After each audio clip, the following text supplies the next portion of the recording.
Hey everyone, and welcome to another Crimson Scales video. Sorry for the delay in jumping back onto this series, but I've been having some things I've got to deal with in my kind of personal life, but I'm kind of getting there now, and I've got the free time again to start re-uploading a lot of videos. So hopefully my Frosthaven will come really soon as well, and we can start moving on to that. But in the meantime, I need to finish what I've started, and so we'll carry on with the Trail of Ashes characters from Crimson Scales. So if you are new to Crimson Scales and you don't know what it is a fan-made expansion to Gloomhaven. It was made by BG613, who put it all together with some collaborations from some other creators to basically create a very high-class but still fan-made expansion to Gloomhaven. So it's not for profit, it doesn't make any money, that's not what it's there for. It's just there as fan service, really.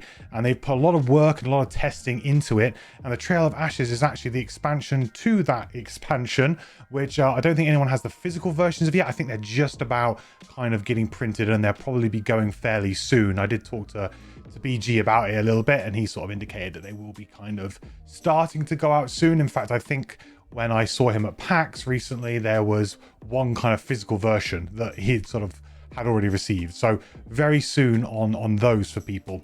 But if you are interested in this project at all, then go over to thecrimsonscales.com, where you can still get print and play files. You can get a tabletop simulator mod for most of it. I'm not sure if Trail of Ashes is completely in there yet, but it's been a while since I've checked, but hopefully it is. There may be more printed versions. There were a few people who cancelled their second edition printings of the Crimson Scales, so go and check that out just in case there might be an opportunity for you to get a physical version. But yeah, more people may be signing up. They might do a third printing, who knows. But that's where we're at. A big thank you to all of my supporters over on Patreon, whose names are coming up, especially Mike, Kira, and Truck Driving Gamer for the legendary support. It's very, very kind of you both. I really appreciate it. And of course, all those people who do come over and sub on Twitch. You can come and watch me over at twitch.tv/MandatoryQuest, where at this very moment I am streaming Crimson Scales. So if you would like to see me actually playing, not this character, but if you'd like to see me playing the Crimson Scales campaign, then come over to the Twitch channel. But apart from that, let's get into this episode of A Character First Look. Let's take a look at the Orchid Tempest. The Orchid Tempest. I'm already loving the look of this character, by the way. This character looks like this could be up there. Let's see what the mechanics are, but this art, very promising. I love my lightning themed characters, so this could be up there. So this part here is just about orchids, which we already know about. So this part here is specific to the Tempest. So in their travels of the Misty Sea, some orchids discovered an island renowned for its calamitous thunderstorms. In times of extreme conflict, volunteers break their norm of peaceful meditation, climb the towering rocks of the island, and meditate at the peak, where they are struck repeatedly by lightning.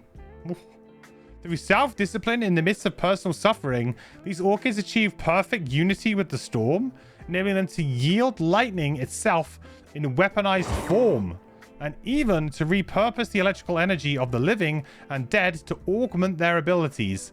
After the conflict subsides, their aggressive nature and fierce temperaments force them to seek mercenary work outside the borders of Orchid society. Guys just getting hit by lightning out here? This sounds like your kind of character. It does sound pretty cool, huh? I'm liking the idea. Really, really liking the theme. Okay. Pretty interesting theme. Getting hit by lightning constantly. Hey. I like it. And this artwork is pretty kick-ass. Let's go to the board. Ooh, look at that. Oh, that artwork.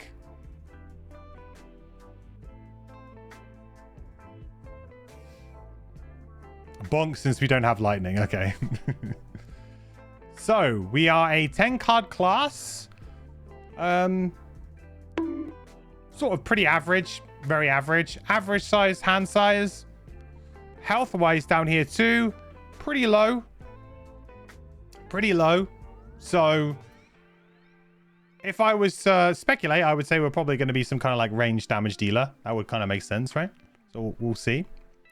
So our mechanics. Sparks of life. The Tempest will accumulate and spend sparks to enhance their abilities. You start each scenario with 4 sea sparks. 4 character sparks. And up to a maximum of 5 sparks can be stored in your 4 minus... Is that 4 minus character level or something? Is that 4 minus character level? 4 minus character count.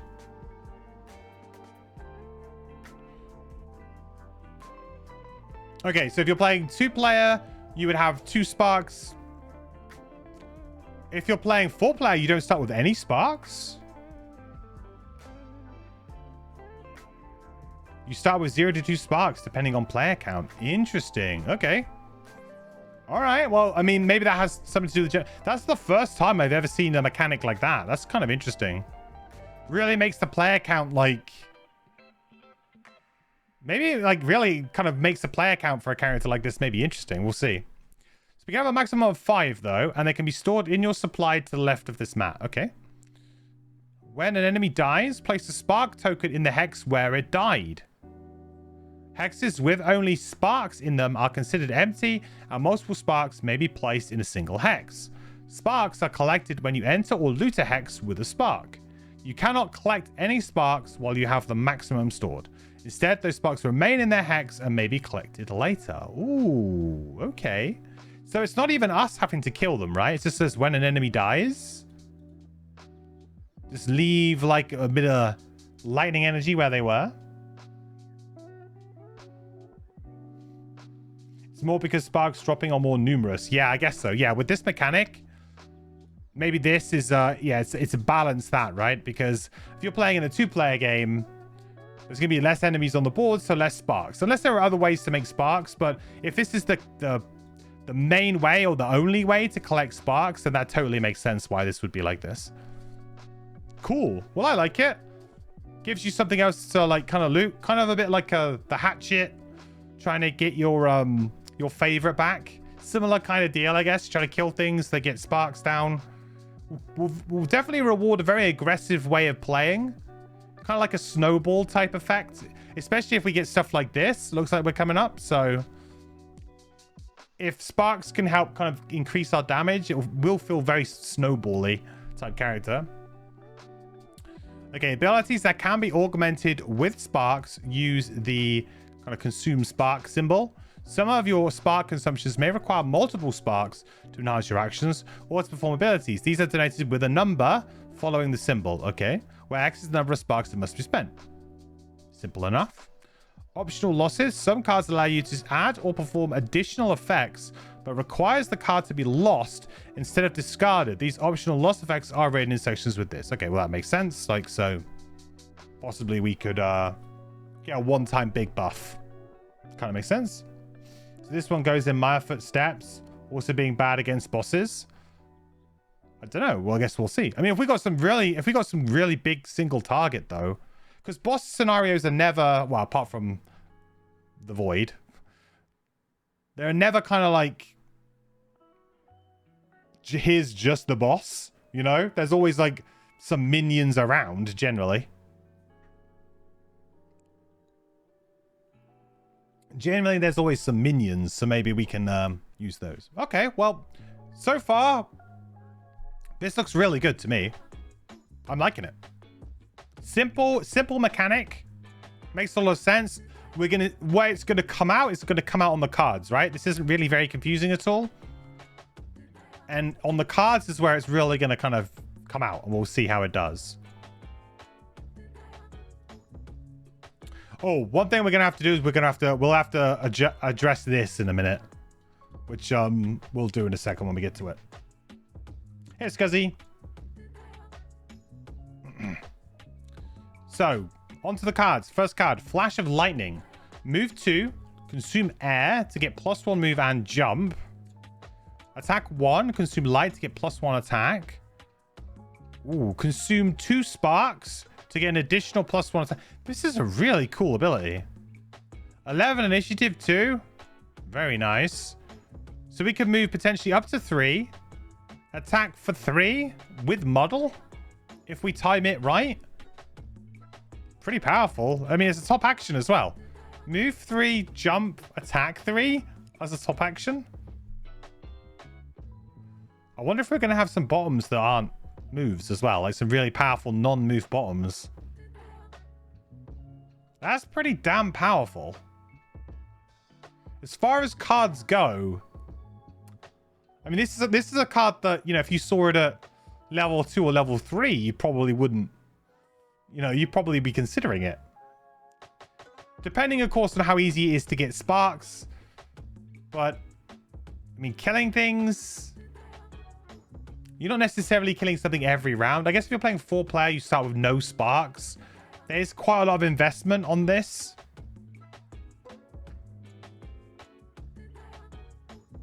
Kind of interesting.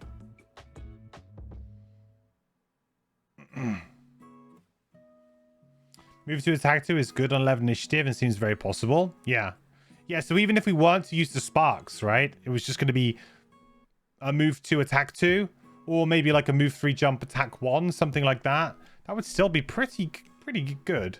I would say maybe the attack 1's a bit average, but...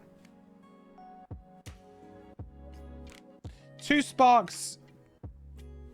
It's really interesting to see, like, because you could in theory count how many sparks you're going to have in every scenario, right? Because if you're playing 4-player, the only way to get sparks is by killing enemies. So, however many enemies there are on the map, that's how many sparks you're going to get for the entire scenario.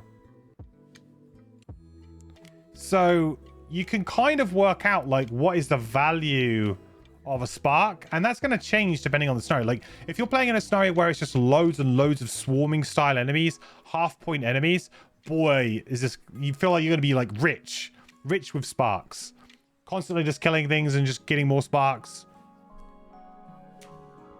But if you're in, like, a scenario where it's like, hey, here's 3 really tough elites, and that's about it, you know, like... I'm trying to think of, like, a good example of a scenario.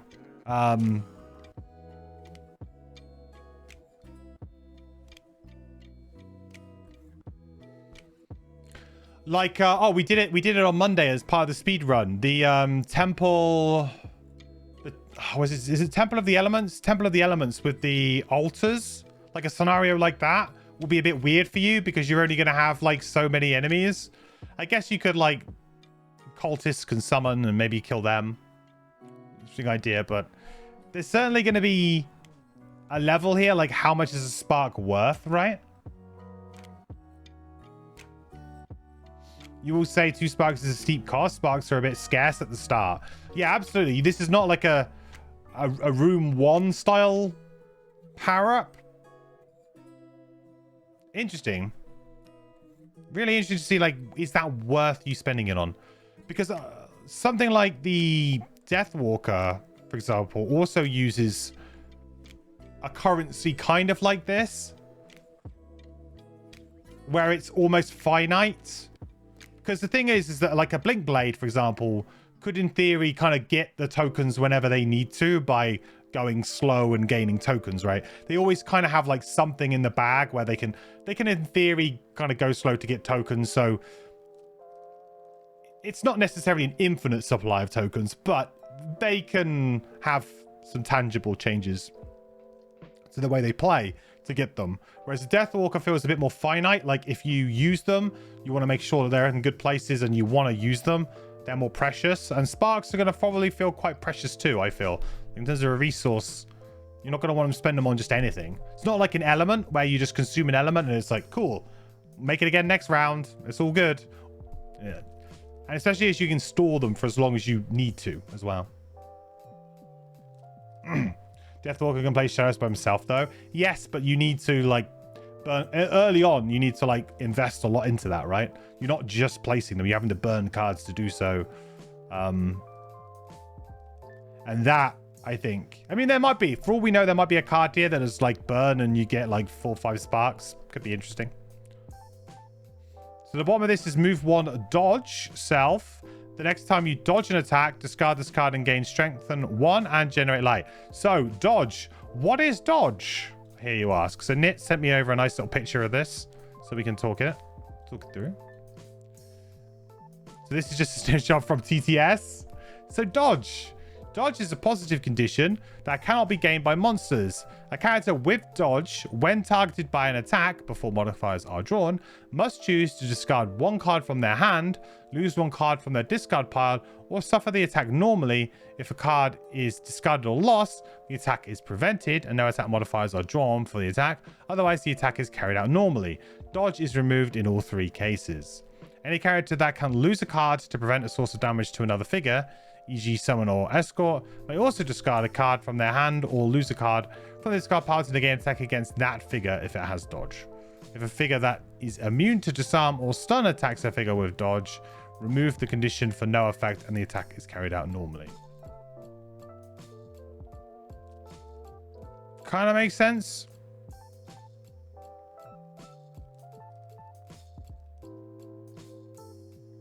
So basically you can choose to, instead of taking the hit, just discard a card from your hand into your discard pile.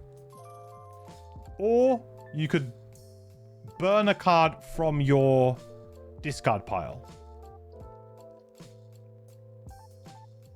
So discard from your hand, burn a card from your discard, or just take the attack normally. Can't dodge bosses. That's because of the immunity to disarm or stun, I guess. How is this really different from normal damage mitigation?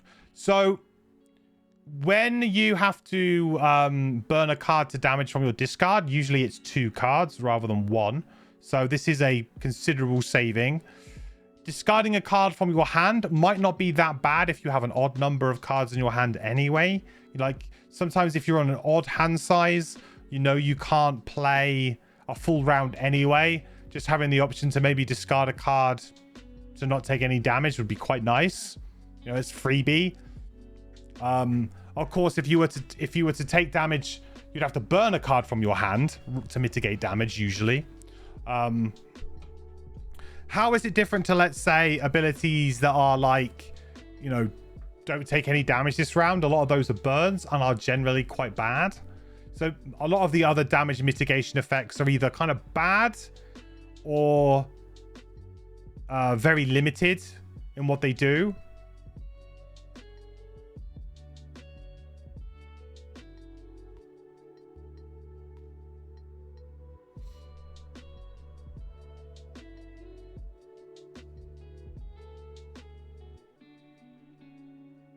Presumably dodge also stays on until you get attacked. Is that right?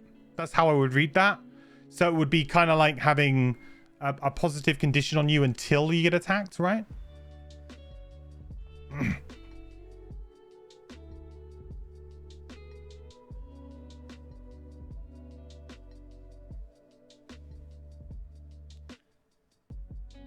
Correct, it stays until it gets triggered. Yeah, so that's quite nice. You know, you don't have to necessarily like make that choice. You can kind of just play it and see what happens, see what ends up attacking you. Yeah, a lot of the damage mitigation in the past has been like round based, like, oh, for the rest of this round, or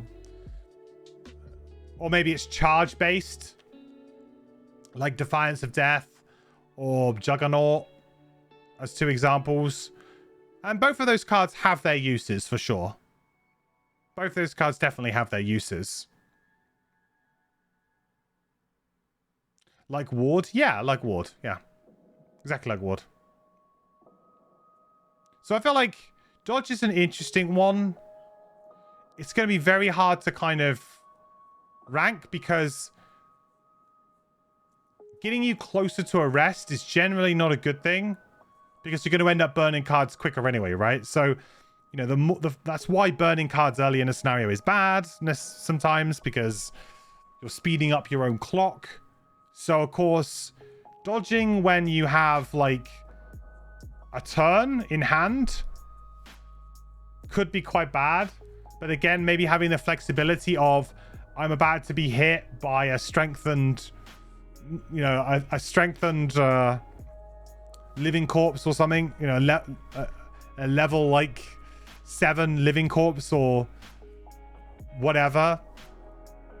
I'm gonna get hit for like 8 or 9. Might be okay.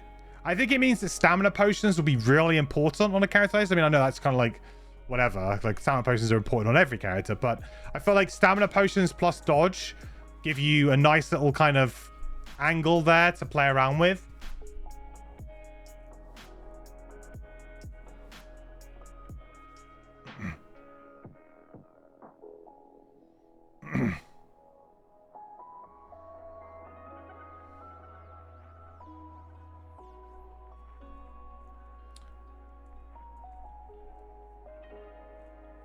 Dodge purpose becomes a bit more relevant once you see the initiative spread of the classes. Like, yeah. I mean, as a mechanic, though, I think that it is reasonably different to other damage mitigation in the game. And also, it's like a bit more theme appropriate to characters that maybe should be a little bit more elusive. So I know that I've sort of had talks before with people about how like it would be really interesting to have elusive characters. You know, like you're like a rogue, so you've got really good reflexes, so you're kind of hard to hit. You know, you're evasive, got really high evasion stat. Now these kind of characters exist, and that's like how they kind of operate, right? They're hard to hit. They're agile. They're always bouncing off the walls and stuff. So dodge is kind of like agility, is the way that I'm reading into it. And I feel like that's a good way to give a character who, you know, on the face of it, does not look like a tanking character, right? Does not look like someone who can do it. Maybe you give them a different kind of interesting way of doing that. That's more thematic.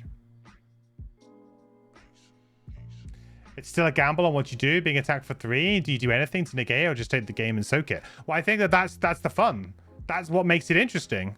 That makes it more interesting, I think, than a lot of other mechanics, because, you know, let's say that you had Juggernaut up, right? And you get attacked, and you're only going to take 1 damage. So like your Juggernaut like triggers, and you end up spending a charge when you would have happily have taken 1 damage from something, right? This is kind of interesting because it's like you're going to get attacked. You can go, I don't think like this. No, I'm okay. Like, I mean, I guess the thing is that the dodge is removed regardless, which is maybe not so good. Like, it would be interesting if the dodge only was removed if you choose to use it. Possibly. Maybe that would be too strong. I don't know. So maybe it falls off because of that reason. But yeah, maybe that would be an interesting way of changing it. But I'm sure they've probably tried that. Like, the dodge is only removed once you choose to use it. But I feel like thematically it works really well.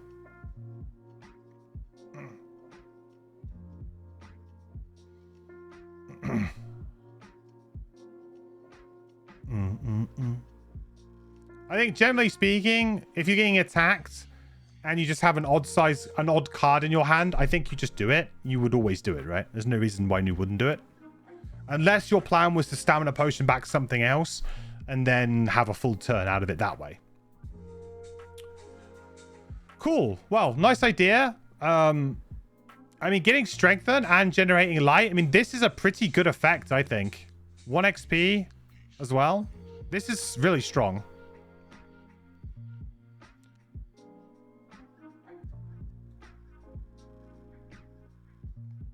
What was the hand size? 10. Yes, 10.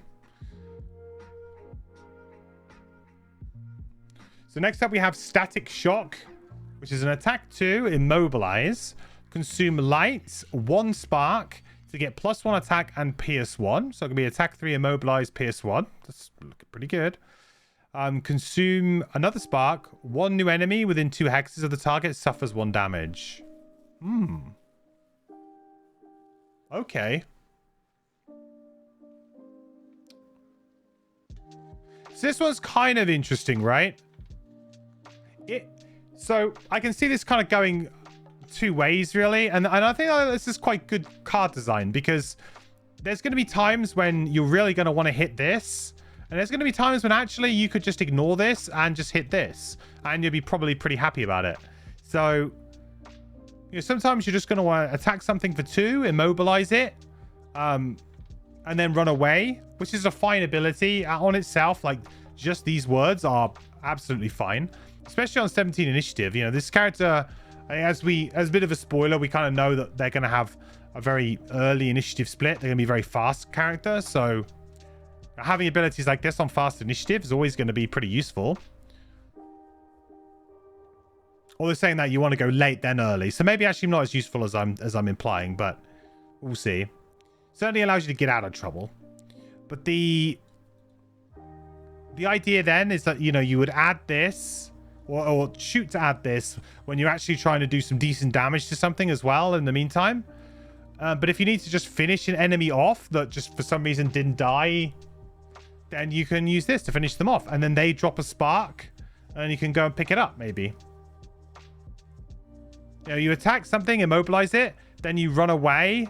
So you attack something, immobilize it, kill something that was on 1 damage, and then go get the spark that it dropped. Seems like that would be a pretty good turn.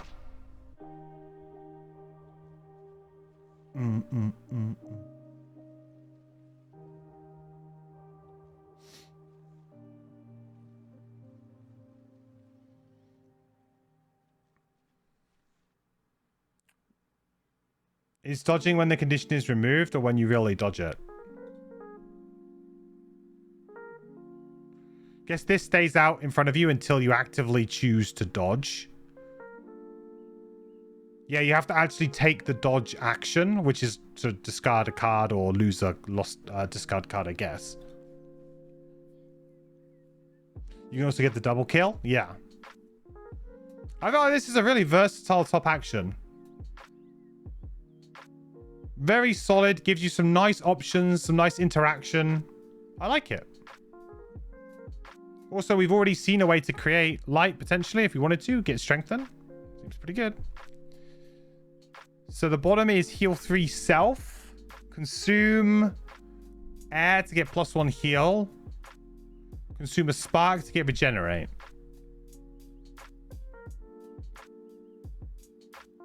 Well, here's a good example of where,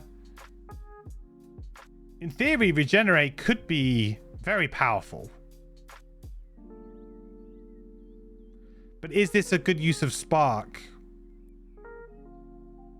The problem with regenerate is that it could equal 1 extra damage healed back. Could be 2, could be 3. Might also be none, because you might immediately get hit, right? I guess you probably would choose to use it if you knew you were going to get hit, but I guess it could randomly happen to you.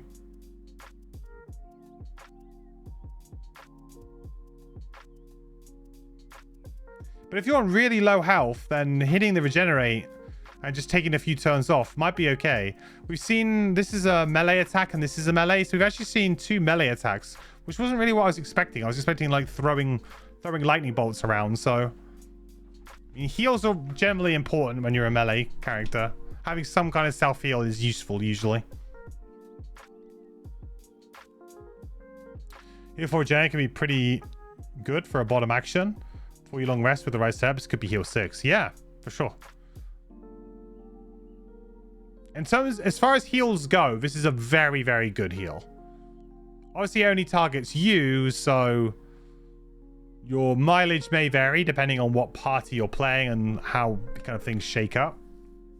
But in theory, this is going to be a very, very easy way for you to get back up to like basically full health at level 1 or level 2, level 3, like very early on, because you start on 6, right? So I mean, this is essentially almost like heal all if you play it at the right time and you keep yourself safe. It's basically just heal up to max, so that's pretty good.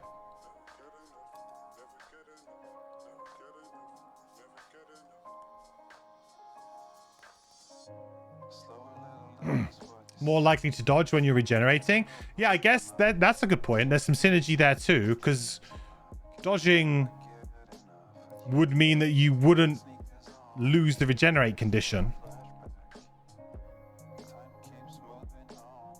That's some good synergy, dodge and regenerate. All right, well, I like this card. I think that so far both of these cards very strong, interesting. Still trying to work out like what the value of a spark is. So I mean, if we can get +1 attack, PS1, I mean, that seems pretty reasonable to me. That seems good. Okay, Voltaic. Voltaic burst? I think I'm saying that right. Attack 3, PS2. Consume 1 spark to target 1 enemy within 2 hexes. Consume 3 sparks to make this like skewer. Ooh. Ooh, that seems costly to me.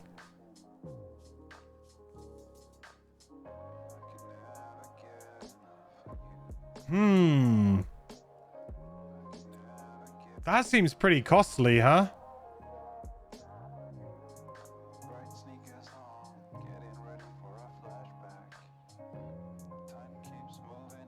I like the versatility of the card, though.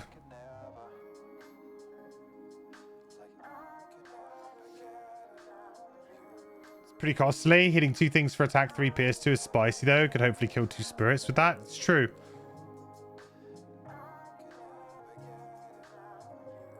Yeah, I guess like in certain situations this is going to be great, but you're really going to have to getting sparks, though, to be able to do that. Especially if you're playing 4. You're just not going to have any to begin with.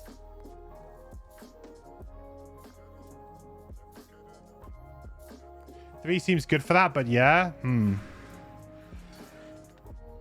What's going to be interesting with this character is it going to suffer a little bit like the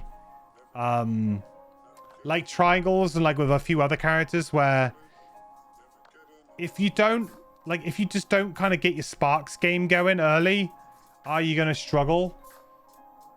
And also your speed is going to be a bit weird because, you know, I'm a player who traditionally doesn't like looting much. But this character probably does want to loot a fair bit to try and get these sparks. You know, you're going to want some decent loot cards. I'm sure we must have something coming up that will help us do that a bit more efficiently. So there's going to be some suboptimal turns that you're going to need to take to pick up sparks, right? You can also just run through them. I suppose, well, yeah. I mean, if we have enough movement, though?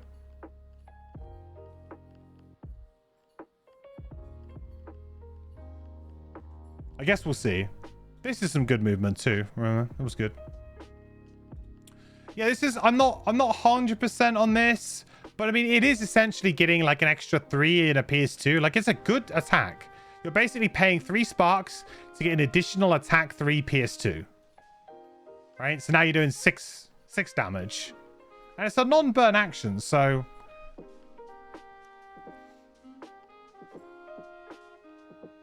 Considering that we're paying 1 here to get +1, it's the same value, pretty much. Because you'd also have to have this, which is maybe a bit tricky. So it's on the same, like, you know, it's in the same ballpark as this, really. Fortunately, attack 3 PS2 solid top action normally anyway. Yeah, true. 1 attack per spark is a good baseline, it seems. Yeah, Phantom. That does seem like... 1 there. I guess we had to have an element too. And yeah, 3 for 3. 3 for 3. I like it. Versatile. Bit unsure about this. This is interesting to me. I guess you could avoid retaliate with it, which is kind of cool. Maybe against retaliate enemies. Retaliate enemies do quite often have shield as well. So maybe a good one to use there. Feel the 1 spark augment was better. It said you may perform this as if you occupy a hex within range 1, so that works with the 3 spears augment, which it currently doesn't. The 3 spark augment, which currently doesn't. Oh, I see what you mean. The fact that you can't stack these together. Yeah, I suppose. You either do one or the other. But then this is 3 sparks, you know. I mean, I know we can have up to 5 sparks, but realistically, what's our kind of like working... You know, what's like going to be like our working amount? Are we ever going to get up to 5? Or are we... I mean, I guess maybe if we clear a room very quickly, we might just run around and pick up 5. But my feeling is that you're probably going to be maybe gaining a spark every 1.5 turns, something like that. And you're probably going to be spending a spark every... Well, same kind of rate, I guess. 1.5 turns. Something around that kind of level. I don't know. It's a fragile character. Inside where you will not very much want to, where you will very much want to avoid retaliate. Yeah, you can't dodge retaliate too. Hey, Asrak. Asrak. Oh. It's been a long day. Your problem with this character survives the engine is detached from the base game mechanics, so it doesn't encourage player interaction. Usually with triangles, element generation can be done on your own, but it's also something that encourages player interaction. I think that's actually a really good argument. It's a really good observation, and this is true of a lot of the characters coming up, right? This was true of this is going to be true of Blinkblade. It's going to be true of the Deathwalker in some way. There is some interaction here because this just cares about deaths. So like your ally, for example, could kill an enemy early or late in the round. Then you could go early and pick up the spark that it left. So there is some element of interaction in that respect with this character, because your allies can kill stuff to give you sparks for then you to be able to go and kill something else, maybe in the same round. So there is like a little bit of an action chaining efficiency there. But I think you've got a fair point there, that there are a lot of the characters are going to start playing their own little games in the future. Drifter is another example of this. A character who's just moving, pieces around on the board in front of them, just, playing their active abilities. So that's going to be, I think, a reoccurring theme as they keep introducing new mechanics into the game, is that characters are going to feel more insular. I mean, elements are still going to be there, of course. But yeah, I think that's going to happen in some way. But I think this character, the fact that enemies can drop you sparks, then you can go pick them up. And unlike elements, you could use them immediately rather than having to wait a turn. That could make it a little bit more interesting than maybe someone like the Blinkblade, for example, who's got to sit there and say, sorry guys, I'm not helping you this round because I'm going slow because I have no time tokens, right? Who can sometimes take some very weird turns maybe for the team. Here, Bussum, what's your shtick of this character? Lightning. So they wield lightning, and they create an element called sparks, kind of like an element. It's not really an element, but it's like their own energy, which is called sparks, which is a token which drops when an enemy dies. So when an enemy dies, they'll drop a spark as well as their usual loot token. And essentially, by running through those hexes or by looting those hexes, you can pick up sparks. You can have a maximum of 5, and then you can choose to spend them like you would an element, essentially, to power up certain abilities and change certain abilities in certain ways. There's a separate slow build for Blinky. Yeah, there is, but it's I mean, it's been a while since I've looked at the Blinkblade. It's been a long time since I looked at the Blinkblade. But my opinion of that is that it's not necessarily like the bet. It's not easy to do at like early levels, and then you kind of get a couple of cards later on that unlock that a bit better. And it's also probably not really what people want to play the character for necessarily. I mean, maybe they will. I don't know.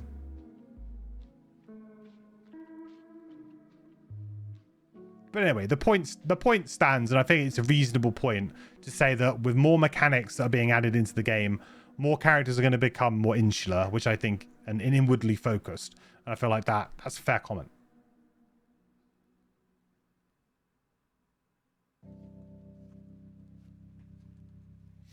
Do you have to get to kill when an enemy dies? Just whenever enemy dies, Last Symphony. So that's why it's quite good in this one, I think. This is why, like, the Deathwalker was changed, right? Because the first version of the Deathwalker from Frosthaven had to land the killing blow in order to generate the shadow, and like that meant that it was almost anti-cooperative, because you want your allies to hit, but you don't want to hit them too hard. and then you need to do the follow. Like, it was there's too much coordination there for like a average player to really be able to do. And also with the variance that is in the game, or people drawing pluses, minuses, whatever, could really screw up that character, so that actually you felt really bad because the RNG just kind of did you over in certain spots, which meant that you never generated your element, which meant that you never really played your character, right? Your element being shadow. So the change to just whenever an enemy dies type thing was much better, because now it's like, okay, cool, now I can have a bit more control and we can work on it. So and this character is in the same vein as that.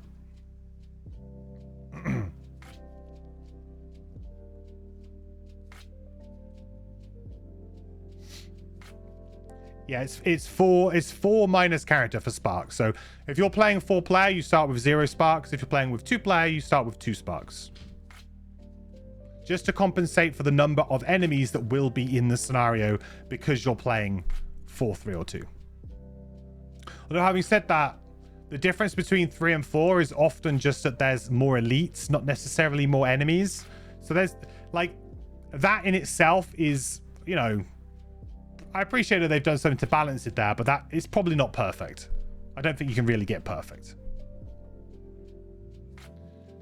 So the bottom of this is move 3. If you move 3 hexes in a straight line with this movement, generate air. Nice.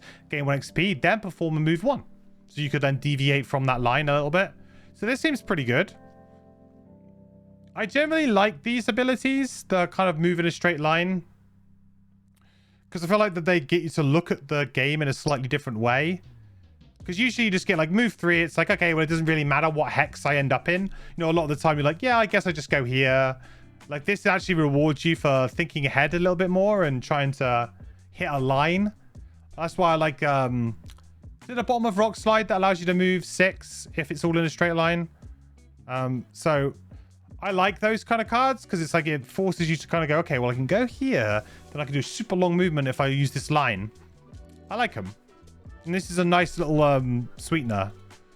Make an element has always been top tier, especially if that element has a lot of power for you.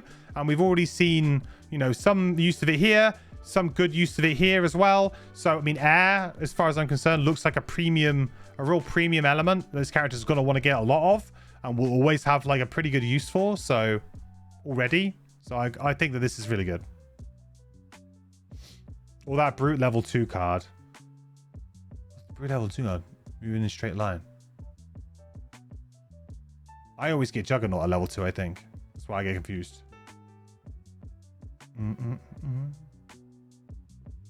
It's level 3.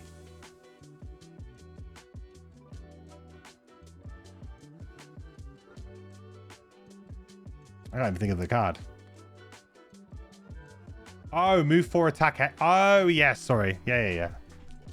Yeah, of course. Sorry. Yes. Love that guy.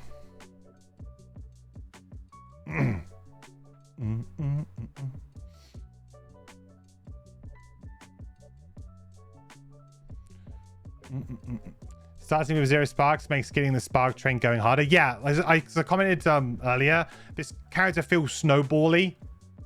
And there'll be certain scenarios where perhaps you don't have such a strong one because, for example, if the objectives are not just kill all the enemies and there's something that's a bit more specific that you have to go and do, maybe this character will feel a little bit worse because you're not getting that going. But there'll be other scenarios where you'll feel like crazy because it'll just be full of like vermlings or imps or something, like half-point enemies, and you just go crazy, like swarming enemies. You just kill them and get a bunch of sparks. So you're gonna have this character could potentially have swingy scenario-dependent success for sure. Yeah. What's the HP pool? We start at 6. We start at 6. Max out of 14. So not great. Okay, next card, Electromagnetic Pulse. Push 2, range 2, target 2. That's a nice little push. Create air. Gain 1 spark for each... Oh, okay, there we go. There it is. So there's your turn 1, chat, right? There's your turn 1.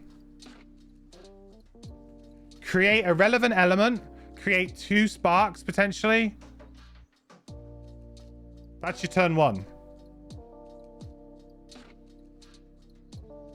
Hey, Oak Pope. Good to see you, bud. Hope you're doing well.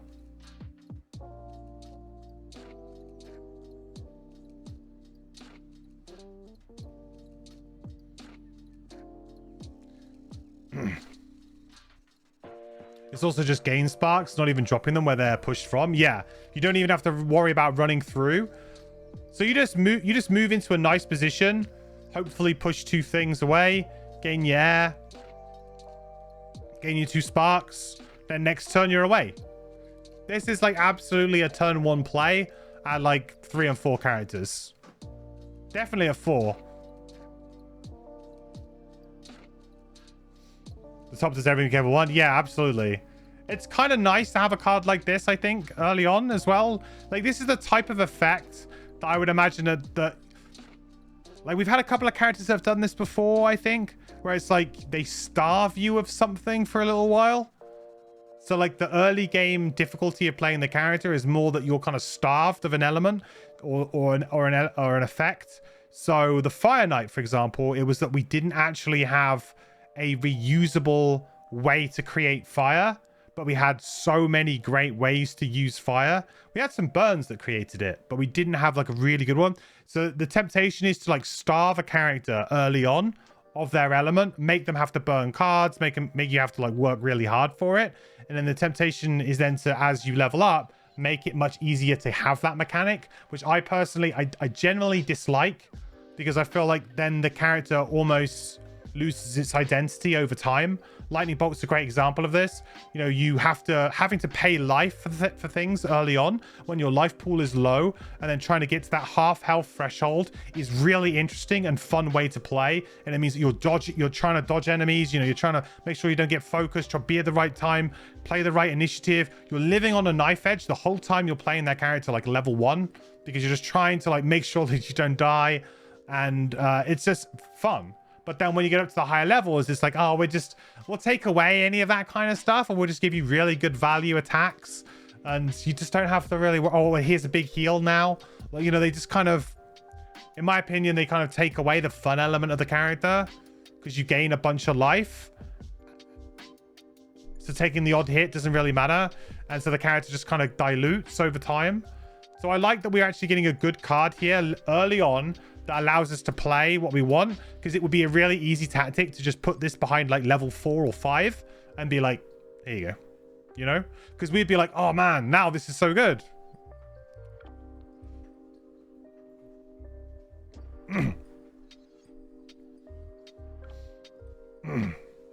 During Labor, did you mention this class is from the same designer as Fire Knight? I did not.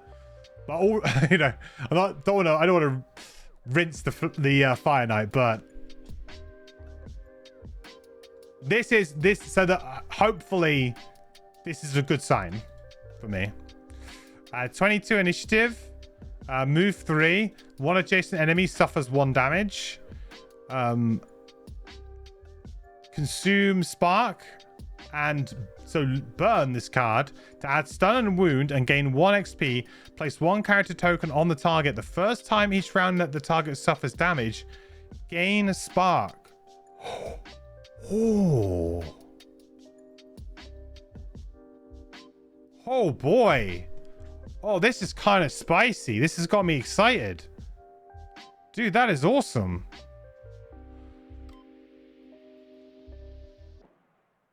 Oh man. So you do this to a boss, and then you basically just get a free spark every single round from the boss.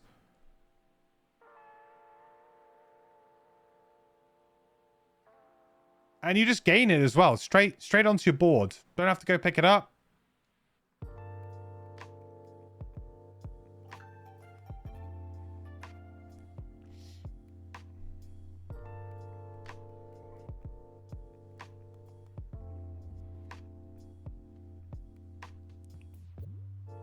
Many bosses are immune to wound. It doesn't matter about them being like, so this is independent, right?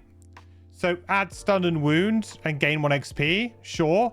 But this is independent of that. So if the boss is immune to stun and wound, right? Which you're right, that's fairly common.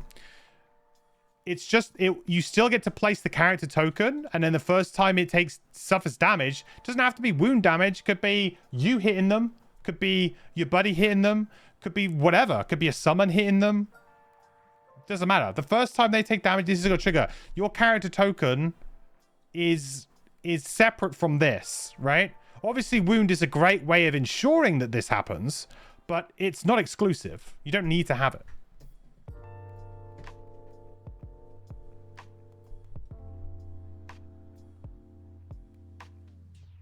Stun and wound are cool to use on a big Savasal god, for instance. Yeah. The tricky thing is then, like, saying to your buddies, hey guys, don't kill this thing. Like, I'm going to stun it and wound it, but please don't kill it for a little while. I think it's reasonable to expect here that you would get at least 2 spark from this. Probably even more, because you're going to kill it as well. So it's probably going to end up being a minimum of about 3 spark. And seeing as it's cost you 1 spark to play it, you know, you're netting 2 spark there. But it could probably be a lot more than that. It could probably be 4 or 5.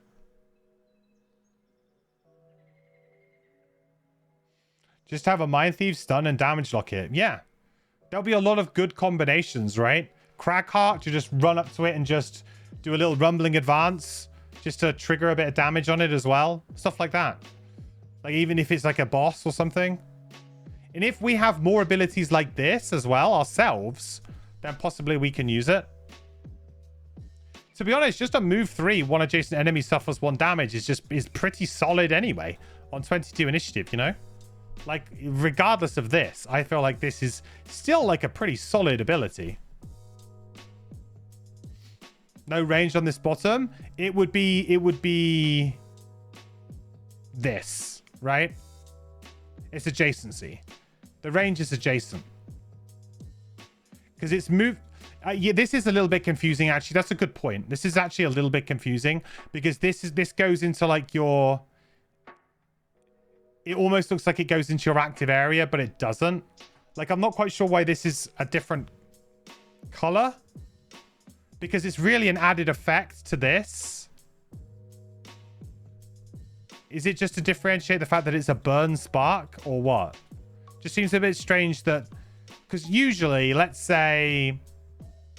Let's go to another. I mean, like, you've got a lot of examples, right? Usually, if it's part of the same ability, there wouldn't be a break here. In which you kind of clearly... Like, this almost looks like it's an active ability. I mean, this is active because once you play this, it does go into your active area because you need to remember to do this. But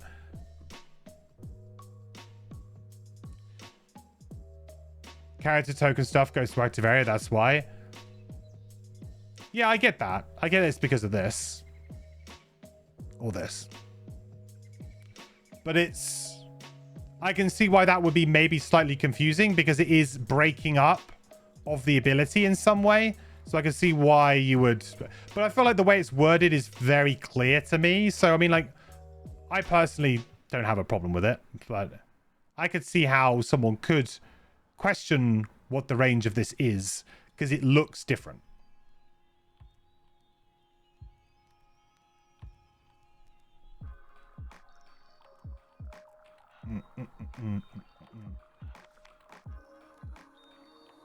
It would be even more clear if it was an attack 1 rather than a suffer 1.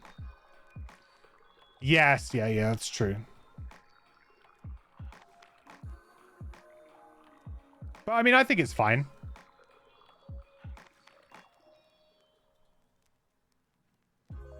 I like this card a lot. This card's like MVP card, isn't it, really? This is going to be a very necessary card, at least early on. Do you get all your XP through using sparks as well? I don't necessarily think so far. 1 there. This will mean like getting this. I feel like a lot better about this now. Because your spark isn't capped by the number of enemies in the scenario. That's what I was kind of worried about. I was like, if the spark is capped by the number of enemies in a scenario, that could be awkward.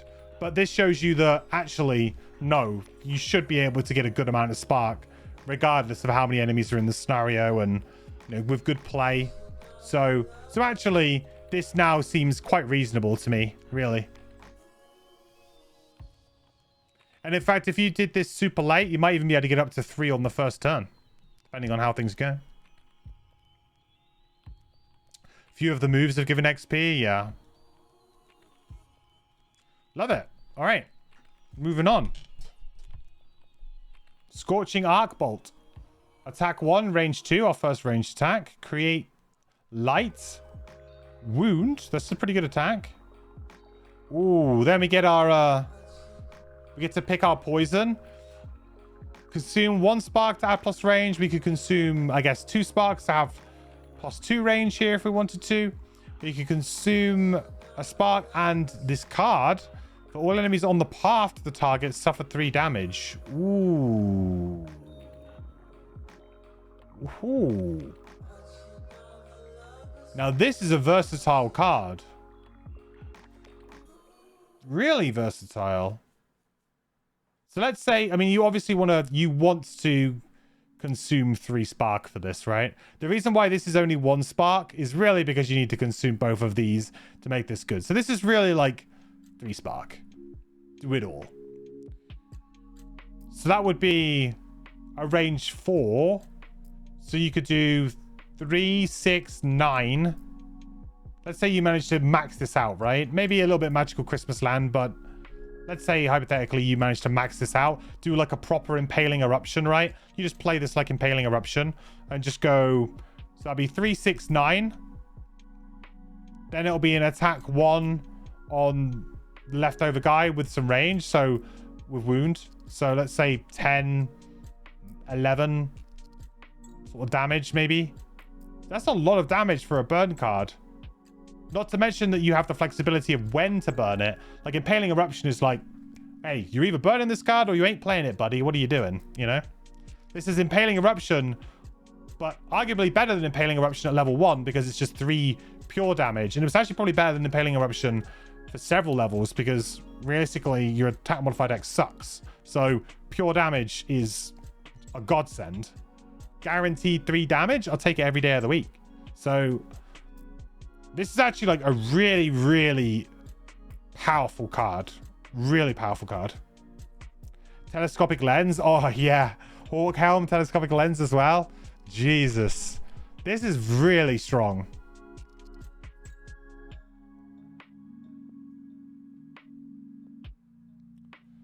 Don't even have to worry about disadvantage on the ones right next to you. Yeah, exactly. That's why it's so good. The question, can you technically path through the target of the attack? Path to the target? Now that's a lot of damage! So, no. But that's, I think, because... I mean, how is Impaling Eruption worded?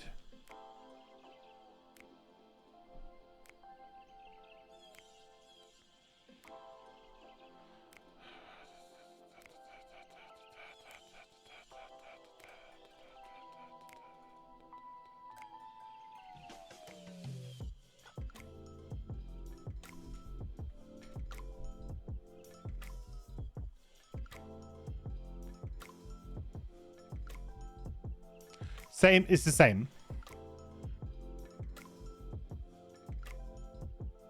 Same. It's worded the same way. It's worded in essentially exactly the same way.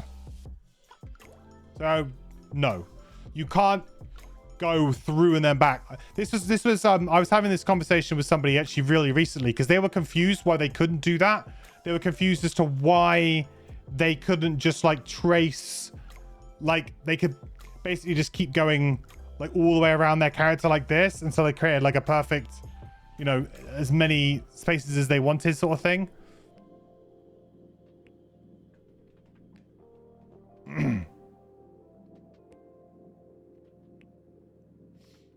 It doesn't matter with Impaling because unlike this, all targets are getting the same thing anyway. Yeah.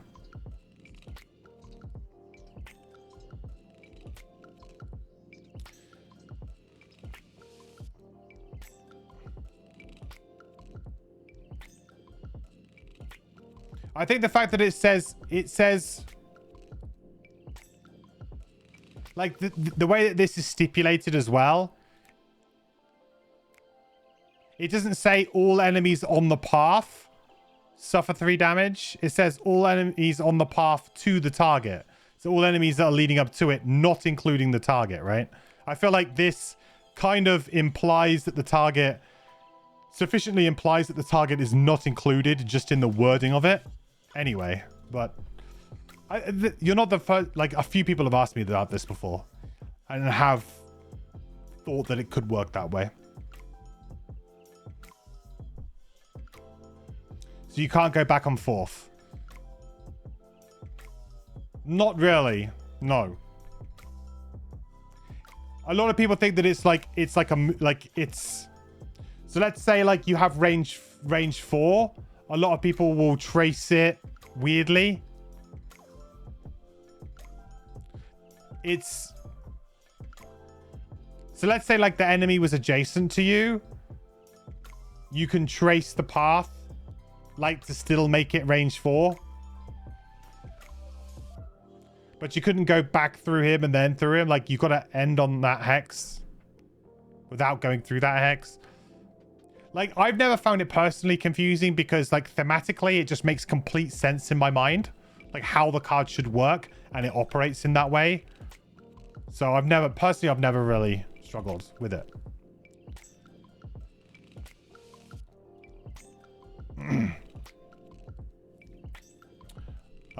So the bottom is move 4. Consume air to make it a move 5. Consume a spark to get another +1 move. So this could be a move 6. 45 initiative, I think, is actually kind of pretty late for this character. Obviously, this is really bad initiative compared to other characters. But this character is very heavily weighted towards early initiatives. So, I mean, if this is your latest initiative, it might just be playable. You know, we might be like, yeah, this is fine on this character. Like a fine 45 initiative. Weird, huh? But this is super, super strong. Really strong. And very fun as well. I like it a lot. 45 is the second slowest. There you go. So next up, we have Breakneck Blitz. Attack 2, consume light and a spark to get +1 attack and muddle. Hey, not bad. Opposing strike. Attack 3 with muddle. Not bad. Move 1. Move 1, +1 move. +1 move and jump. Well, I like this because it allows you to get out of danger in one very clean action, potentially.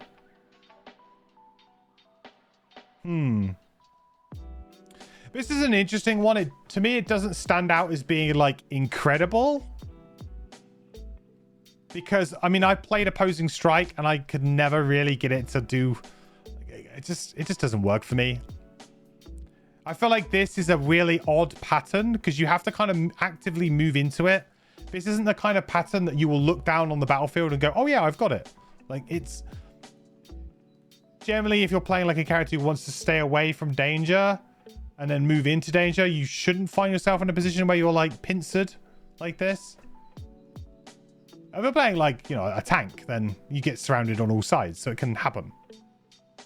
But generally speaking, like, if let's say that this is like the back of the scenario, this is the front of the scenario essentially, and you're trying to progress this way through the door, and there are enemies in the way, like getting an enemy to this side of you, I've always just found to be a bit weird. Like, you have to kind of jump into the middle, or there'd be enough enemies that they actually filter around themselves. It's kind of weird.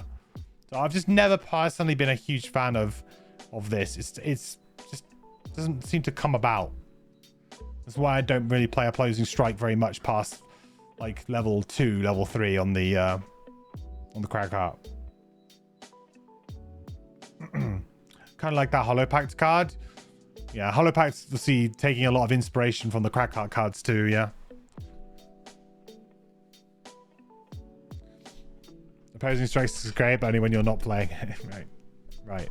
It's one of those kind of cards where you're like, yeah, if I had it now, it'd be great, but you don't have it. 4 initiative on this thing is good. I mean, like, in theory, even if, let's say if you were to like target one thing, attacking something for 2, then getting a free, like, well, not free, but getting to move 3 with jump as part of that kind of process, maybe not terrible, you know, gives you a bit of flexibility. But this is, compared to the other one we had, which was this one, I feel like this one is significantly better for that purpose, because you can move into the enemy, attack them, then you can use your bottom action to move away. I guess you can still kind of do the same thing, but by having it flipped, so it's the attack then the move, means that you're going to have to start in danger, whereas this one allows you to kind of move into danger and then move away from it. So I would always prefer the move before the attack in something like this. Because also, if it was the move before the attack, we actually might be able to hit this pattern more consistently, right? Yeah, that would... Realistically, I'm intrigued as to why it didn't do that. Because if these were flipped, then you could pretty much guarantee to hit opposing strike, or you could get very close to being able to hit it often enough that it would be worth doing. So I'm kind of interested as to why it hasn't done that. I guess you could use your bottom ability to move into opposing strike, but jump's really good for that. You know, you're going to need jump most likely to get into a pattern like this, because this enemy's going to be in your way. So then what? You're going to move all the way around and hope that there's a clear spot. You know, like jump really helps you to get in the middle of packs. I don't know, it just changes the flow of the ability a little bit more, right? Just a little bit more. Rajvan, thank you so much for the follow. Welcome to the quest. Hope you're doing well. Welcome, welcome. Probably because the previous move then attack to not make them feel too similar. Yeah, that's fair. A little bit of a different variety. Variety is a spice of life, as they say. Mix things up. 4 initiative, by the way. Hello.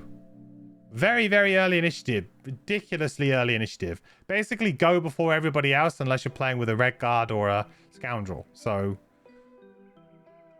you're there. And it's level 1 as well. Those guys have to wait. So, you're going to be going first when you play this card. You're going to be going first.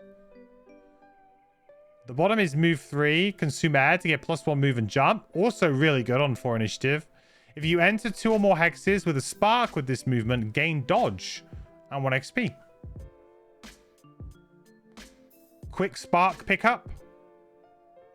Fuel up for another attack. Scoundrel has 4 at level 1. I thought backstab was 6. Not bad. Is it backstab? Flanking strike. Oh, flanking strike's 4. There you go. Well, your other card will probably be better initiative, so you will still go first.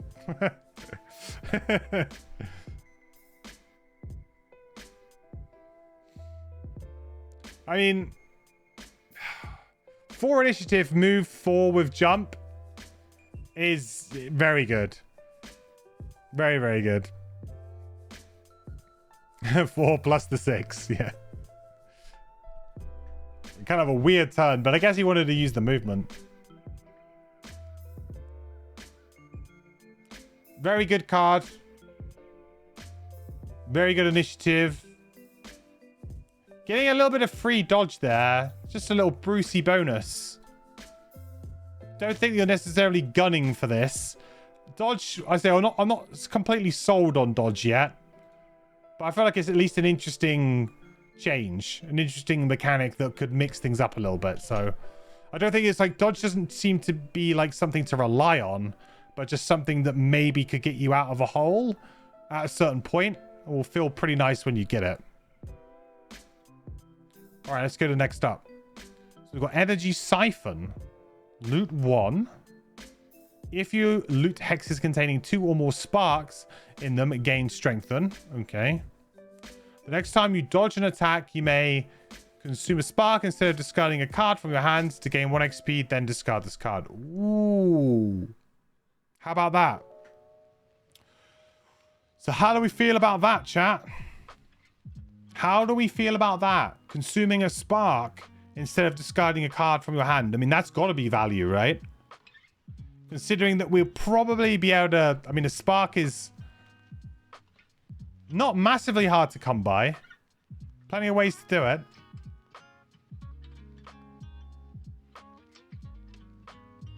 How about we're sold again? Yeah. I think that this is good. As far as loot actions go, this could be up there. Best loot action ever made, maybe? There's a couple of good ones in Frosthaven. They're not glamorous, but they work well for the characters. Top action as well, so you should be able to get this two sparks. It's going to be interesting, the loot politics with this character. There's going to be a little bit of that. Like, hey, I need to loot. If you're playing 2-player, this might be a little bit more awkward. I mean, you're going to want groupings of enemies, right? It's only a loot 1, so that does make it a little bit more restrictive. But I think that this is excellent. Gives you strength then to follow up for the next room. I guess the only awkward part of this is that if you're playing this, let's say, you know, you've cleared a room, or you pretty much cleared the room, and you're probably going into a long rest very soon, if not next turn, and you just want to go around and loot. You know, how impactful is this strengthen going to be?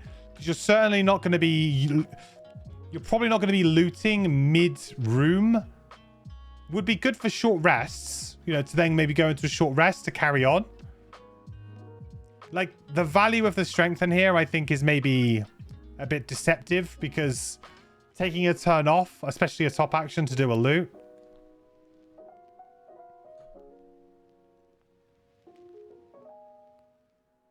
Is it something you're going to want to do mid-room when, you know, everything's firing and the enemies are attacking you and you're under fire? I don't think it is.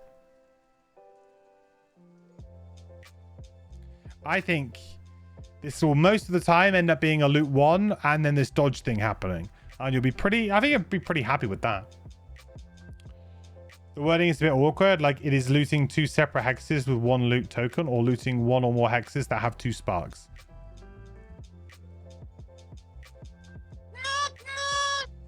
I see what you mean. Newt. Hey, BG. Good evening. Yes, because it says... Yeah, so what happens if you loot a single hex that has 2 sparks in it, right? But it says if you loot hexes containing 2 or more sparks in them.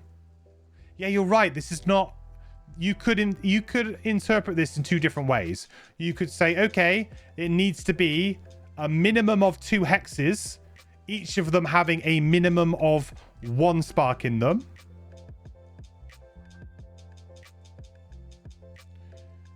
You could interpret it to be if you loot a single hex containing at least 2 sparks, this would happen. It's not... There is a bit of a grey area there.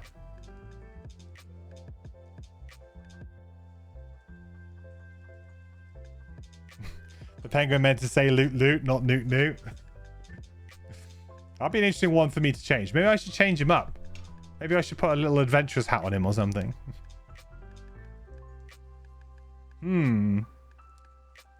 Tanking loot, yeah. Playing a loot card, but actually tanking. Would have been way simpler if you loot 2 or more sparks, gain strength. That's the way that I would interpret the card, actually. Like, the way that I'm kind of leaning towards, and that sounds fair, is that loot 1, if you loot 2 or more sparks, gain strengthen. That's the way that my brain is going with this card. Now, that might be wrong. But that's where my brain goes. Like, basically, I need to loot 2 sparks. Doesn't really matter where they are. They could be both in the same hex. Could be in different hexes. Doesn't matter. But I need to loot at least 2 sparks to gain the strengthen effect. That's where my brain goes. Now, you could also interpret it, like we said, if you loot hexes containing 2 or more sparks. So the actual 1 hex has to have 2 sparks in it in order for you to be able to gain the strengthen.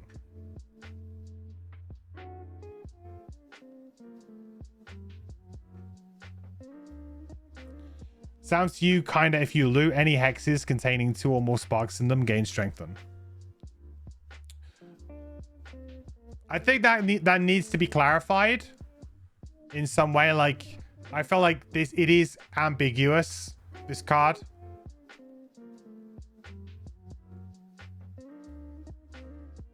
So, for example, there are 2 ways. There's a way that you could very, very easily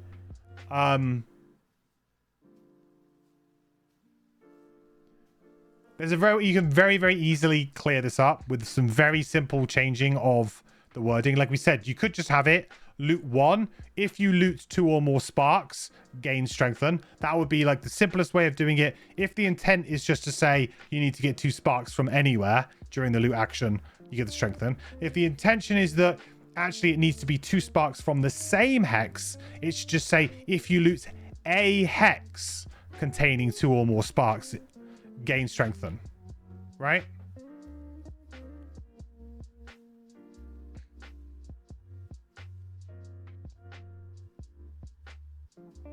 So you could do this. So loot a hex, then get rid of this, basically, and get rid of the S. If you loot a hex containing 2 or more sparks, gain strengthen. Or loot 1. If you loot 2 or more sparks, gain strengthen.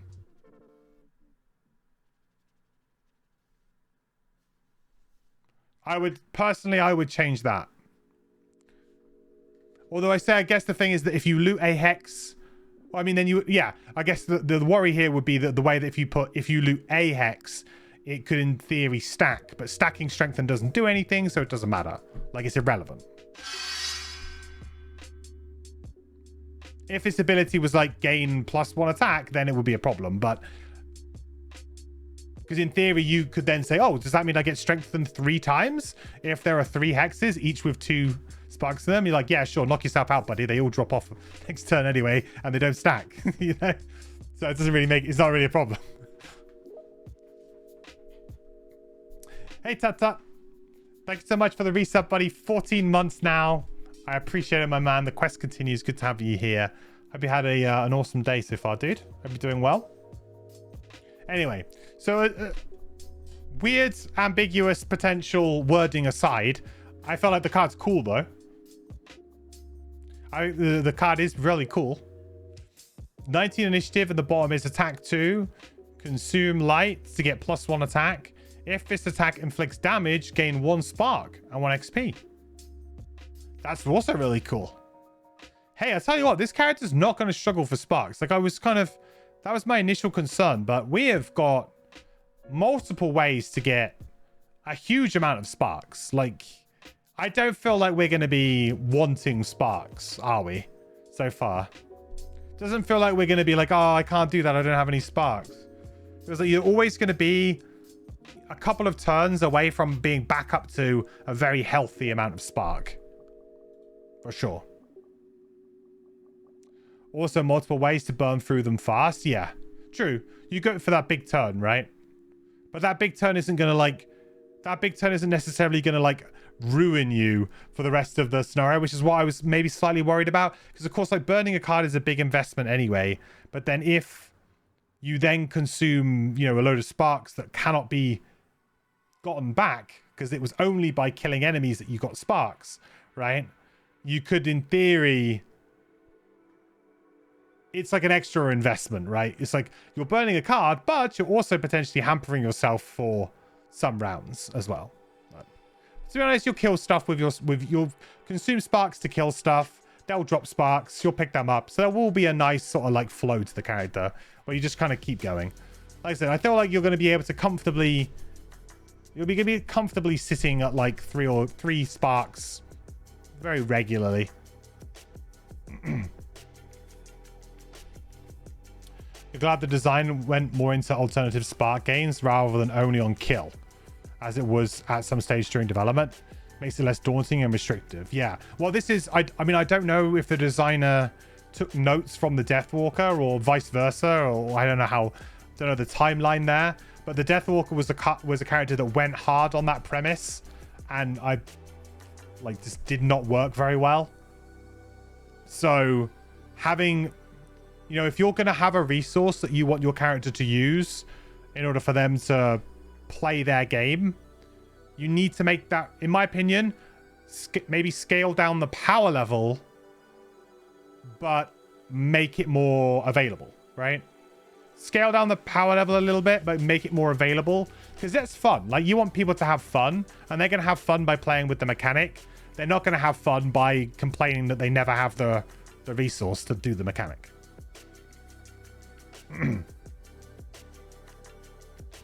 Death Augur is still relatively restrictive outside of kills, just they don't need the full kill mode. Yeah, but, you know, again, they can move their shadows around and stuff like that. Do you know what I mean? Like, Spark is like make it, take it, consume it immediately, like loop.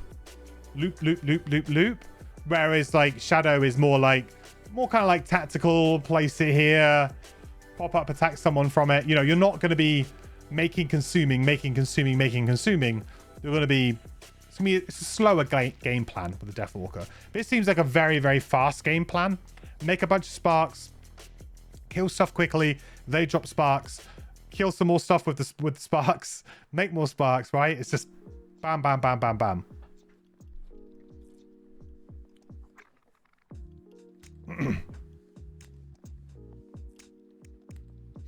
That's what he did indeed. A lot of actions are scaled down just a very tiny bit to compensate. Yeah, it's a great way of doing things. Okay, so we got channeled energy here. Interesting. Not quite sure. This is hanging out. So do we have to consume a spark to do this action at all? So attack 1 plus X, where X is the number of sparks in your supply. Consume light, target one enemy within 1 hex of a spark. That does have a very Death Walker-y feel to it, actually, this ability.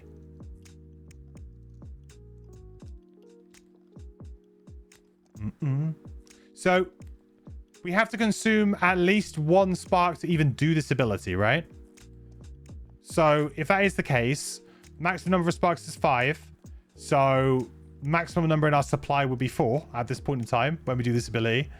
So essentially this could be an attack 5 with a bit of flexibility of making it almost like a pseudo ranged ability. I think that's pretty spicy.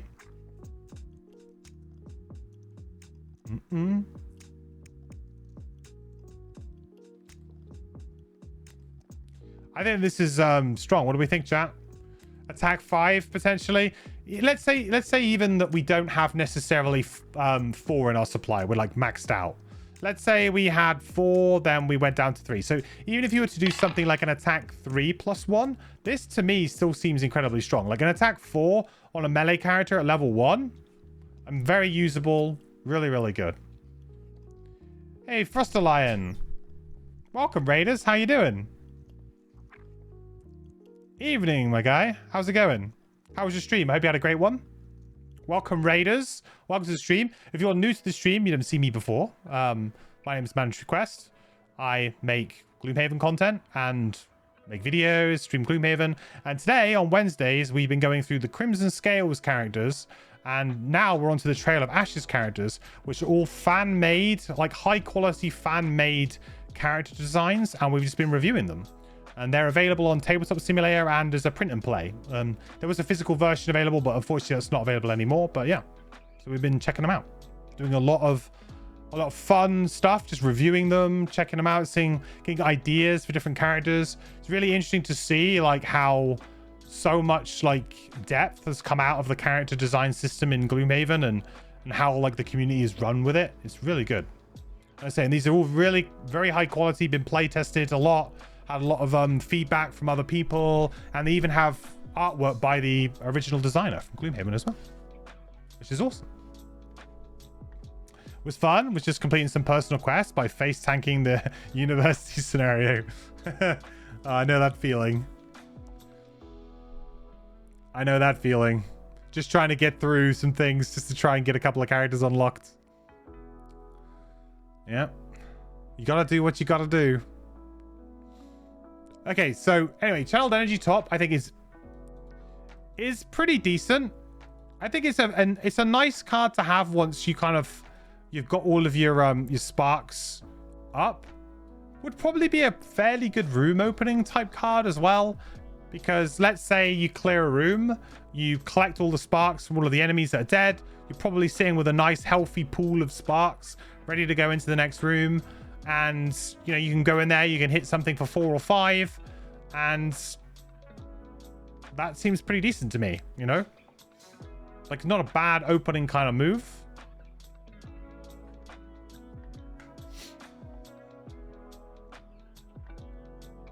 Channeled energy is your bread and butter top action. Yeah, I can see that. Like, an attack 4 is just good value. And on this character, very easy to do. And it will flow in nicely to what you're doing as well. It will flow in very nicely. And gives you and actually, it's nice here to have a card that has a bit more of an incentive to, like, hold on to your sparks. So it kind of starts to make sparks feel like a little bit more premium. Because, like, well, let's say, like, the turn before, right? Maybe you're sat on, like, 5... Maybe you're sat on, like, 4 sparks or something like that. And on the turn before, you maybe have an option to, like, consume a spark to maybe get an extra move or something like that.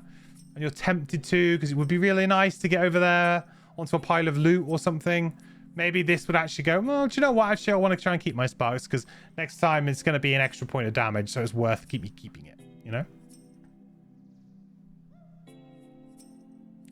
Nice to hear you're pretty new to Gloomhaven. First campaign going all right. Only heard about Frosthaven the other day. There's more things now, I guess. There's a lot yeah, this is a spin-off from the original game, so Gloomhaven.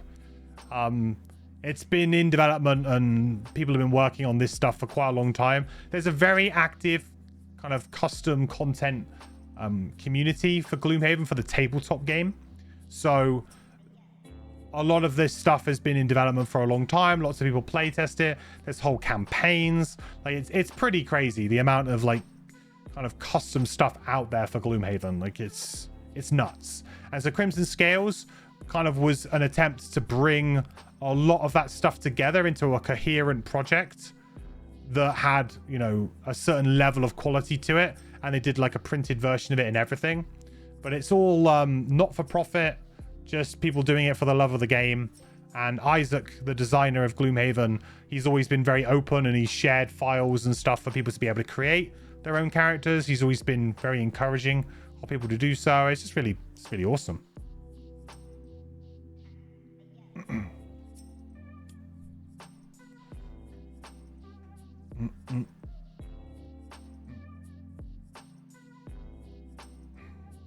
You're never happy with below attack 5 given the cost though, so it caps. Well, yeah, 4 is the max you can have, right? Because Spark is the cap. There used to be a way to cap at 6, but that was nerfed because this and one other card abused a higher cap too much. Oh, interesting. Well, I still feel like attack 4 is pretty, like, if you want to try and kill an enemy who's on a middling to low amounts of health, I think attack 4 is a fine way to try and do it. This is an interesting added bit of versatility as well. 8th initiative, another early initiative, so that's good, I guess. Well, is it good? I don't know. Not having a late initiative might hurt this character a little bit. Move 3. If you enter an ally's hex with this movement, add +1 move and gain 1 spark. Okay, move through a friend. Get an extra move. And I mean, that should be really easy to do. That's so simple to do. Yeah, that'll be... I mean, this is always an extra move and spark, right? I guess the thing is that even... Let's say you had to step away from your intended path to get the ally. You get the +1 move as well. So that will help you. So if, for example, you have a very specific hex that you need to, and it's like 3 hexes away, but the path to take you through an ally is 4, you know, this kind of helps to compensate for that. That, hey, you can take a little diversion and you still get it. And it doesn't screw you up too much. So like the +1 move could also just be a benefit, because if you're all going in the same direction, you know, this could just be a move 4 gain a spark. But also that +1 move gives you that flexibility if you're in a weird room and your positioning is a bit odd. Then consume either light or air. One ally moved through gains strengthen. Nice way to maybe give him strengthen too.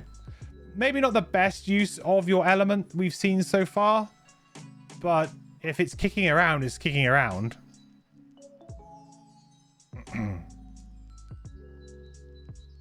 It's nice when devs embrace their community. It's kind of weird when they just wall it off like it's an art piece they made. Yeah, for sure. One thing that's like, I think really crazy for Isaac is that, of course, like a lot of the character design, he's always been sort of, you know, doing characters for the game. So it's got to be really difficult for him to not look at too much of the custom content, because he's always been kind of like wants to stay away from the custom content because he doesn't want to get into a weird, you know, if for example he was to create a character that had some similarities, I think he's commented before that he was a bit worried that, oh, someone might say, oh, well, you just copied my character, and he doesn't want to get into that kind of situation. So he tries to sort of, he kind of like, he's open to it happening and allows it all to happen, but he doesn't engage too much in like going out. I guess, I mean, a lot of the people who have been involved very heavily in the community have now been brought in-house into the design team. You know, a lot of the people who have been very close to the game at times have been involved or brought in. So there's some of that too.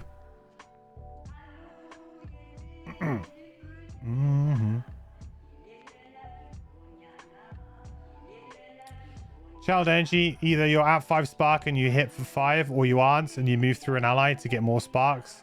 Duality of a card is beautiful. Yeah.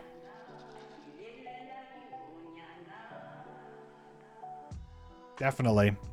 Very, very, very simple card. Does top half very effective, bottom half very effective. That's what you want. That's what you want. Okay, Surging Storm. Attack 2. Consume air to add muddle. Okay, not bad. Little 2 hex pattern here. Pretty easy to hit. Consume 1 spark to have advantage. Consume light and a spark to get +1 attack.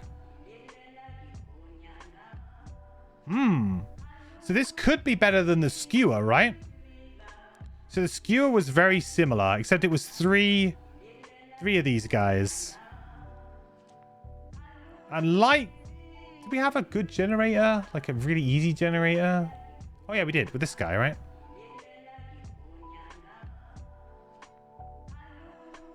Yeah, I think I like that a bit more than this one. I mean, obviously against certain enemies, this will be better. But if you're looking at level 1, thinking, hey, we need to, you know, we're just fighting some generic level 1 enemies that don't have shield. Being able to attack for 3 with advantage. I mean, the muddle is nice if you can get it, but to be honest, muddle is like just an added upside here. Getting like +1 attack and advantage to attack 2 things for 3 with advantage at level 1 with your terrible attack modifier deck should result in you at least having, you know, a decent attack, hopefully. You know, not whiffing and feeling really bad. Because I guess whiffing on this character will feel pretty tragic because you've spent your sparks to do so. But then whiffing on any attack for any character always feels bad. One of the moves was a Super G's generator. Ah, yes, you're right. The dodge.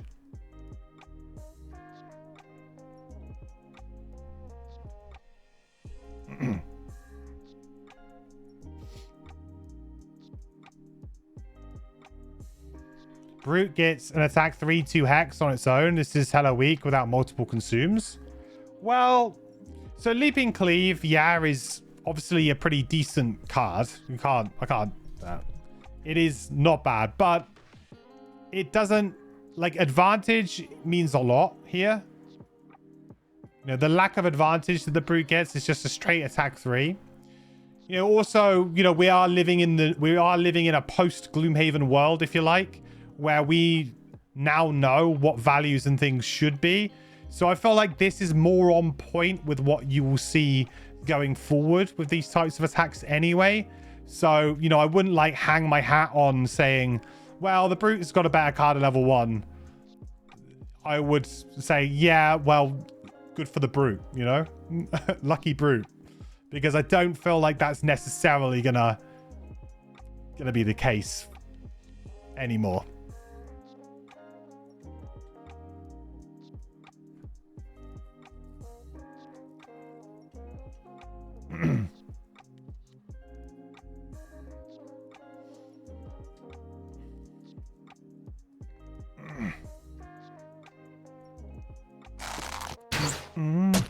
Hey, Frosty Lion, thank you so much for the follow. Welcome to the quest, my friend. Good to have you here. Any attack 5, level 1 will still be great. Yeah, I mean... Also, the thing with Leaping Cleave as well is that quite often people use it for the bottom anyway, because the move action on the bottom was also just incredibly useful anyway. You know, getting that jump and creating that air to then follow up with a good skewer. Like, a lot of people play that way anyway. Leaping Cleave is one of those weird cards where both half of the cards are just very, very good. For different reasons. I personally find myself most of the time playing Leaping Cleave for the bottom, actually. Funnily enough. Because I'm a skewer kind of guy. I like a skewer.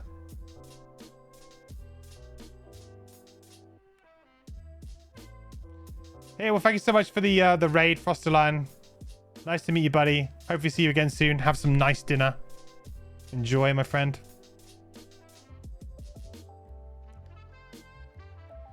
Yeah. Brute aside, I think this is a very good card. I think this is a very good ability. I do feel like the model is maybe so-so. Don't really care too much about that. It can save you some damage. I guess if the enemy is muddled, you're more likely to not dodge, but then you lose the dodge anyway. Like, muddle and dodge kind of have some anti-synergy with this character in a way, because, I mean, if they're muddled, then you don't really care if you're dodged, because you're just going to take the damage, probably. So, yeah, I don't know. But advantage and +1 attack, really strong. Very good.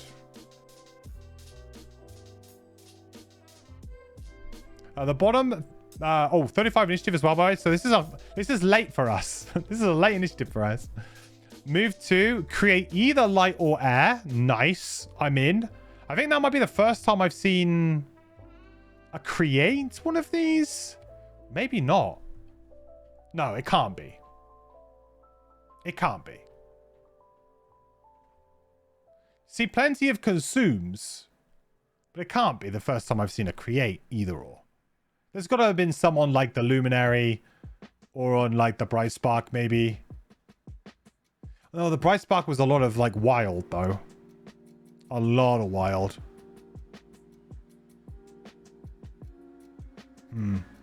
Anyway, move 2, create your element. It's going to be strong. We've seen it already. Say it again. Move 2, create a relevant element. Anything above that, in my opinion, is very playable. He just had a hybrid generate? Right.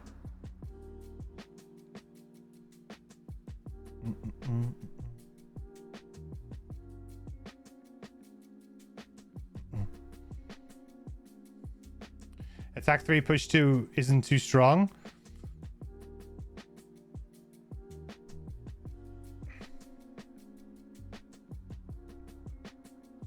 I mean... Attack 3 push 2 is on a melee attack is pretty standard. Like, I'd say that's pretty like, so the way that like you'd rank it is like attack 3 is basically the baseline, right, for most attacks at level 1, because attack 2 is of course your default action is attack 2, so everything kind of has to be better than attack 2 as an attack, right? So if it's going to be an attack 2, there has to be something else going on with the card, right? Oh, look, you can attack 2 things. You can do this. So, like, if it's an attack 3, then generally it would probably have some kind of maybe slightly weaker effect, but still a strong effect. So, push, pull, muddle, pretty common on something like an attack 3. Whereas if you wanted to put something a bit more premium on it, so poison, wound, immobilize, disarm, stun, even curse, usually that would bring the attack value down to something like a 2. And then sometimes you'd have, like, you know, ways to pump view various things like elements or whatever. So...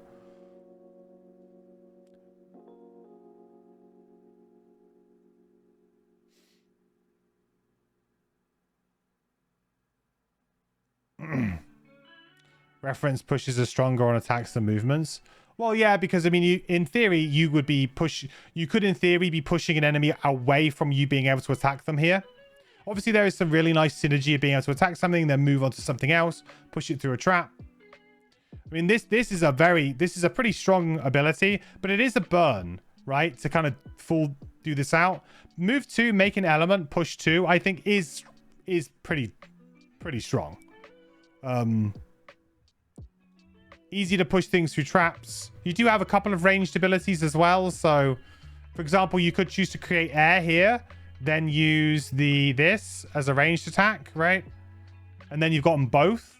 And then basically you're away for something crazy like this if you wanted to, or, you know, use a top or a bottom. Like, you'll have both elements up very simply and easily. But if you wanted to add this attack 3 immobilize, you'd have to consume. So you would have to use the spark and burn the card to get an attack 3 immobilized on top of this, which is a very clean way of dealing with a certain enemy, but it's certainly not like stun level of dealing with the enemy. If this was stun, this wouldn't be an attack 3, I don't think. That would be maybe a bit too good. But honestly, just playing like in a move 2, create an element with maybe a push 2 attached to it. You know, use some boots to help make this move 2 a bit more like a move 4. I think that's pretty good. It's definitely on the very strong side as a bottom. Yeah. Yeah. Said, I'll play move 2, make an element all day of the week if it's a relevant element to my character. And push 2 is just, well, pushing it over the edge, making it even better. So, and there's a bit of flexibility here if you really needed it. Although, I feel like you're probably not going to use this. Maybe towards the end of a scenario to get 1 XP or something. Or in a pinch if you're in trouble. Never playing it for the top, bottom for the win. I think it's an interesting one. I think you could play it for a bit of a hybrid card. I can see a situation when, depending on what our perks are, we're getting to perks soon, but I can see a situation that this could be a very effective attack if we've got good perks too. Right, moving on. Swift Strike. Attack 3. Target 1 enemy within 2 hexes. Consume a spark. And lose this card to add +3 attack and advantage. And air 1 XP.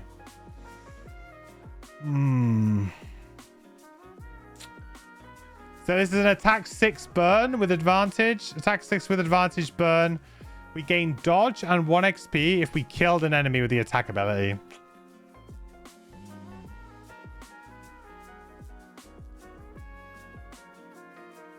I mean, without this burn, which I think is kind of fine. This character has a really interesting way to approach burn cards. Because usually you would have, like, this whole card would be a burn, right? This whole card would just be a burn. And therefore, I would immediately just write this card off as just being unusable. Like, this card's unplayable because I don't want a top action that is only a burn. Maybe if the bottom action is suitable enough to keep playing. But generally, I don't like it. I don't like being locked in and having like a card ability being locked off from me. But this character actually gets to interact with burns in a very clever way, which is that we don't have to worry about doing all of these, losing a card. We can keep playing this, and then when the situation arises, if we want to enact this, we can. And do 1 big attack to just try and kill something.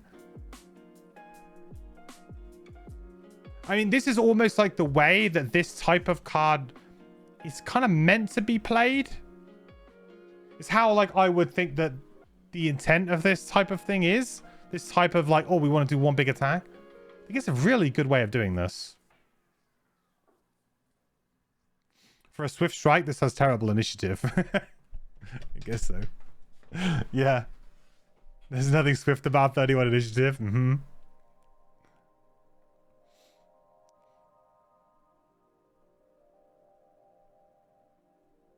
But you're not dodging. Yeah, you're only gaining dodge.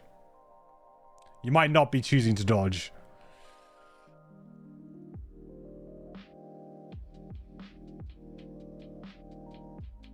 It's the same thing? Well, not necessarily. I feel like dodge is like is a weird one because you kind of choose and then you might just discard it anyway and get hit. Like, so you gain dodge, but you're not necessarily dodging because you get given the choice. Like, do you want to dodge or do you not want to dodge? Do you want to take the damage? Okay, well, I don't want to dodge, but you lose the dodge effect. Do you know what I mean? Like, thematically, there's a bit of a weird...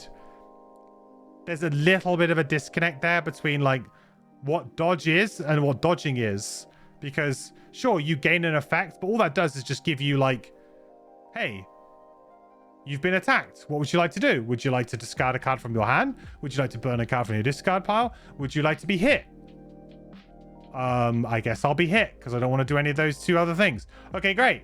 You take damage and the dodge token goes away.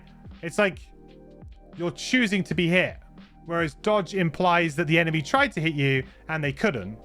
You know what I mean? Like, the fact that the player chooses is a little bit strange because, like, I mean, thematically, I would always choose to dodge. Like, thematically, when would I be like, no, I'll take this one, right? I get, like, the idea is that, oh, you have to discard a card to move quickly, but it's like the process of gaining the token and then using the token. I think there's a little bit of, like, the player has to do a little bit of a leap there to kind of get to that point where, like, okay, I get it. I mean, obviously, dodge would be way too powerful. It would just said, hey, next time you take damage, avoid it and discard dodge, right? That would be too strong. And too similar to other effects in the game, maybe, as well. So you don't really want something unique. But also, like, it's a bit weird because you choose... Like, really, the enemy is trying to hit you. And it's like, oh, do you choose to be hit or not? Like...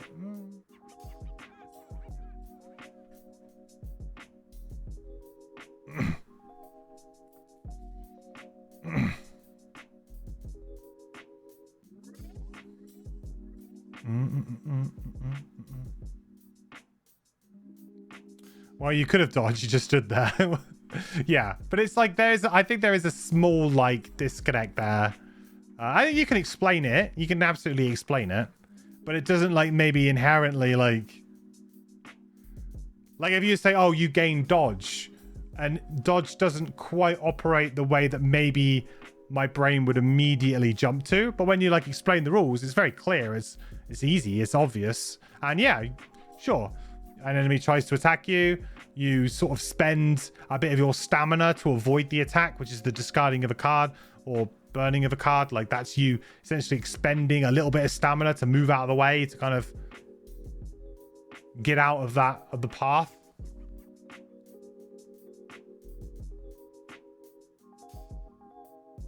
What would be interesting is that if you couldn't dodge if you were immobilized. That would be interesting. Anyway, so the bottom of this card is move 3, dodge self, consume an air and a spark to gain dodge. I don't feel like that's... I mean, like I said, with dodge, I don't really know about dodge. I feel like it's maybe a couple of times in the scenario you might use it. I don't know how much it's really going to come up. So I don't really know how much to rate dodge. As someone who's very used to just using disarms and stuns and immobilizes to never have to be hit anyway. That's the world that I'm playing in right now. Obviously, that's not going to be the world that this character will be playing in. You're going to be playing with a lot less premium control. So perhaps dodge goes up in value and more useful.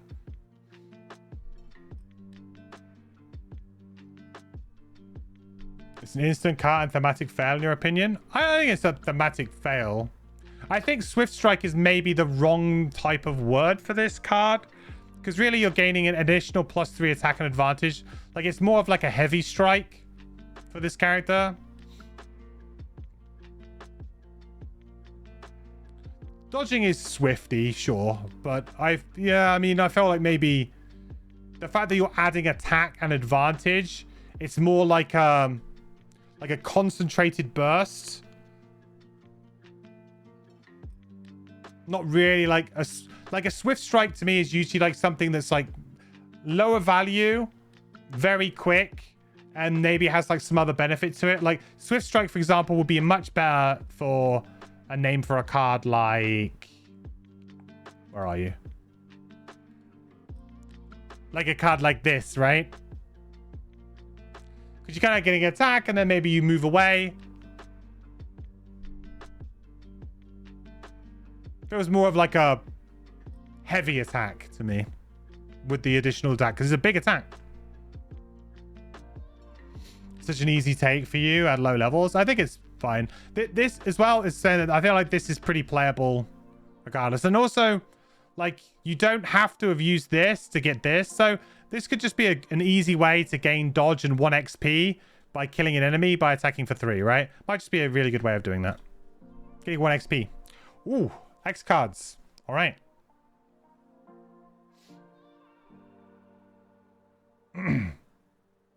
So Lightbender, attack 3, consume lights to get +1 attack. So this could be attack 4.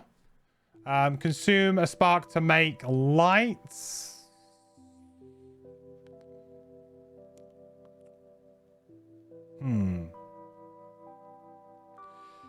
So I think we hit our first dud of an ability. I mean, I like the flexibility that you could, in theory, consume spark to gain light. Gives you a bit more flexibility there if you really want an element for the next turn. Like, for example, a lot of these abilities require light and a spark. So, like, you can kind of make sure that if you have a bunch of sparks, you can then get the light. But in my opinion, this is a pretty underwhelming card. I mean, it's not bad in terms of the values. Like, again, like attack 4, we talked about it earlier. Attack 4 is fine at level 1. But I don't think it's very inspiring. Doesn't really get me excited to play it. It's definitely the most boring. Yeah, it's the most boring card for sure. It's just very vanilla. Very, very vanilla. There's really not much to say about it. 42 initiative. That might be the most interesting thing about this card so far. It's fairly late for this character. So, there you go. The bottom is move 4. Potentially consume a spark and burn this card to get +3 move, jump, create light, 1 XP. I mean, that's a move 7 jump. Like, that's... To be fair, that's not bad. If you want to go get a chest or something, you really need to get out of a scenario for whatever reason, this will get you to where you need to be. It's nice to have it as an optional burn as well. You know, like a card like Ride the Wind on Spellweaver. It's just a nice card to play when you're low levels because you want to just, you know, get to chests. You can get the card back with Reviving Ether anyway. You create air with it as well, so a little element to fuel up Mana Bolt or Frost Armor attacks. So I think this is again, the interaction that this character has with burns, I think, is probably the most interesting part of the whole character design, really. Like sparks, I think you can draw a lot of parallels between other characters that use this kind of resource as something that they do. It's a bit more unique that all of the enemies drop them when they die, that's for sure, and that allies can pick the allies can kill enemies and they can drop them for you, and you can pick them up just by moving through. Like, that's a little bit more unique, so it's definitely much more freeing. But the real exciting thing about this character for me is the way that it approaches burns, by just having a card being like, hey, it's going to be good regardless, and then you can burn it, because it means that you don't get these really awkward like double burn cards, which we all know we hate to see, right? It's the infamous thing in Gloomhaven. It's the burn top, burn bottom, terrible card where you're like, especially if it's got bad initiative as well, you're like, well, I can't play this card because it's just going to be a move 2 for so long until I can figure out some way of playing it in a smart way. Unless, of course, it has some kind of busted passive ability on it that you can use. But this is a really good way of solving that issue and having a bunch of cards that you can just kind of like, yeah, look, I'm going to play this for move 4 and maybe filter a spark into air. That seems quite good in a pinch if you really wanted it. But then when I need to get a chest or I'm just getting XP at the end of the scenario, boom. Big move. Double losses are fine as long as they are designed and want to be used room 1. Yes. Well, that's what I mean. Yeah. So they need to have some kind of either like reusable passive, or they're just incredibly powerful in what it is that they do. Enables your character in some way. But this really shirts around that, so I like it. I really think it's a very clever way of doing it. We've got 10 cards as well, so we're not like tapped out on stamina necessarily. We can probably burn a couple and do some really cool things with those big burns. All right, next up we have Aerial Dominance. On your next 4 attacks, while you have dodge, add +2 attack.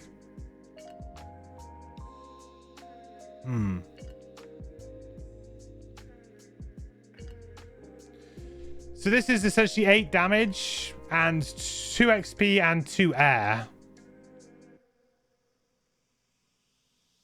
It's not terrible. It's not terrible.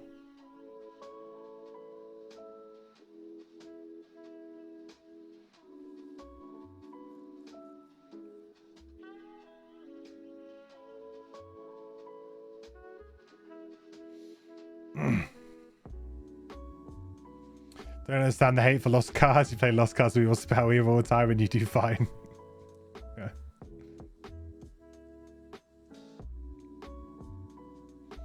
No flexibility. You take the attack 6 advantage one over this. It's meh. I don't in principle I don't have like a huge problem with it. But you know, playing this out, the fact that you have to have dodge to get the +2 attack as well makes it kind of a bit limiting. Like I'm sure we would be able to get dodge, you know, relatively on command. Like when we feel like we need it, we can go get it. We've had a couple of cards like that can get us dodge fairly simply.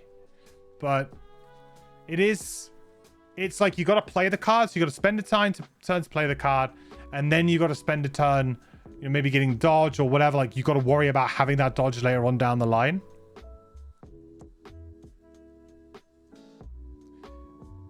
10 card class. We probably don't really want a card like this in a 10 card class, I would say. It's an interesting option at least, but yeah, probably not going to make my starting set of cards, I would say. 39 initiative is, again, like sort of late for this character, fairly late for this character. Move 3 and jump. Consume air to get +1 move. All enemies move through, gain muddle. I mean, that's a move 4 jump. The thing with this character is we've had a lot of good value moves. So, like, a lot of the time it's going to be a bit of a pick your poison type situation with your moves. Like, which ones actually have good top actions as well that you quite like. I don't feel like we're struggling, right? Maybe we've got better options than this. I'm sure there'll be like a bit more of a dodge heavy build, maybe, that could capitalize on this a bit more. But still, it's only 4 attacks, regardless of how you look at it.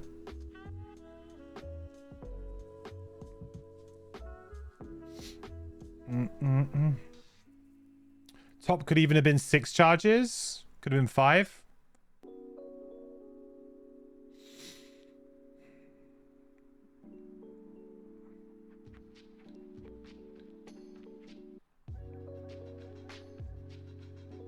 I don't know. These things have got to be these things have got to be finely balanced. If it was 5 or 6 charges, that means that realistically it's probably going to persist between rests. 4 charges means that it's less likely to persist between a rest as well. Not that means like a huge difference, but you know, potentially like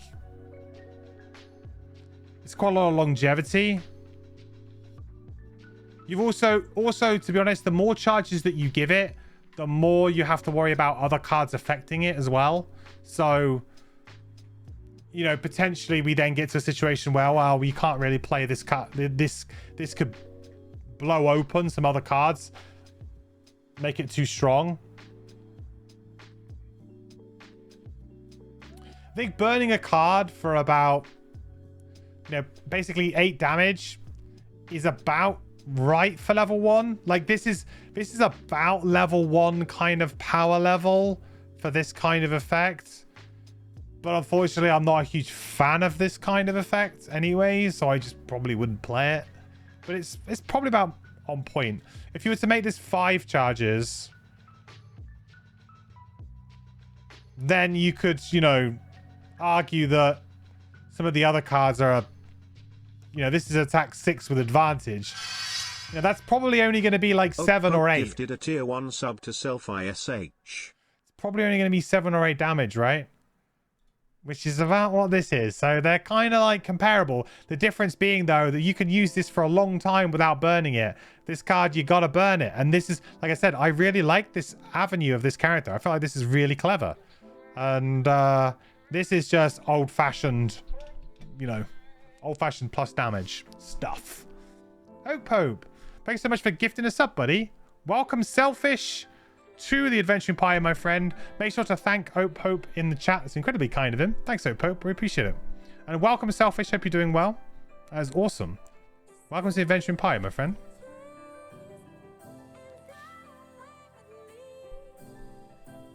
Thanks, Hope. Appreciate it, man. Give it Pierce. You mostly just use it for shorter scenarios. Yeah, I guess you could use it for a short scenario. Sure. Anyway, so this is I mean, it's an X card, right? And I feel like this is pretty on point with an X card. Seems about right. Nimble Resilience. Heal 2, range 3. Consume a spark to add regenerate. Consume a light and a spark to add bless. Consume 2 sparks for +3 heal. Okay. Kind of interesting here. This is our first targeted heal. We did have one heal before, but it was a self-heal. So this is one we could spread the love.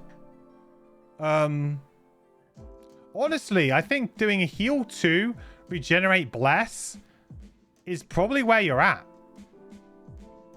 I don't feel like doing like heal 5. I mean, it's a big heal, but I personally would be moving towards trying to hit the heal 2 regenerate bless, I think, and hoping that you can catch it at a really good time, like around long rest time, and just hope that regenerate can tick up, give them maybe actually come up to that +3 heal with the regenerate, right? And if you do this early, I mean, this is 66 initiative, this is the latest one we've seen. If you could in theory do this before your ally takes a turn, that regenerate will tick immediately. So that makes this look like quite poor value, really. Slow card inbound, yeah. Go all in, you heal 5, range 3, regenerate bless. I don't know if I'd want to use 4 sparks. I mean, I guess if you've got the sparks flowing and you don't feel like you've got them to spend, there's certainly worse things you could spend them on. At least it's a way to spend spark without having to target an enemy as well. So there's maybe some element of that.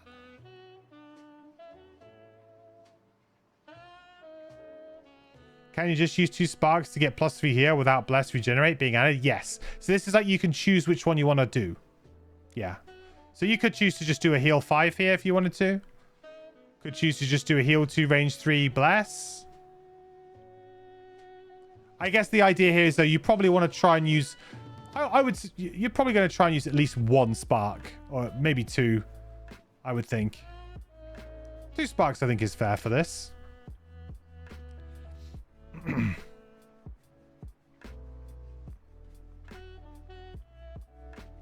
Impressions of the class after level 1. We're not quite there yet, but so far so good, I think. Is this the last X card? It is, right? 66 initiative, as we said, latest initiative. Maybe we take this for the initiative. Consume 2 spark to add dodge, so dodge self. On your next attack, while you have dodge, add +1 attack and gain advantage and ignore retaliate. Ooh.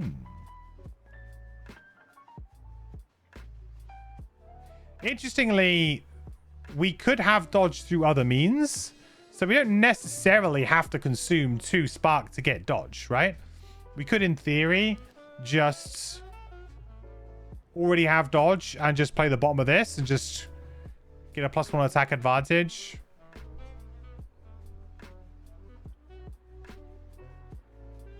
I like it. Also, what works quite well is we have a couple of top moves.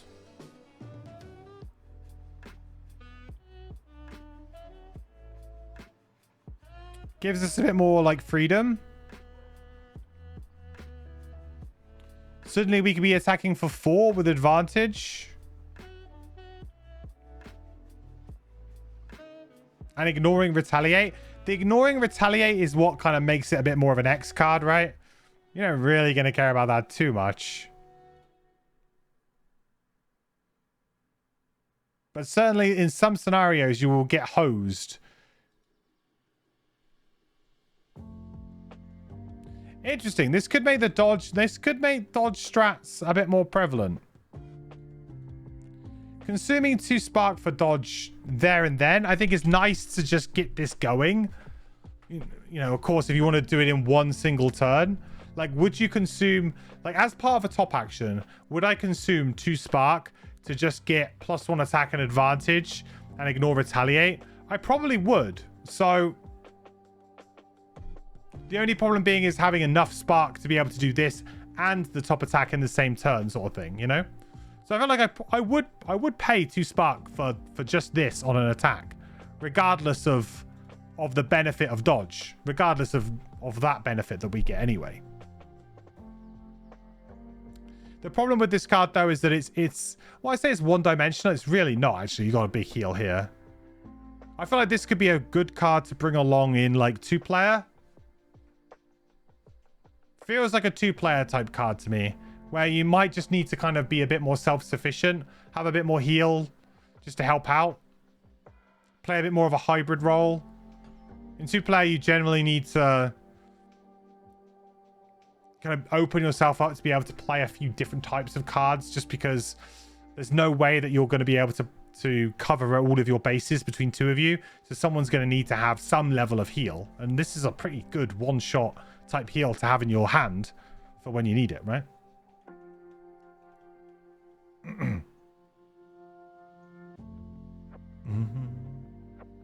Start burn, so would you ever discard it? It'll discard automatically, yeah. Whenever the charge is gone, it will just go to your discard. Yeah. Cool. Well, I feel like as X cards go, I mean, this one seems pretty boring, to be honest. I feel like this one has its place, and so does this. So, yeah. Not bad. So after level 1, I mean, you want like a pre-level 1 review of the class. I think the class looks a lot of fun to play. I think there's some really fun things here. Lots of ways to get sparks, lots of ways to use those sparks. You know, it's not being too stingy. You know, it's not being too restrictive by saying, hey, yeah, you can have sparks, but you can only have a couple of them and you can't, you know, run around. This character definitely feels like you're going to be able to have your cake and eat it, which I like, generally. I like characters that allow you to play a bit loose and you don't have to play as rigid. So, yeah, I like it.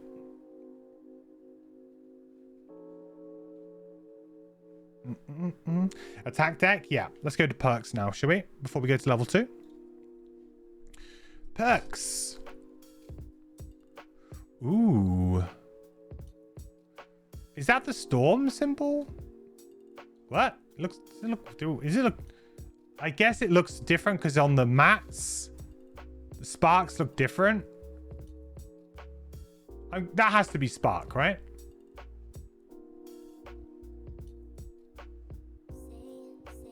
It's the hybrid element symbol. Oh, you're right. It's the sun and air. I just look like a jumbled mess of lines to me on my monitor. That's my fault for having it on my big monitor and I'm just like sat away from it. Yeah, you're right. That's light and air.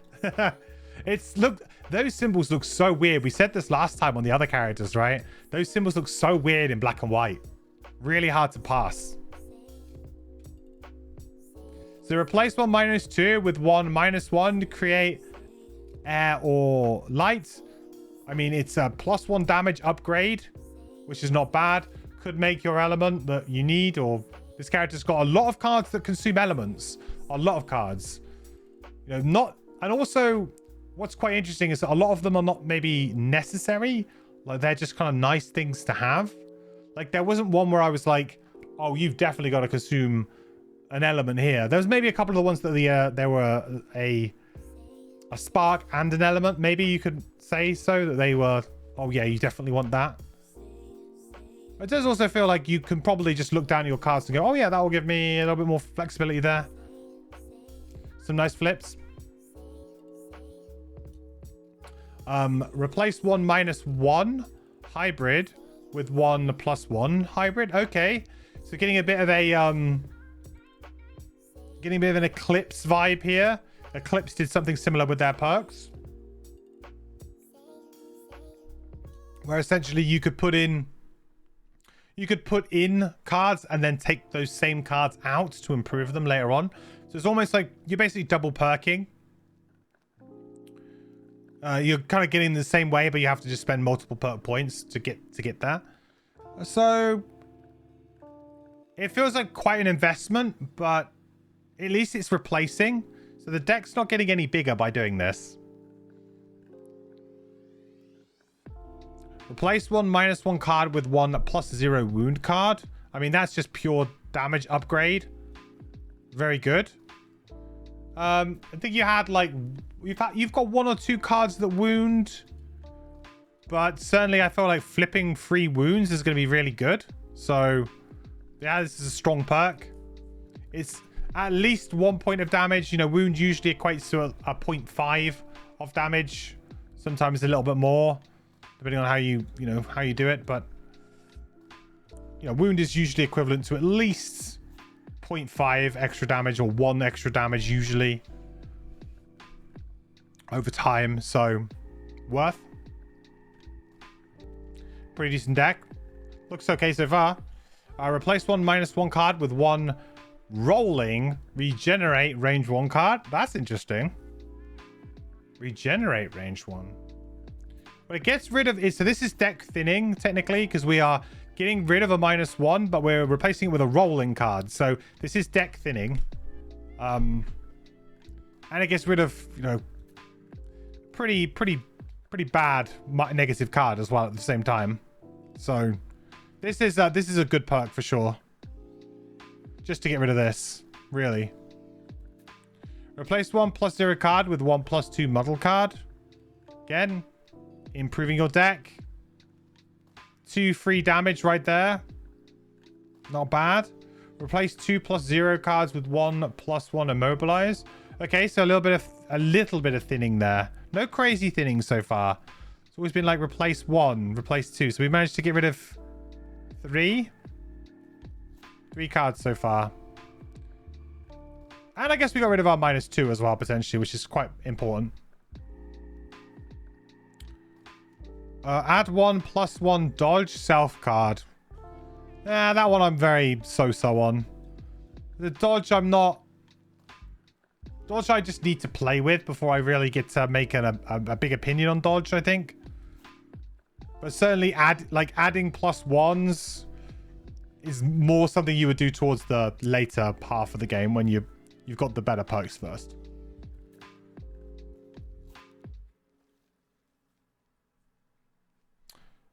Is that regenerate self or regenerate ally or both? Both. Yeah, it's a range 1 regenerate action. So could target yourself, could target an ally. Add 1 +2 either light or air card. No. I mean, it's plus. I mean, I like it more than this probably, but. Ooh, but hang on. Spicy perk coming up. Whenever you dodge an attack, gain 1 spark. Well, dodge suddenly becomes a bit more interesting.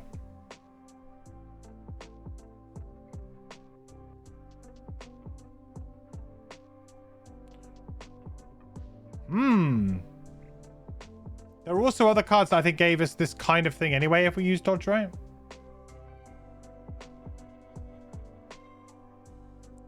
At level 1, if you get hit for 4 or 6 damage, you're not going to dodge. Maybe you have even number cards and have something really important. You may not. Yeah.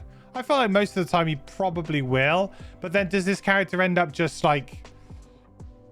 I feel like the dodge mechanic in general, you want to do like... You kind of want to do in pairs, right? Or maybe not odd, depending on the round of number of cards you have in your hand. But sometimes you're not going to have much of a choice because the enemy's just going to come at you and attack you. My worry with dodge is that if you have a particularly bad round, are you going to end up, you know, like discarding a card and then getting killed by bad flips and things? I don't know. Dodge seems like a really interesting mechanic when you can control how many enemies are going to hit you. So if you're really good at your positioning, really good at making sure that you don't get hit, but maybe there's like one enemy that's going to hit you, then you can use dodge. Like dodge is going to be a very interesting mechanic. Much easier at 2-player than it is going to be at 4. Because when you're playing like 4-player, like there's so many enemies on the board. There's so many choke points on the map that, you know, maybe your tank is out there, but he's fully surrounded. So then a random enemy just walks up and tries to hit you and what have you. Like I feel like at 2-player, you're going to have all of the same space that you would at 4. So you're going to have that ability to ensure that you can maybe just try and dodge one attack per round. Try and get those sparks or whatever it is you want to try and do. A bit more control over it. I feel like dodge is going to be a bit more of a chaotic mechanic at 4. Whereas it's 2, I feel like it could be quite an interesting mechanic.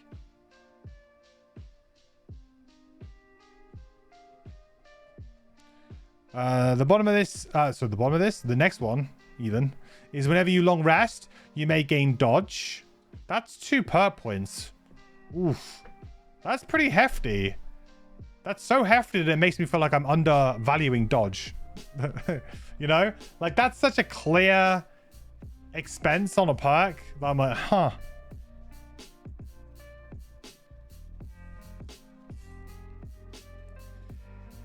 I mean, you're gonna long rest maybe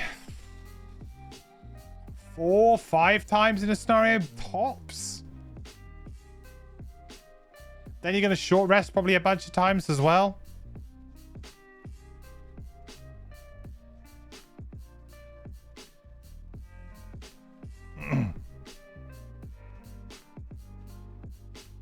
So it's a bit of a heft, but post level 5, you got super good use out of the perk. Interesting. Well, we'll have to keep an eye out for that then. I like this bottom though. I think this bottom's kind of interesting. Whenever you short rest, you may consume 1 spark. If you do, 1 enemy within range 2 suffers 1 damage. I feel like that's kind of spicy. Because you could be in a situation when, like when you want to short rest, it's usually because you're being attacked, right? You need to short rest because you need to get a specific card. You're in danger. You're mid-fight. So sometimes you're just going to have to be short resting, especially on a 10-card character that may be losing cards through dodge and things like that as well. So first, like a character who will probably find themselves short resting a fair amount and getting some extra value out of that by consuming a spark. Like, I think a spark for 1 damage is where we're at in terms of value. For how much is a spark worth? Well, it's worth +1 move. It's worth +1 attack. It's worth, you know, that kind of level. It's worth muddle. It's worth maybe advantage. So I think that's base where it is, right?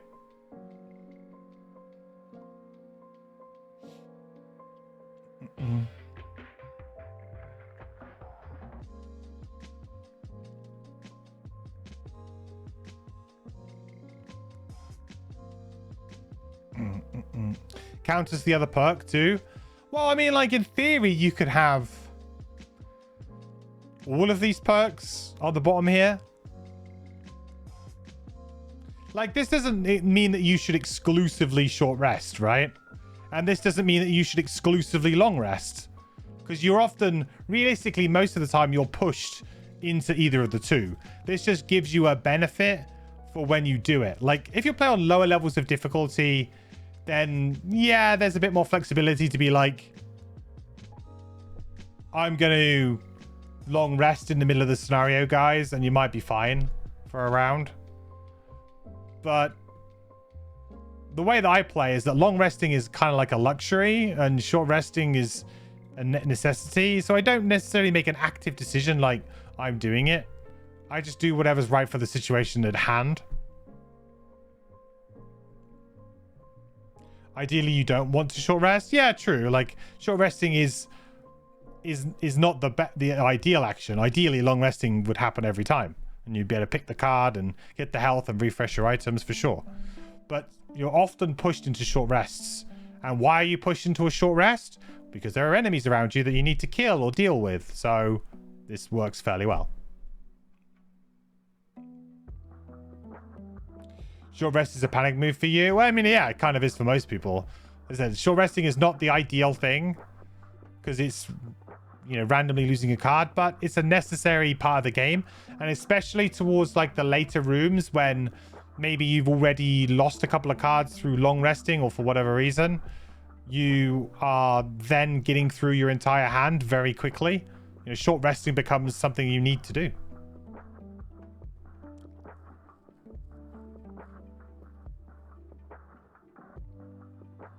Short rests are very tempting as long as long spear exists. Again, oh yeah. Okay. So yeah, in terms of perks here, I think this is really interesting. I think it's cool that we've got 3 kind of new style perks here at the bottom. Really happy to see that.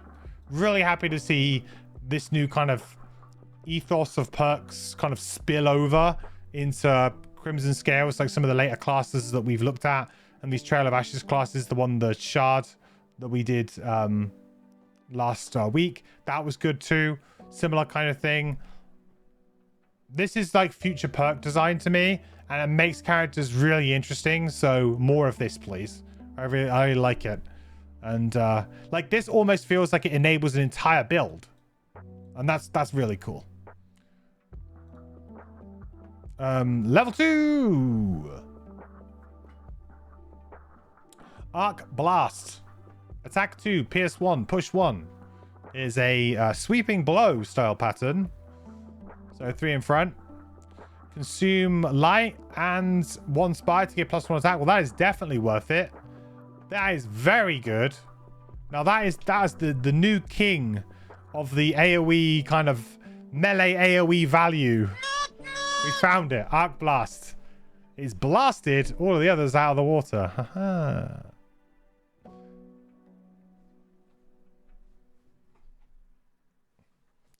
So, hands down, incredible attack.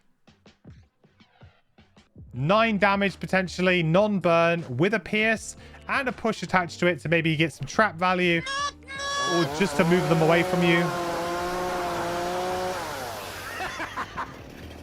Now that's a lot of damage. That's a lot of damage. So, I mean, simple card, but brilliant. Like, very, very efficient. Incredibly efficient.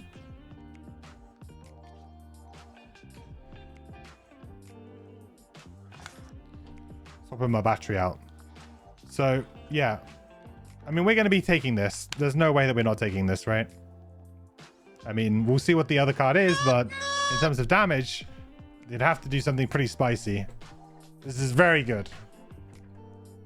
And to be honest, even if you just target 2 things, it's better value than the other one, right? Because the other one was like we had to consume... Well, it's just pretty similar, actually. Pretty similar, actually. Except it's got the Pierce 1 and the Push 1 sort of inert in it. It is better, but could be fairly similar to the other one. Okay, the bottom, 12 initiative as well. Initiatives for this character is going to be a little bit like, yeah, it's early, good. Move 2, add immobilize or wound to your next attack this round. And all enemies adjacent to the target suffer 1 damage. Oh, consume 2 sparks to add both conditions. Okay. Wow, that's really good too. Yeah, that's really strong too. I think you're probably going to be using the wound 9 times out of 10. And then immobilize maybe occasionally, right? But getting a free wound and an extra little bit of splash damage to those guys. Let's say you could get like 2 or 3 splash damage plus the wound. This could be like 4 damage added to your attack. Yeah, personally, I feel like it's This feels like quite a high cost, considering that you get this for free. I don't see a world in which I'm doing this, if I'm honest. Unless I'm using one of the top moves to move away, I guess, maybe? Feels a bit cute, though. Especially for 2 spark. Because I'm going to need to use the spark to get the move and the jump on the other guy. On the top move. So you would be really, like, going on, like, a 4 or 5 spark turn. Which, that feels like there's better uses of a 4 or 5 spark turn. I don't know.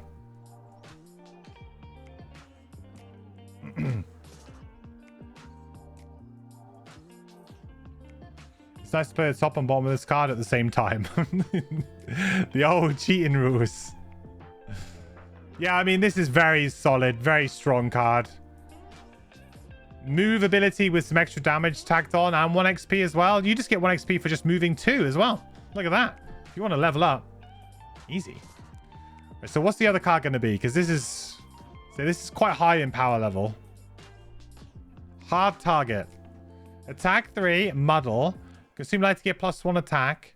Add +1 attack if you are adjacent to 2 or more enemies.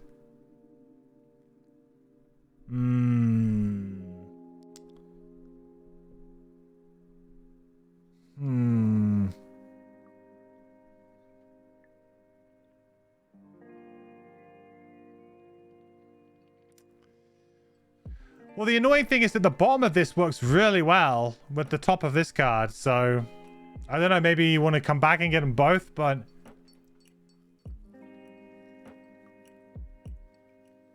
this seems pretty weak to me. Not as good, not bad though. Yeah, I don't think it's bad. No, you're right, it's not bad. But is it going to end up being an attack 4 a lot of the time? Or is it also going to be like an attack 3 some of the time? Like there's some hoops here. Plus being in a bunch of enemies might not be really what you want to be. It's add if you are adjacent as well, which is kind of sucks. So you'd be adjacent to obviously the target. And then there'd be 1 more enemy, I guess. So maybe that's not that bad, actually, really. Thinking about it that way. Because you're going to be moving in. You're going to want to target one of the 2. You target that guy. Hopefully you kill him. Or you just do some decent damage. And then you just got 1 guy left over. It might not be so bad.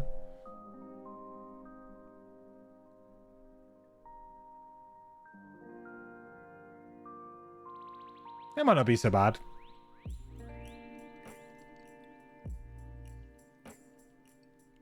I still don't know how thematically this kind of thing hangs together, though. I had the same problem with the chain guard, to be honest. At times I was like, why am I getting extra damage for, like, the allies being near them?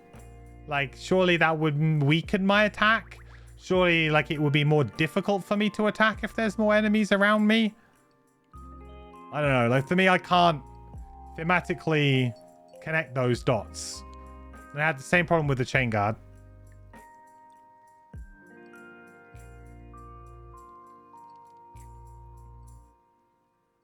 Oh, see you, Oak Pope. Thanks for stopping by, buddy. And thank you so much for the gift subs. I really appreciate it, my man. Ricochet is the answer. Ricochet a lightning bolt off of somebody. Maybe. So the bottom is move 3, gain dodge and 1 XP if you're adjacent to 2 or more enemies. Now that one makes a little bit more sense, and I quite like that. You can also consume air to get heal 1, or consume spark, and consume spark to get another heal. So this could just be a pretty nice sort of move 3 heal with a gain dodge. That doesn't seem too bad. Heart Blast is probably 2 attacks more often than 3. Yeah, true. Still 6 though. That's still a higher number than this.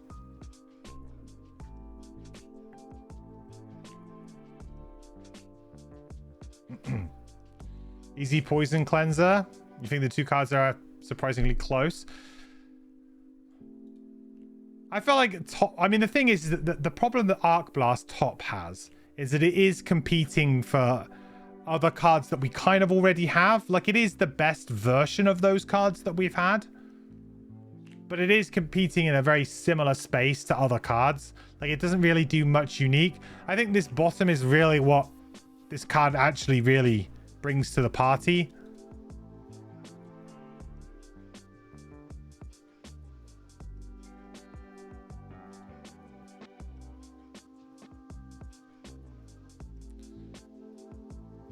This is probably the easier card to use, to be honest. I think it's difficult. I'd probably go Arc Blast, but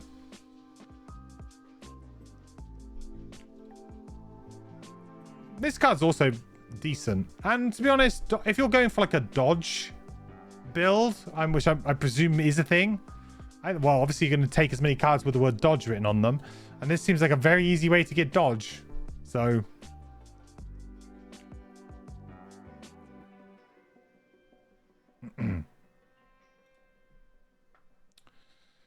so level 3, air current. Move 2, attack 3, create air, push 2. If the target is pushed at least 1 hex, one enemy adjacent to the target suffers 1 damage. Okay.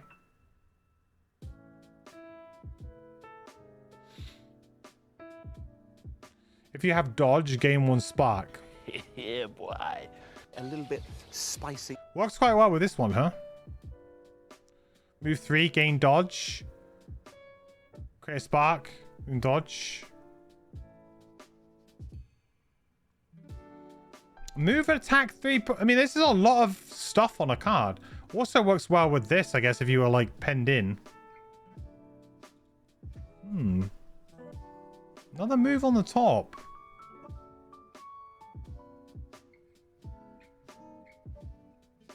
Also, presumably this would do the 1 damage to the enemy who was in the hex before it was pushed. Or after it was pushed.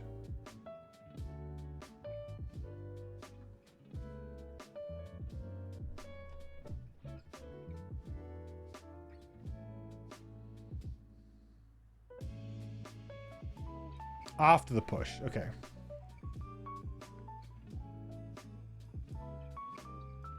I like this. I think it's pretty solid.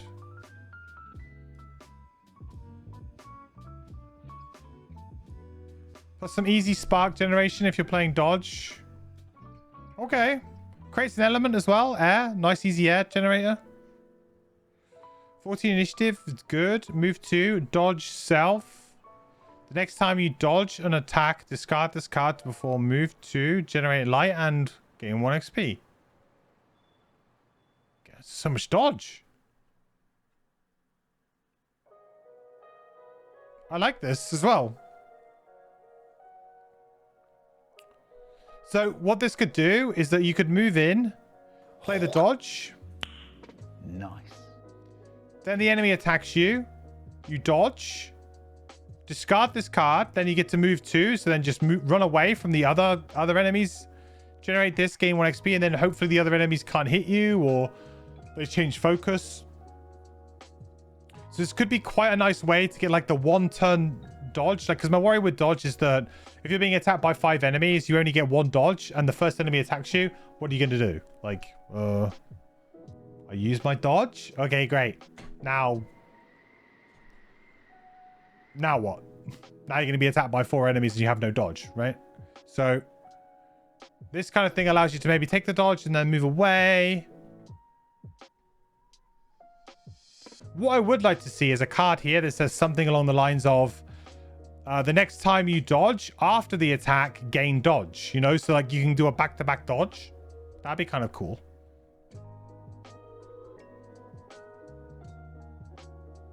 Still not convinced that dodge is like a super strong mechanic though within itself.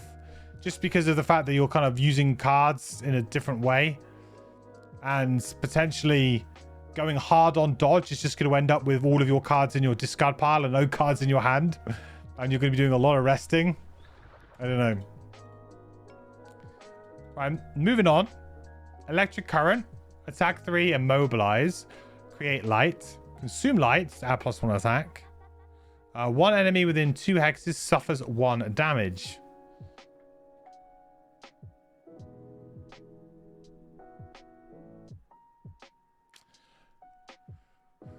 It seems very similar to some of the previous cards we've had. There's a card that lets us spend spark for dodge at level 1. It's not a passive ability though, right?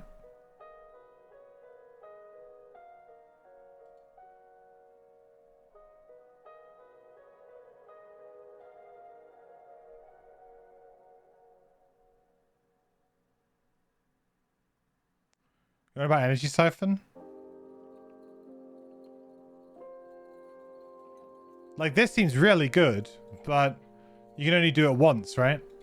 This is a passive ability. Oh my god. I mean, that would be broken. That's like level 9. If we get to level 9, that's what we're shooting for, all right? A permanent version of that.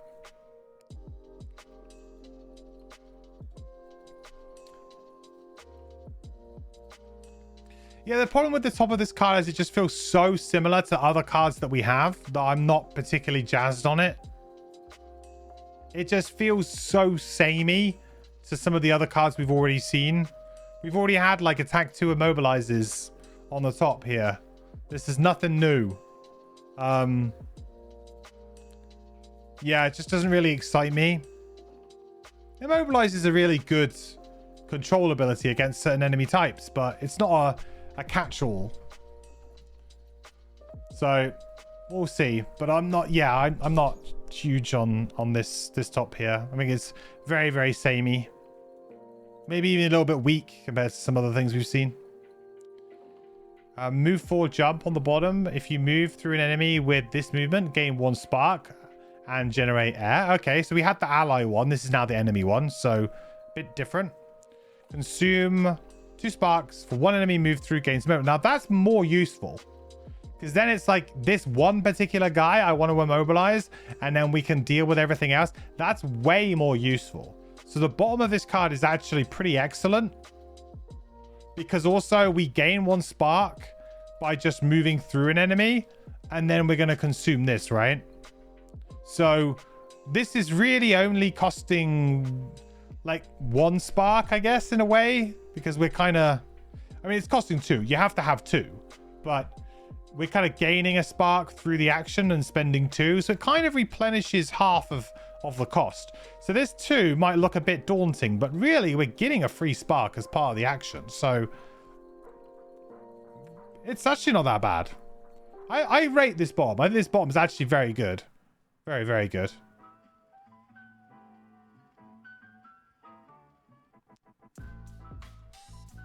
But is it better than the top of Air Current?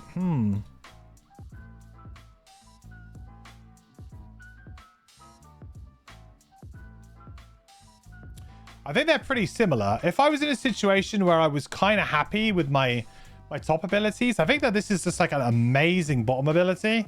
So if you just found like, if we were to find by this point in time that, well, we're really happy with our top abilities, we've got some really good ones, but our bottom abilities, well, they could do with some help. This seems like a really good one.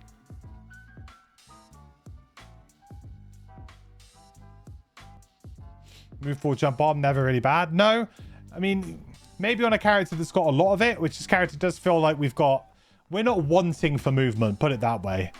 You know, if you go into a scenario and there's some movement restrictions or whatever, you're fine. This character is not going to be struggling. There's certainly not going to be like a pick where we say, oh, we should definitely take this because it's a move 5 and we struggle for movement. Like, no. I feel like we'll be fine. But this is basically get 1 spark and immobilize something. That's quite good. Yeah, I think if I'm this has a bit more synergy with some other cards that we have. You know, then you can have dodge and then you do this. Like, this, though, straight up gives you the spark very easily, though. Like, just move through an enemy. Easy. No problem. Gain a spark. This one, you have to have dodge. Do you have dodge? I have dodged a lot, but I don't maybe have it every turn.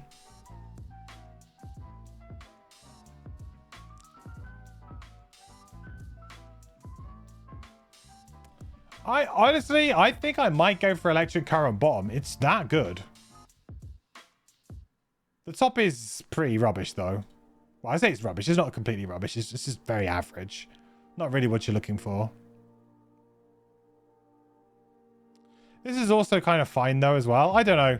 Difficult one. Very difficult one. I think depending on how my playstyle evolved, I think this could be just the best ability out of all of these two cards. Tops and bottoms, this could be the best ability here.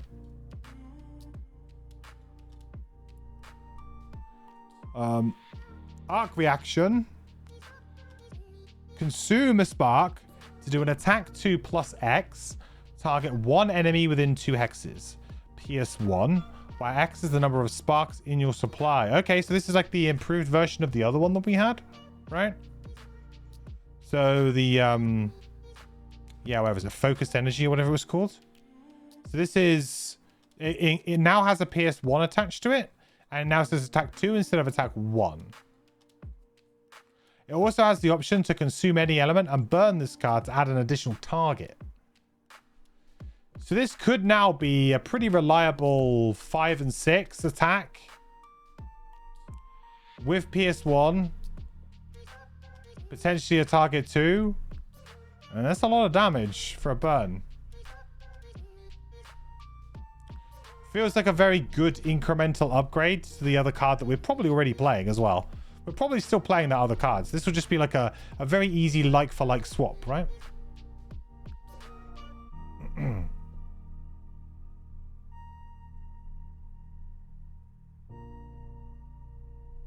So while it may seem a repeat, this truly enables the 5 spark barrels. You want to have both? Oh, I guess you could play both. Yeah, sure. Just go all in on having hoard all those sparks. Sure.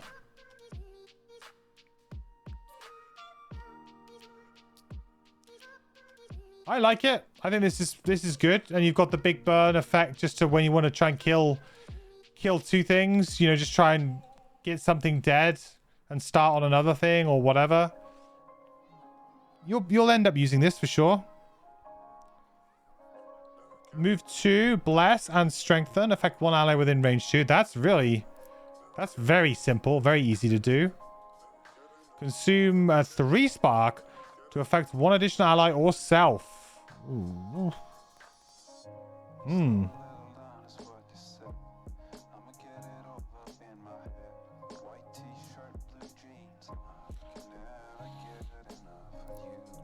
I mean, bless and strengthen is a really powerful effect to give to an ally. Like when I'm playing a support character, I love abilities like this.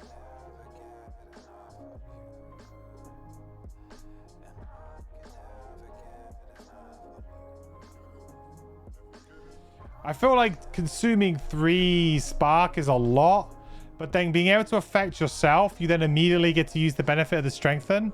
Is that worth? The good thing here is that they've avoided a big problem here, which would be that you could consume this and then you could use like the level 1 version of this.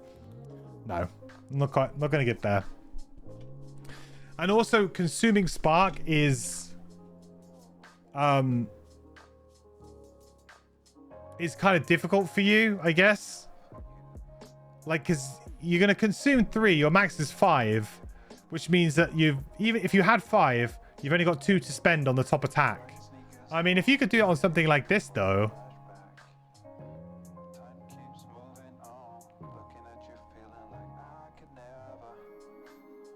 I mean, not bad. Self-strengthen feels okay on this character. It doesn't feel like you're going to be drawing like amazing perks. Like your deck is just very like, I think your deck is like good but not great, not particularly swingy. It's got a lot of ambiguity. That's the word. A lot of ambiguity in your attack modifier deck too. So I don't know, maybe strengthen's not the best.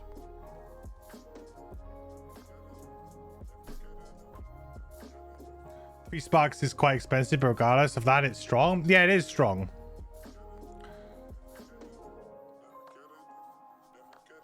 Interesting card, this one.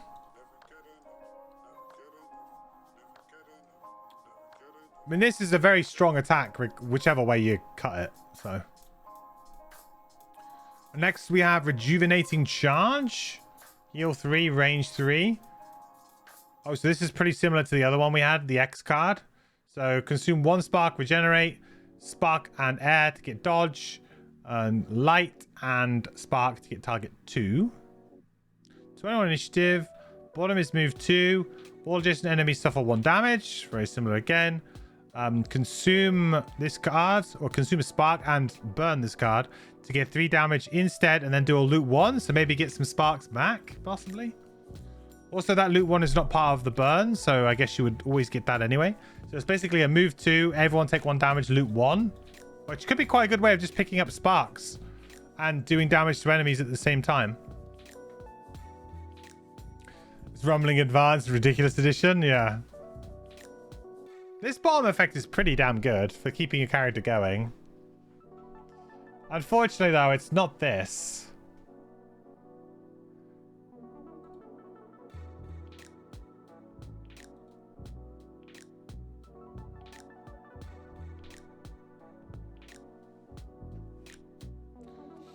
It's nice how this loss can basically pay for itself immediately if it kills a few targets. Yeah, that'd be nice if it killed like 1 or 2 things, and then you get to immediately pick up the sparks because of the loot action. Yeah. It's pretty neat. Top here is nice too. I mean, is it nice as nice as the other one? I mean, it's kind of better, I guess, the target 2. But the thing is the other X heal, I think, was just fine, really, as well. It doesn't strike me that we want to be like a particular like support character.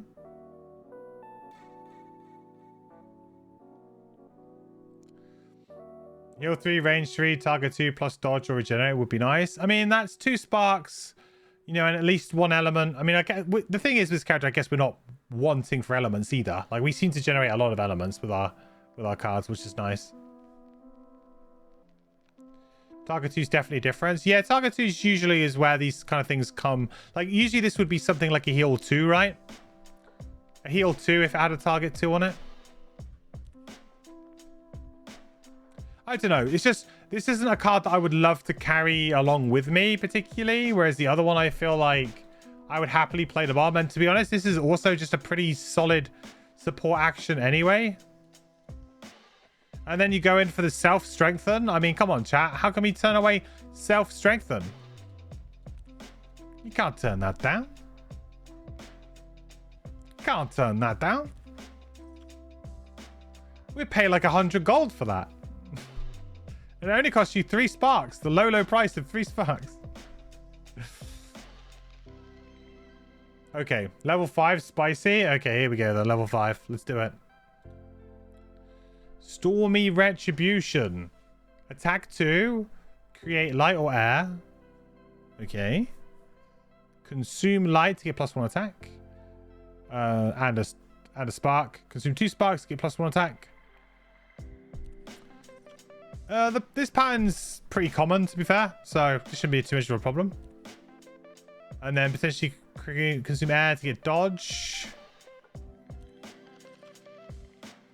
So it could be attack 4 on 3 things. I mean, that's pretty good. But again, I don't know. It feels very samey to the other cards that we've had so far. What's a little bit annoying here is I kind of wish that the dodge was above this. So then we could kind of get like some of the dodge buffs.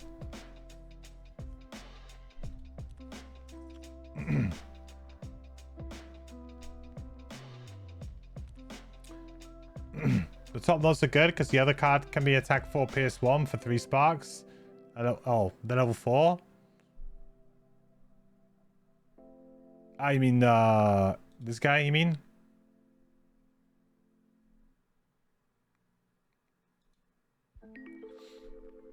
Yeah, I mean, it does seem a little bit pricey to me and a little bit too samey. I will say that we have now had a little bit of a run of these AoEs that have been quite samey. Just slightly different pattern, slightly different cost, but feel very similar. So I'm not particularly jazzed about it. 77 initiative is really late though. We might actually just be wanting to poach a couple of late initiatives on this character. Dodge self. Whenever you dodge an attack, the attacker suffers 3 damage. Persistent ability? Ooh.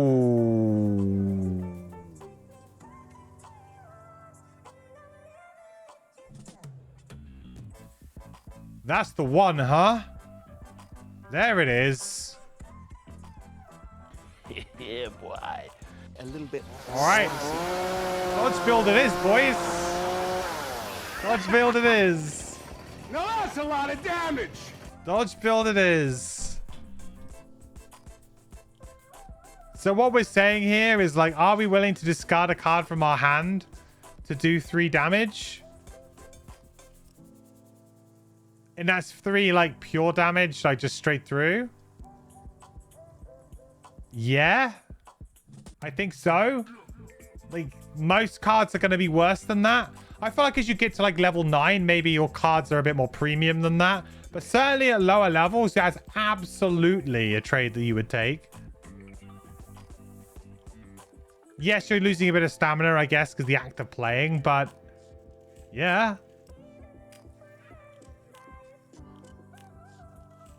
And prevents damage. Yeah, exactly. And you get the prevent.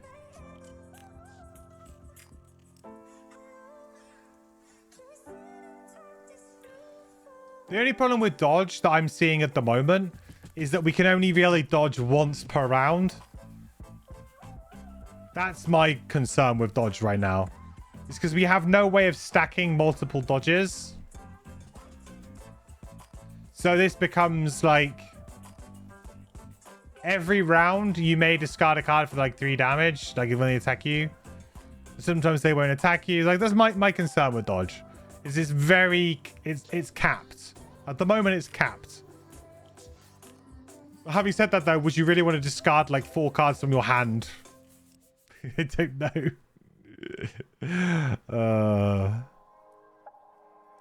Good because it works for distance, for range. Yes, it does. Dodge is a really good way of dealing with ranged enemies too, actually. Like who have pierce and things like that. Yeah, for sure. Very good weapon against them. A good tool. Okay, well, this looks like a lot of fun, but I still feel like we need like some way to stack dodge. And I said maybe that'll be a level 9 card. And when that comes together, I think that'll be a hell of a fun build to play. So like weird. Like, it's just weird.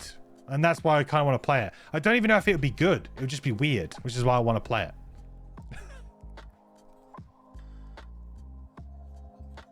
Dodge prevents the attacks. That includes negative conditions. Yes.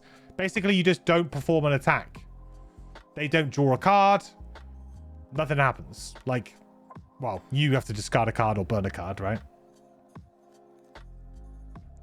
But, yeah, I feel like that is exactly what you want. You really want this kind of thing. Some way of stacking dodge. So tempting to let you know what the solo item is, or well, maybe towards the end. Let's look at the other level 5 because this is cool. Spark Conduit, attack 3, range 3, create light or air. So many elements on this character.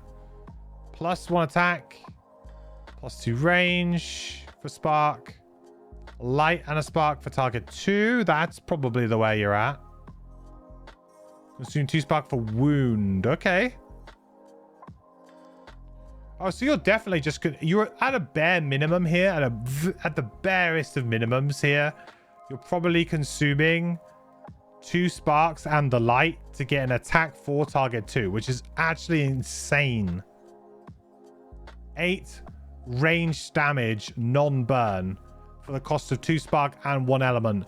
And the amount of elements this character has got, kind of kicking off. Ooh, punch the mic. The amount of elements that this character has, like just kicking off, is insane. So you will not struggle at all.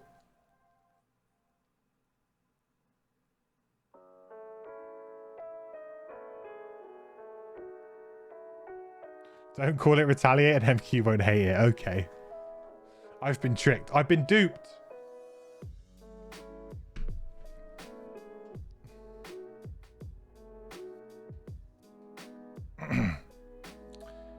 All Right, the bottom of this card is gain 2 sparks. At the beginning of each of your turns, gain 1 spark. 2 XP permanent ability. I mean, that's a lot of spark.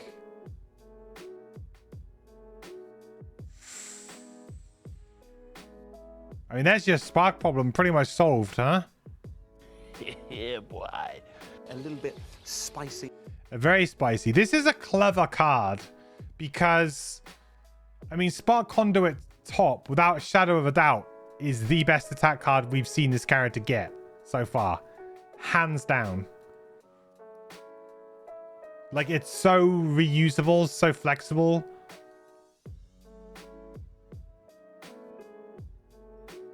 But then the bottom is like, you need to play me on turn 1, otherwise you're going to feel like you didn't get max value. You know? Like, ugh. It's a good way to make like a card. They put a very strong attack, but basically make a very, very strong passive on the bottom of it. That's a lot of spark. Yeah. So this card used to increase the max spark to 6, but then you proved that the level 4 and the level 1 card were broken if they were attack 6 and 7. Ah. Yeah, so if this also increased your maximum spark to 6, that would be pretty nuts. I mean, the thing is, though, is that you can easily get to 5 spark by the second turn with this, right? I mean, depending on where the enemies are, but you can, in theory, play the bottom of this. And you play the top range push spark card. And that would get you 2 spark as well. So essentially you'd get to 4 spark. And then at the beginning of your next turn, you'd go up to 5. So you could be at 5 spark on turn 2. Obviously, you'd need the enemies to be within range of you, yada, yada, yada. You might actually, increase the range of that card. Could you increase the range of that card? You could increase the range of that card. You can even increase the number of targets if you're an absolute mad lad.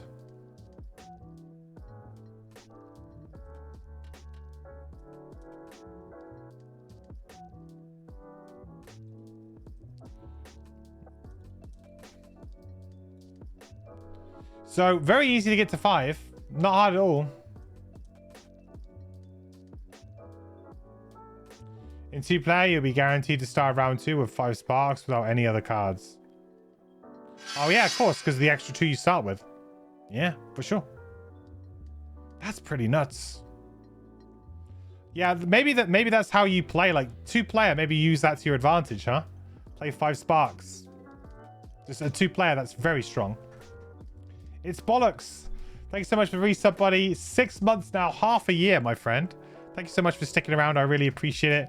And using your Prime Gaming sub here, I really appreciate using that Bezos bucks, buddy. Hope you're doing well. The quest continues, my friend. I hope you're having an awesome day, man. Add Immobilize to that as your first enhancement. What the push?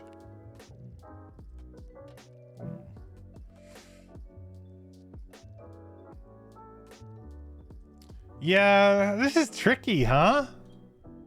So something really wants me to play this. Like, I don't know. There's something there that's just like, this is so different to any other character that I've played that makes me want to play with this more than this. Because this is like, yeah, we gain a lot of the thing. Like, we've seen this before, like Hollow Pact, gain a bunch of token, gain a bunch of their resource. I've seen characters like this before. Even something like the Artificer gaining scrap.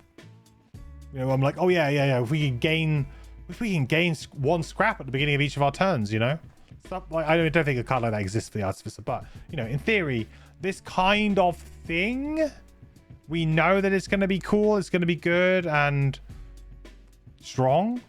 This to me is like the unknown factor, and I'm like, man, I really want to just play something silly. And this just seems like I could be around a table playing with some friends and they'll be like, oh, dodge, takes 3 damage, dodge.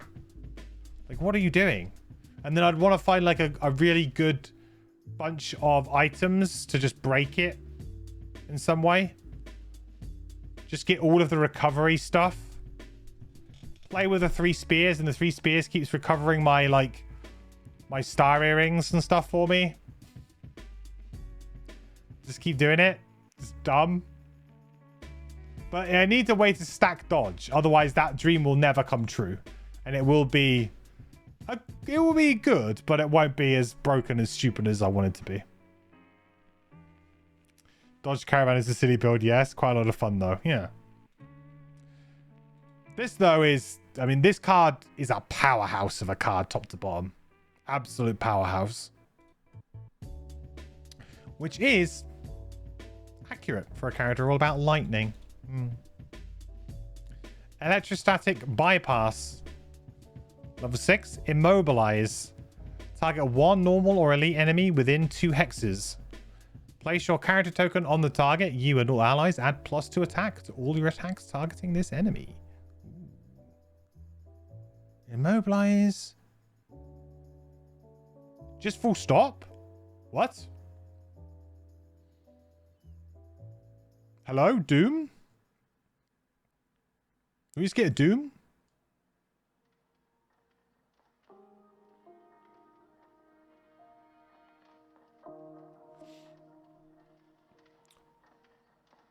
We only work once per turn, right? It's not quite like Retaliation. Yeah, Phantom. Which is what makes me upset about that build. If I would love it if we get a card somewhere that allows us to stack dodge. Like, whenever we get attacked, we may consume, like, 1 spark to gain dodge before the attack or something like that. Some sort of fun way to be able to get multiple dodges in a turn. But at the moment, realistically, you're going to dodge 1 attack per round. That's it. That's all. That's the max you can do. So it's capped. It's capped. In an unfun way. It doesn't work on bosses though. What, because of the immobilize?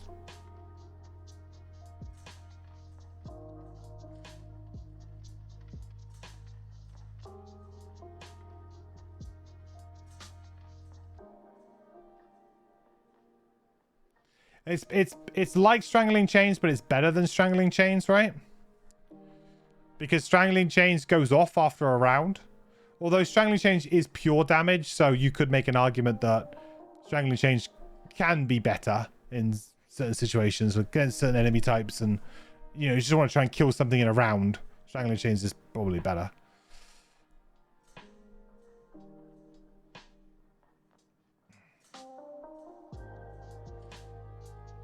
Only targets normal or elite. Oh, sure. Yeah, sorry. But we would still need to immobilize, right? So if an enemy was immune to immobilize for whatever reason, we couldn't use this on them anyway. Not that there's any... That was one thing that I wanted to add, actually, to increase power level in difficulty in Gloomhaven. Add immunities to elites.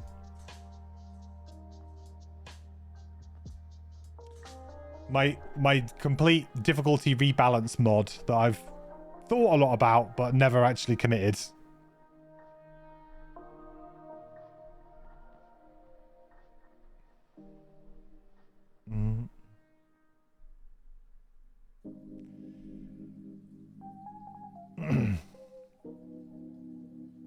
Way ahead of me. You're sorry in advance. Oh, you did add enemies that are like regular enemies that have immunities in what, in Crimson Scales or in your Ruinmore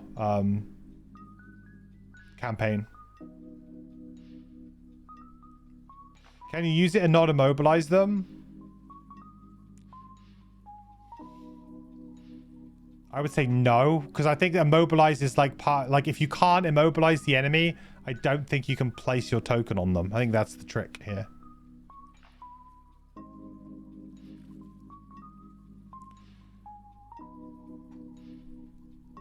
It's a mini boss, so it doesn't even count. Okay.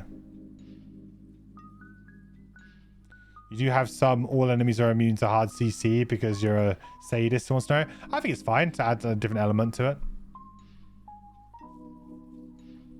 Take those cards away. Maybe people have to play differently. So, I'm not...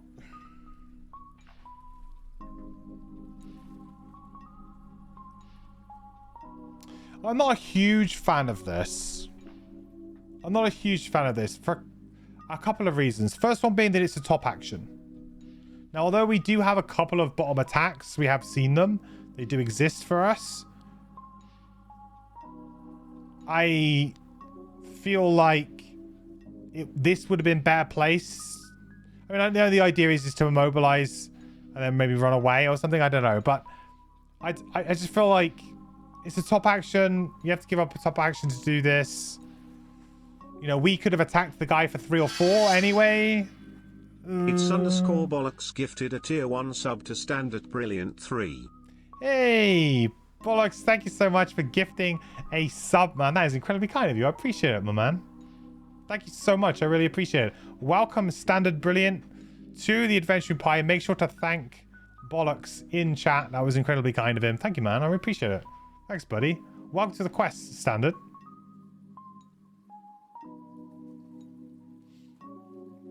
If the immobilize is a hard CC, yeah, I suppose. If the immobilize is a hard CC, it's probably worth it. And then I guess maybe you guys wouldn't attack it this turn. Maybe you start to look to attack it next turn.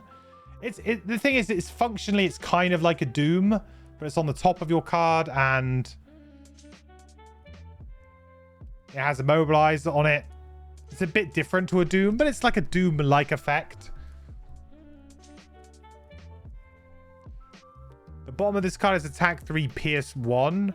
With consume light to gain advantage and +1 pierce. That's not bad. I mean, for a bottom attack, that's really good, actually. Gain X sparks, where X is the pierce value of this attack. Get 2 sparks. That's solid. Might be a little bit more like, I mean, at this point in time, if you've gone down this route with the other level 5, like how many sparks do you really have? I feel like there could be a point here where you're like overflowing with sparks. Like, actually, do we really need to keep gaining them? Or are we just doing fine? Love the stream. It's just finished your Gloomhaven tabletop campaign after 3 years and it was incredible. These cards seem crazy though.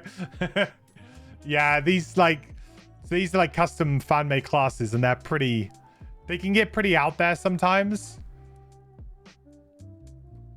Certainly in terms of like complexity, they are, I would say, a reasonably more complex than regular Gloomhaven. But that's because, you know, they're designed by people who want to come up with crazy ideas for characters and things, who are very, you know, experienced with the game, love the game, understand the game to a really deep level, so they can kind of make fun classes and stuff. But that's awesome. 3 years. That's I completed my tabletop campaign in a little over a year. But 3 years, I guess you had to contend with COVID in the middle of that as well, maybe. So that's rough. But 3 years. It's a big game. It takes a long time, man. But it's worth it. Worth every minute. COVID hit you? Right. Yeah. We're still like, it's weird. Like, I tell you what, COVID has had like such a knock-on effect as well. Like, because now we're not really in lockdown anymore. You know, like now we're kind of free to do what we could do before. But like things just haven't gone back to normal. Like it wasn't like a, okay, that's all done and dusted, we can go back to being normal. Like now everybody's like it's completely changed the world forever. It really has. You know, like getting my game group together now is like, we spoke about it on the weekend. We said we should really start to have a dedicated day again.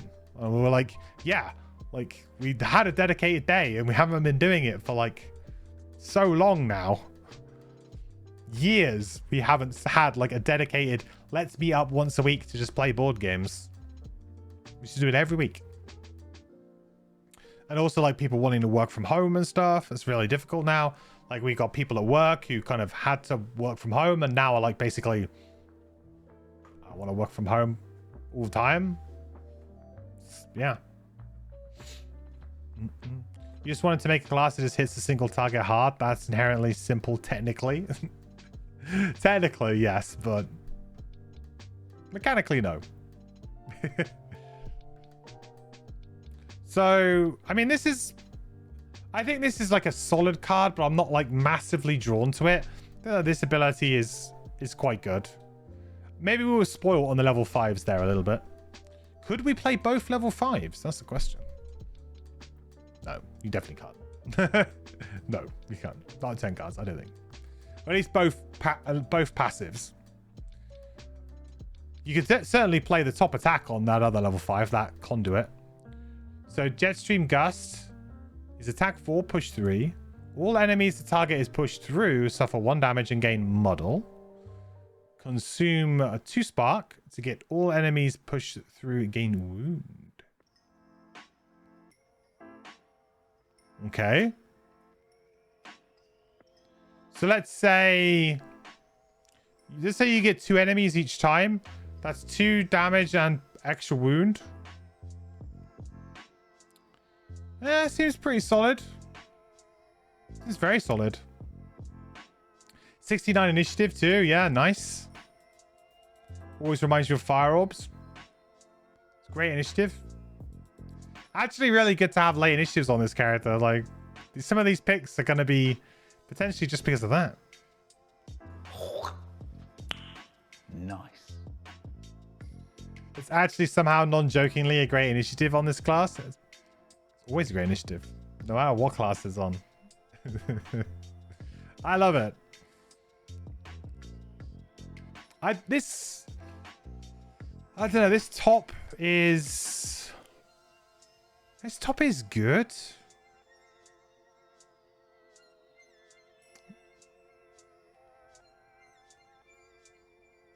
Maybe not great. I don't know. What is wrong with this top? There's something not right about it for me.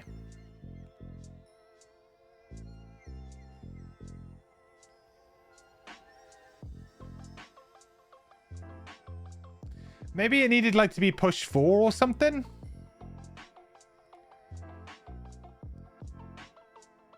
It just feels very like samey to some of the other abilities that we've had.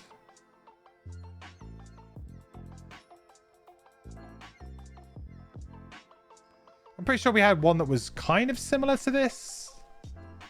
We had the one that was like push and then adjacent enemies get one. I mean, no, we haven't had anything that's like exactly this. This character's got a lot of like, oh, if you move through an enemy, if you push through an enemy, if you push this, then that happens. Quite a few like ifs and buts.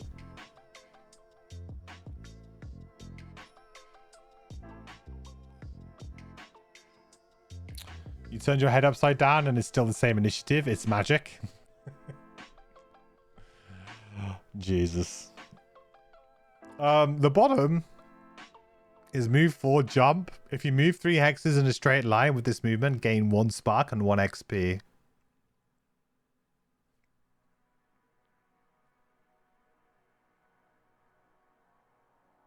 So this is a slightly upgraded effect to the one we've had before.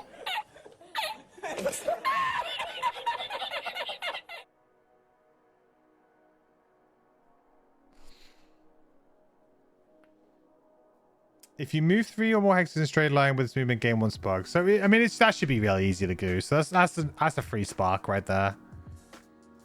Consume air and a spark to get dodge. Okay. Consume 2 spark to get an attack 2. Okay.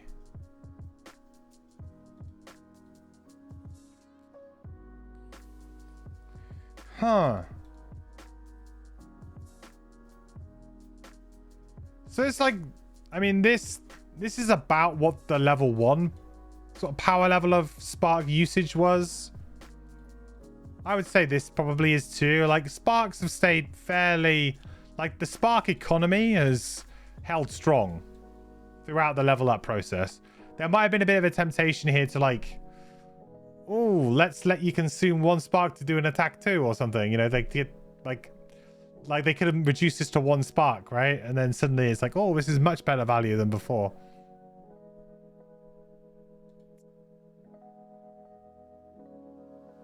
I mean, this is a really good way of just killing something quite quick. And then you have a top attack as well. Especially if you're going for like the 5 spark build. So if you're going like spark hoarder, 5 spark build,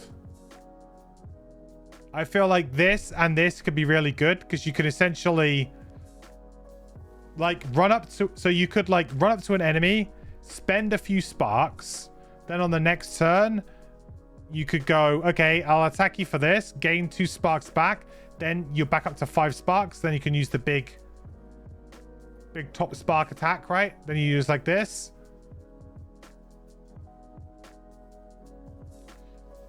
Just feels like that could be quite cool. I think the problem this character has, though, is the initiative. You really want a couple of late initiatives. And there'll be a temptation here to just take some early ones. We've really got to hope that we've got at least a couple of late ones, or pick up a couple of late ones that are reasonable cards, just so that we can make some of these like really cool early late kind of turns work, like you try and do on the Scoundrel. Because otherwise we're going to be in trouble. We have dodge, which will help us out somewhat, but if you're on the 5 spark build, I'm not sure how much dodging you're going to really be doing. Oh no, is Falcon broken again? What is wrong with you, Falcon? There he is. I'll bring him back. You had to put up with almost a year of your Spellweaver player making 69 jokes. She enhanced the shit out of it as well. To be fair, it was always happy to see her playing it because it tore stuff to shreds. Here you go. Well, that's good. At least you focus on the main points there. You know, killing the enemies. Level 6, I think, is really weird, chat, if I'm honest. I feel like you might take this just for the initiative, but I also feel like this would be kind of a fun card to play around with. I don't know. I just don't feel like this is particularly strong. And to be honest, I don't feel like this is particularly strong outside of just hard CCing an enemy.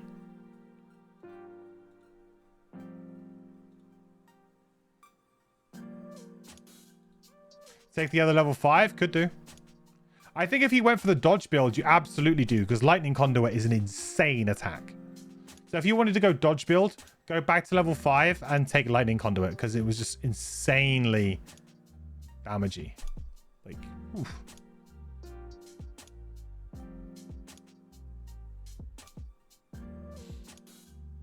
Two strong tops and a good spark generator. Lost to fuel the other level 5 top. Yeah. Definitely. Okay. So, Radiant Explosion. Level 7. Attack 4, Pierce 3, create light. You may perform the attack as if you were occupying a hex with a spark. Nice. I like that. A little bit of flexibility. Pierce 3 as well on this. That makes it very good into this point in the game. You know, late level kind of enemies. This is what you want. Consume light to add +1 attack. Consume 2 spark to add wound. Consume 2 spark and burn a card. All enemies adjacent to the target suffer 3 damage. This feels like a very all-in card, huh?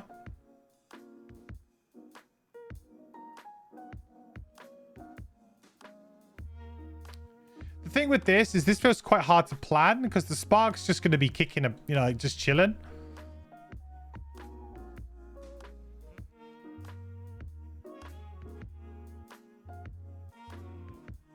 You know, this isn't like an obstacle or like shadow or something like that on the Deathwalker. Like, it isn't, you don't have as much control over where the spark is going to be. So this kind of thing is much more opportunistic. You know, you're not going to be like, oh yeah, I've purposefully positioned that spark there. Sure, you could try and kill an enemy like right in the middle of the pack to try and make the spark go there, I guess. But it doesn't feel like quite as much control over it as you would say, yeah, an obstacle or maybe like Shadow from the Deathwalker.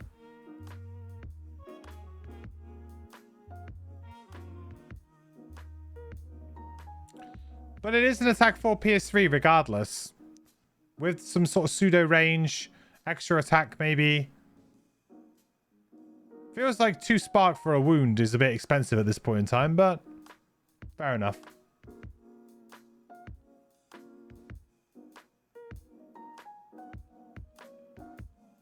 It's cute if you kill a ranged enemy with a dodge from the dodge level 5. At the back of a room.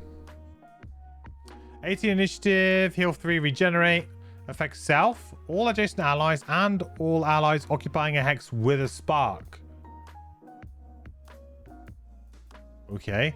Then loot all hexes occupied by an affected...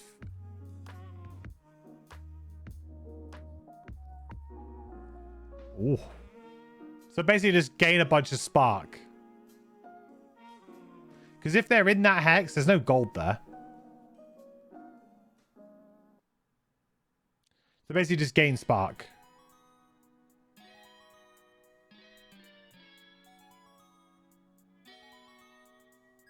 Consume spark to get +1 heal. Consume air to get 1 effective figure gains dodge. So that could be you. Could be an ally. It's a pretty strong heal, I think. This could be heal 3 all. If you time it right, position it well.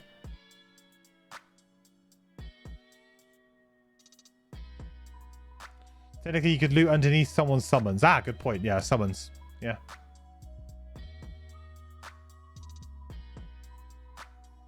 That targeter should be between the heal and the regenerate, actually.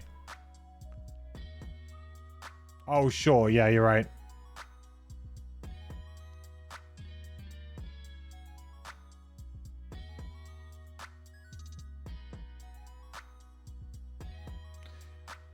This is an interesting one to try and evaluate, I think.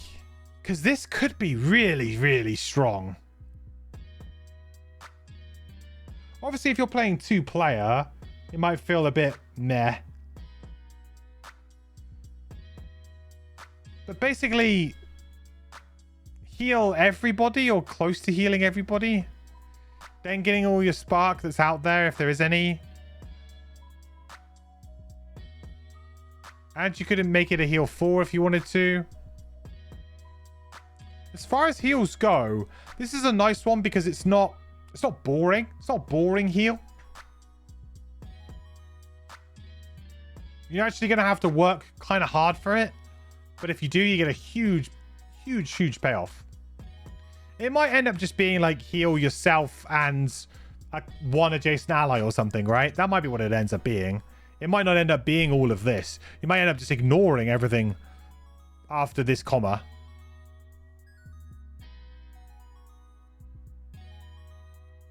But it could be something special.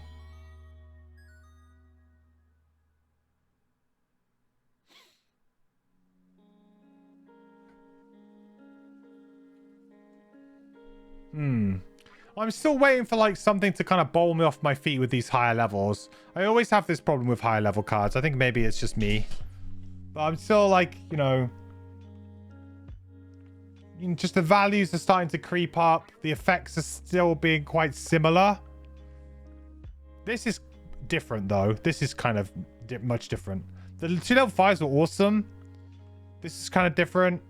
But this kind of thing just feels like, yeah, we've had a similar kind of thing. It's a better version, sure. This as well. Yeah, we kind of had something like this before. This is just a better version. Same with this. Yeah, just a better version. I don't know. I'm the kind of guy who likes to... I know you can't really do it, though. You can't, like, wow me every single time.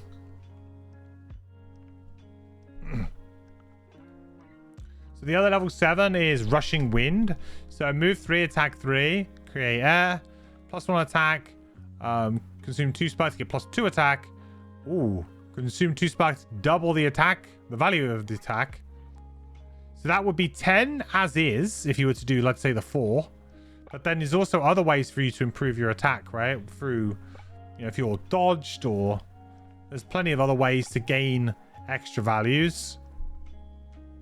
But it doubles the value of the attack. So that would be this. Sorry. So any additional modifiers would not apply, right? This is like the Eclipse card, which is worded very differently to Smoke Bomb. So the best example of this would be to go to...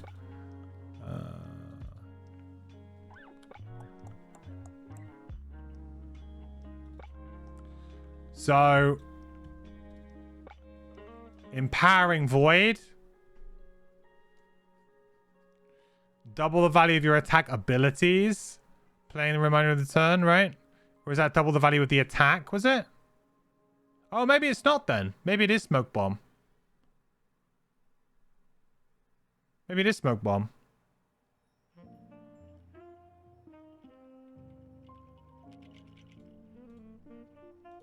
Sorry, I've just confused matters more. Didn't really need to do that. It is Smoke Bomb.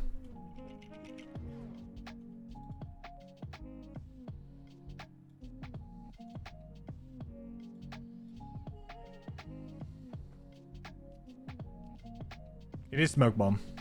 Exactly the same wording. Cool. All right. There you go. It is better than I thought then. So there is some pump. There is some pump you can do to this.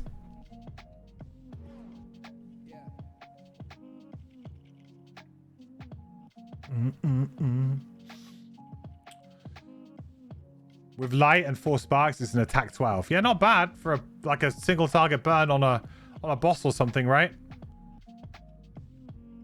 If you're advantaged as well, better than Bane. Better than Bane.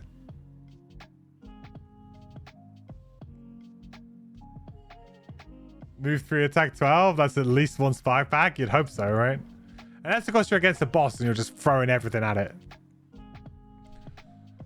I mean, a move 3 attack 3 or an attack 5 here is still really strong. So, and especially if maybe you've gone in for...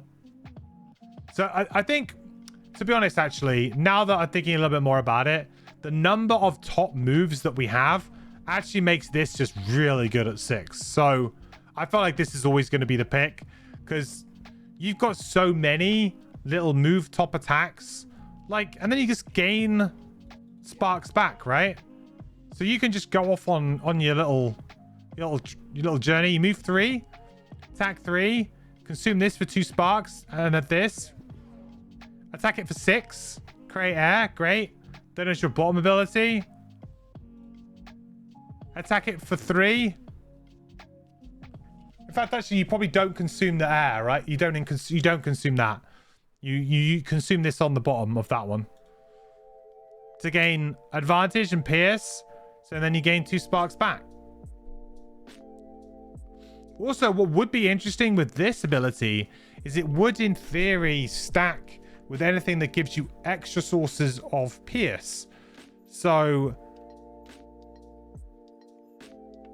Ancient Drill is really the only one that comes to direct mind for melee attacks. I don't think is there any other items for melee? I don't think there is. I think that just gives you pierce on the attack.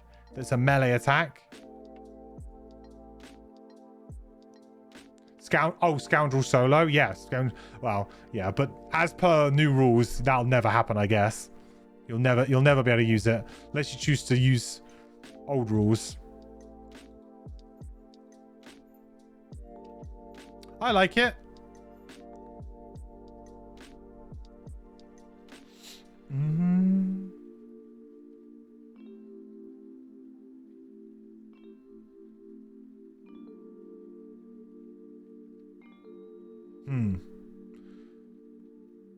I like it. I think Rushing Wind could be a nice replacement card for maybe some of the other earlier attacks. In terms of like move and attack abilities, it's probably one of the cleaner, easier ones for you to use too. Would be nice if this had jump though. Move 2, jump. Add +1 attack and push 1 to all your attacks this round. Okay, super good with some of the AoEs that we might have picked up earlier on. And then air, that's to add another +1. This could be really good with, what was it? Arc, the level 2 card. Arc Blast. That could be attack 5, push 3. Dude. Or was it just on your next attack? Did I misread that again? No, all your attacks. Boom. Go for the level 5. Oh, and Stormy Retribution.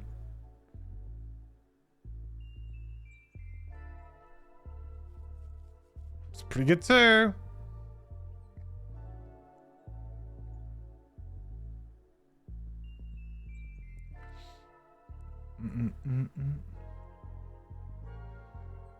Attack 6, push 5 though. Where's the push?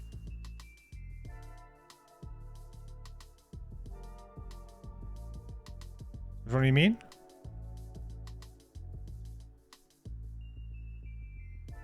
Oh, you mean on this guy?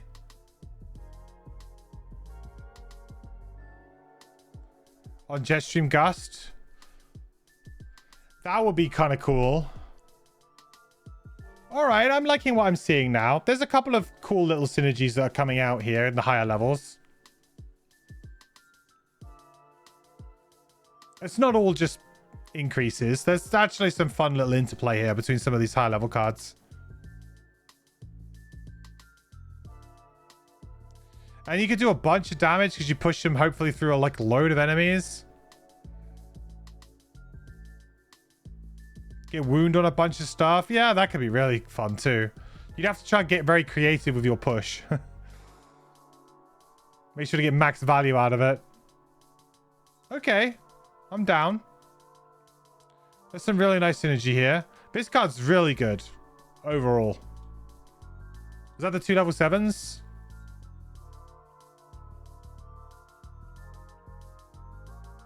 I think I'm taking Rushing Wind. Also, it would be nice to have a later initiative, I think. I don't know how many of those I've chosen already, but just... I feel like actually in this, early versus late. Late is really going to be the deal breaker for you on this character, not early. Okay, level 8. Hurricane. Attack 3, push 2. Little 2-hexer. So this will be good with the bottom of this already. So now we're going to be looking at a push 4. Jesus. 5, 6, 7 an advantage. Are you kidding me? Is that actually legit? Move 2 jump. +1 attack. +1 attack.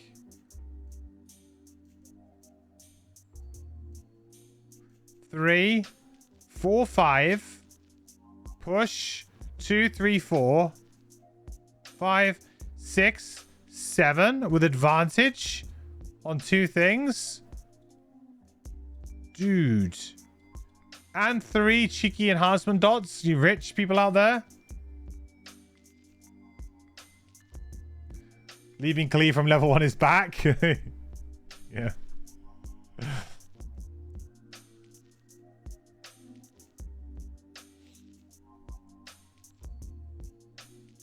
Only costs 3 sparks in both elements. I guess it's quite a lot. Yeah, no muddle because you'll have to consume the air here. But who needs muddle, right? When they're dead?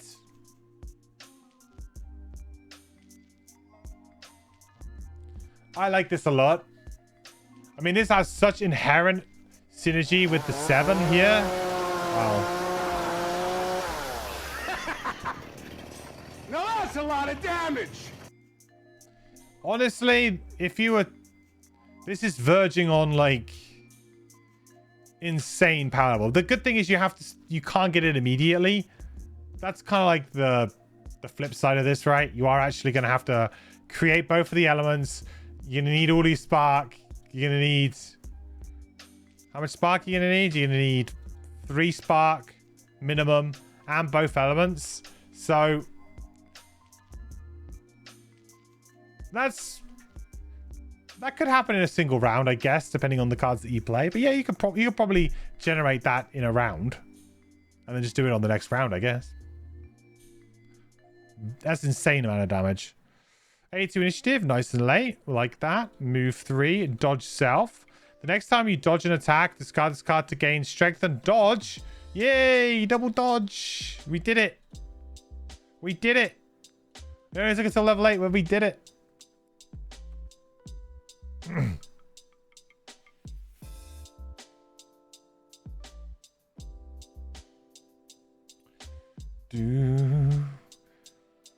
The double dodge is here. Yeah. Crazy double dodge. Double, like, I still feel like we want another way of going infinite with dodges, but this is pretty close.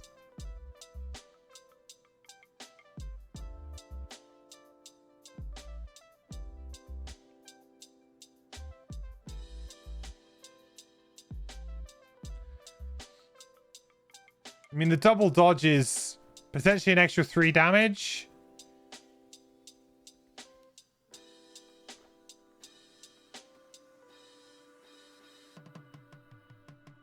I mean, I like it. I really want to play this build, but it doesn't look like it's very strong compared to the other build right now. So, I mean, for a fun build, it looks silly and hilarious. But there isn't like, I don't know, there's not something that I can really hang my hat on. Like, double dodge is nice, but I need a way to, like, do this consistently over multiple turns.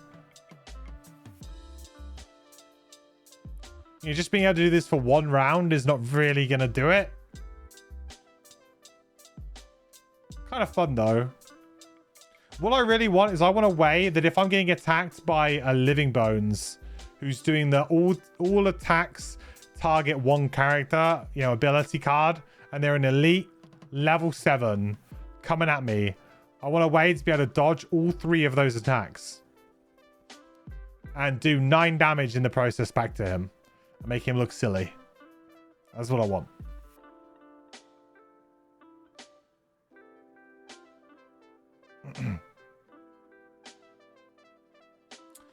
You just like that it's yet another strengthen on dodge, makes it diminish in value when stacking up these dodge persists, or because they're all giving strengthen, you mean?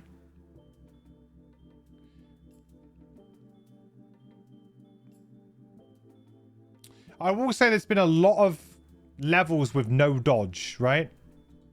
No dodge at level, no dodge at level. So, oh, I get, does that count? I guess it really. No, there was dodge here too. Actually, maybe I'm just being harsh. There was actually dodge. They just weren't. They weren't the cards that I was going to choose, probably. All right, that's fair enough. I guess like I want the dodge mechanic to be a bit more, maybe, and maybe I'm hoping for too much here. Well, this card's insanely good, so.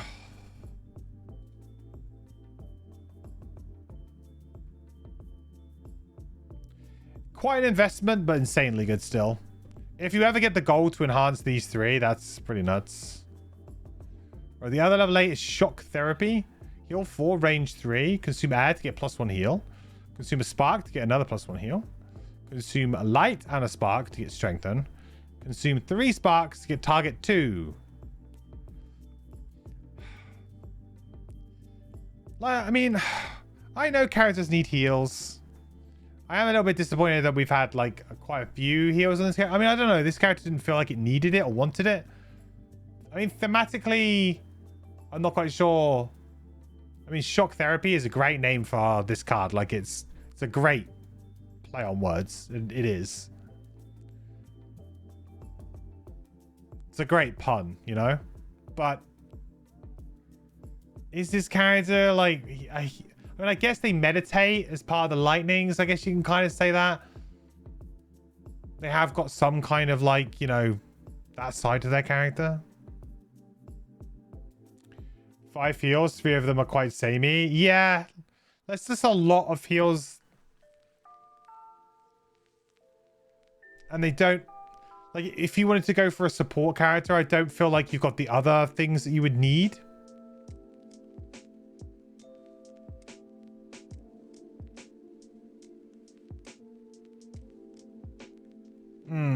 Plus the fact that you like killed enemies drop shock.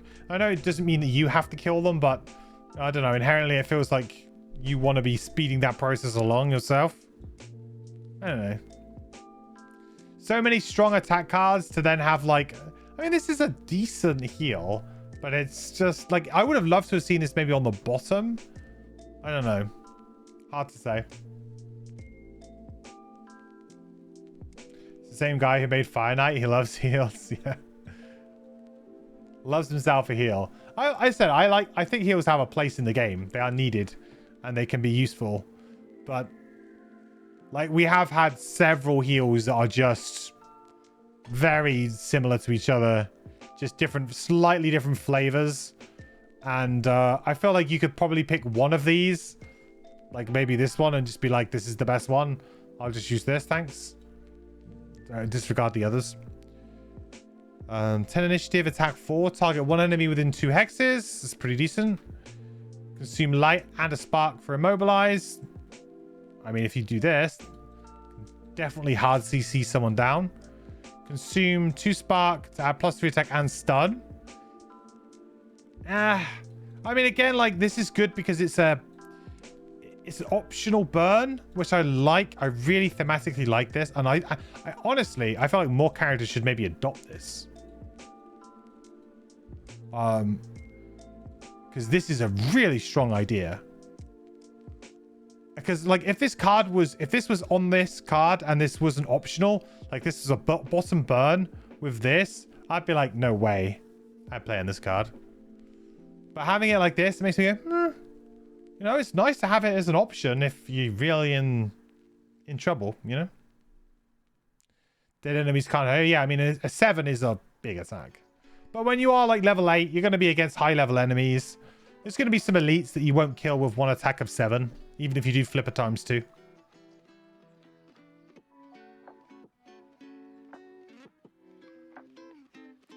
Also, optional losses existing is the only reason dodge can exist on this kind of class. Yeah, because you just basically don't have to burn any cards. But you want to have burns. Burn cards are inherently in the DNA of the game. So, like, characters need to have burn cards. Because that's where a lot of the power level, the one-turn splashy power level exists. But on a character who's constantly discarding cards maybe to dodge, you don't want to punish somebody for burning a card early. You want to give people that flexibility. So yeah, it's a very clever combination. Works really well. Very big brain. You on time for spicy level 9? You will be.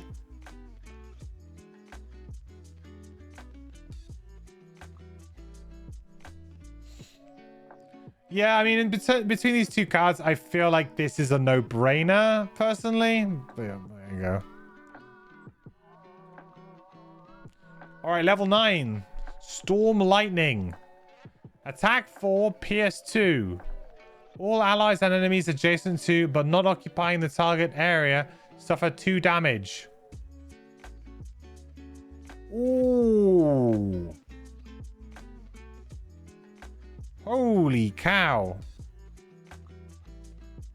That's insane. That's 12 damage off the bat.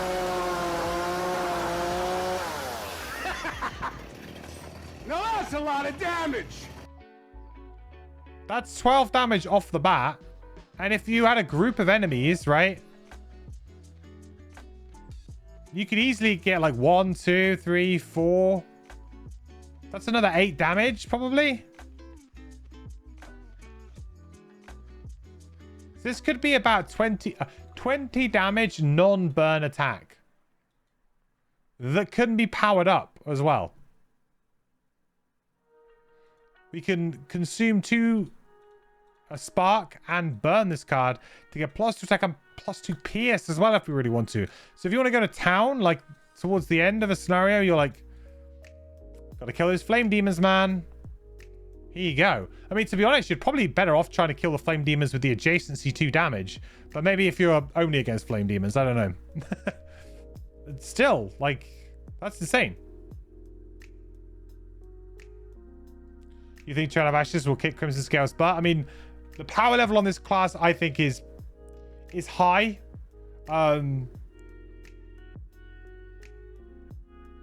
In general, I think it's high. Level 1 had a couple of really good cards. And is only really improved from that point in time.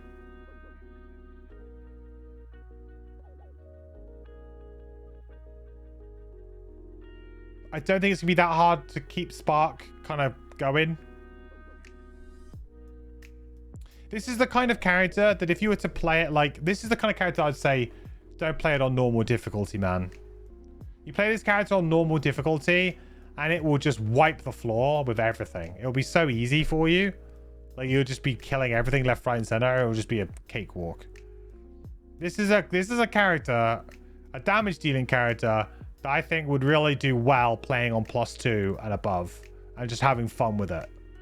Going hard, because things will die so quickly you'll end up just getting spark on lower levels of difficulty.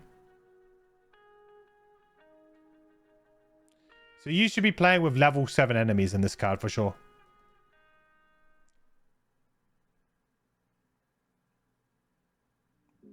The only difference is Trials didn't have any classes that were old enough to predate knowledge of Frosthaven power level. Interesting.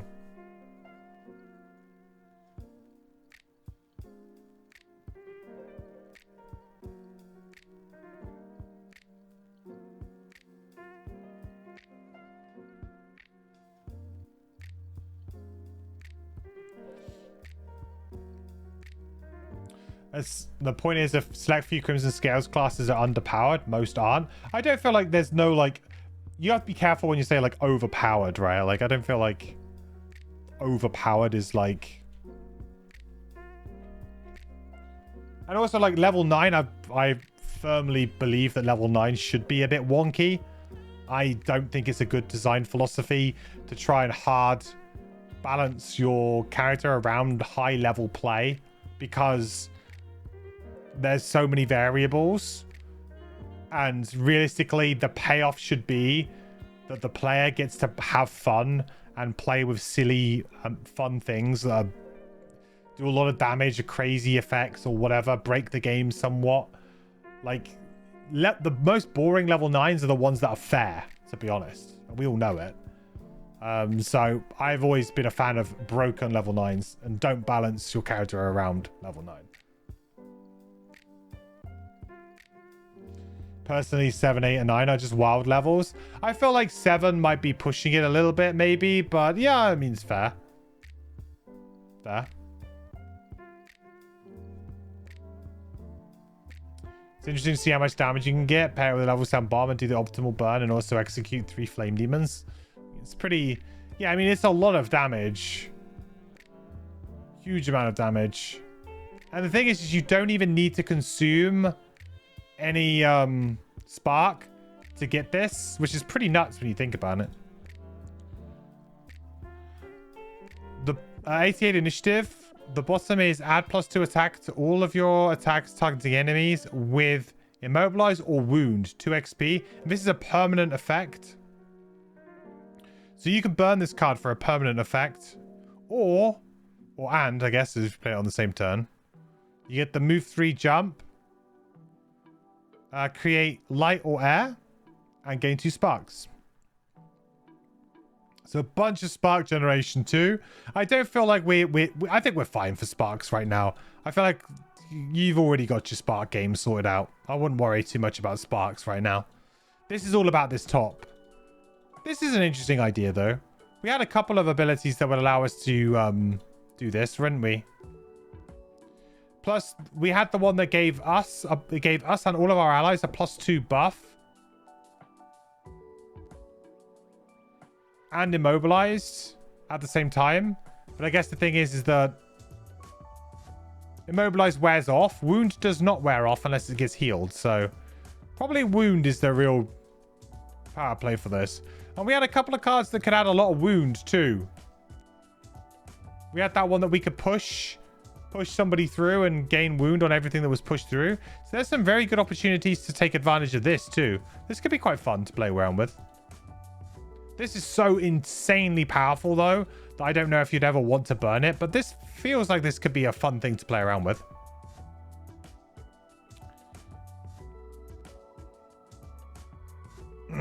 A whole lot of abilities have spark augments for wound and some immobilize. Yeah, definitely. So I feel like this could be really fun, but this is so strong that I don't know. Like, do you not just want to play this over and over and over again? I'm not sure. Could be a really fun thing to play around with. I'll tell you what would have been interesting here if this wasn't a burn. But maybe a round base +2 attack that you could just discard and replay would be too good. I don't know. Maybe it'd be too good. Protective Gale. Another potential passive. Add Immobilize and Wound to all your attacks. Oh, baited. Yikes. While you have dodge, though. Immobilize and Wound to all your attacks while you have dodge. Okay, well, I mean, I can see a world where we pretty much have permanent dodge, at least on our turn, and that's when this is going to matter. So I can see a world where we kind of always have dodge, or at least 80-90% of the time have dodge. Attack 6, create either light or air. Perform a push 2 as if you were occupying any hex adjacent to the target of the attack ability. Oh, so like push from some... Oh, so it's like you can push something else? Oh, so it's basically a push, but you can push them from any direction. Okay. So like if the enemy was next to us, we could attack them for 6, and then we could push as if we were pushing, like, so let's say the enemy's here and we're here. We could like push as if we're pushing from behind. So we could like push them like towards us or well, past us or whatever. So it's like a really flexible, it's like a push 2 from any angle, but it's a push action, not a, like, it's almost like forced movement, but it's not forced movement, it's push, right? Technically you can push something else.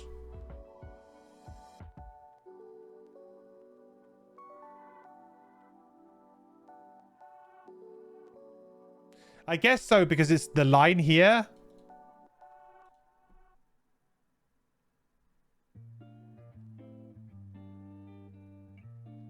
Yeah, I guess you... Yeah, because of the split.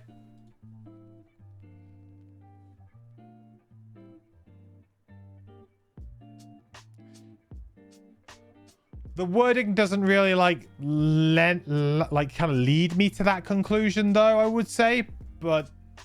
I mean, sure, because of this, what this line does, basically. Kind of delineates that it's a separate part of the ability that can be, obviously, new target. I guess if the enemy die because the attack 6, then you can still get the push. Something, yeah? You think those dividers need to go? Well, if the dividers go, then my feeling would be that it would be the target. I don't know. It's a very unique ability, right? It's very unique.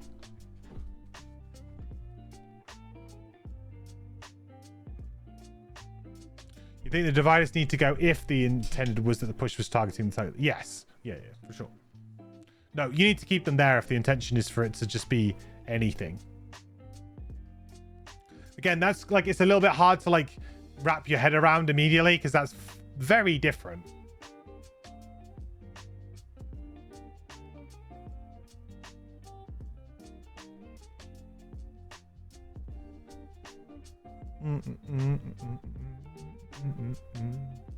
Basically force move 2. Yeah, essentially. But it's push 2 for the purposes, as I guess, of other push things. And also thematically, it makes more sense for like a gale to be a push than forced movement, right? Like thematically, it needs to be a push. 2 initiative. Nice. Our earliest initiative. There you go. Not that we probably really needed an earlier initiative, but there you go. I guess you can maybe get underneath night demons even more. Air demons, wind demons. Move 6 jump, create air. All enemies move through, gain immobilize. If we consume light and 2, that's a lot of immobilize. It's a whole heap of immobilize. Burn this card and spend X spark.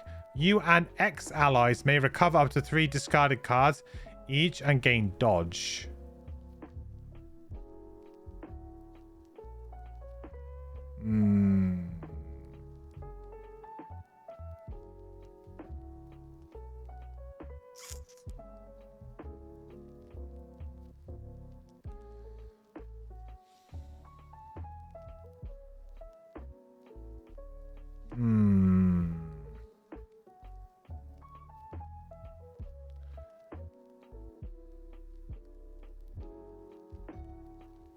I mean, obviously, dodge is... You discard a lot of cards for dodge. You do.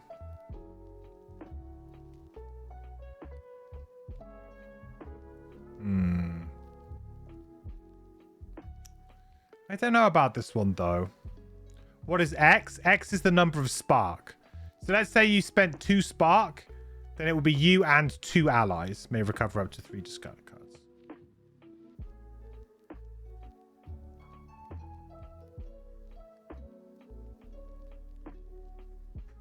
So X is the amount of spark you spend. So if you're playing 2-player, you're probably going to spend 1 spark here.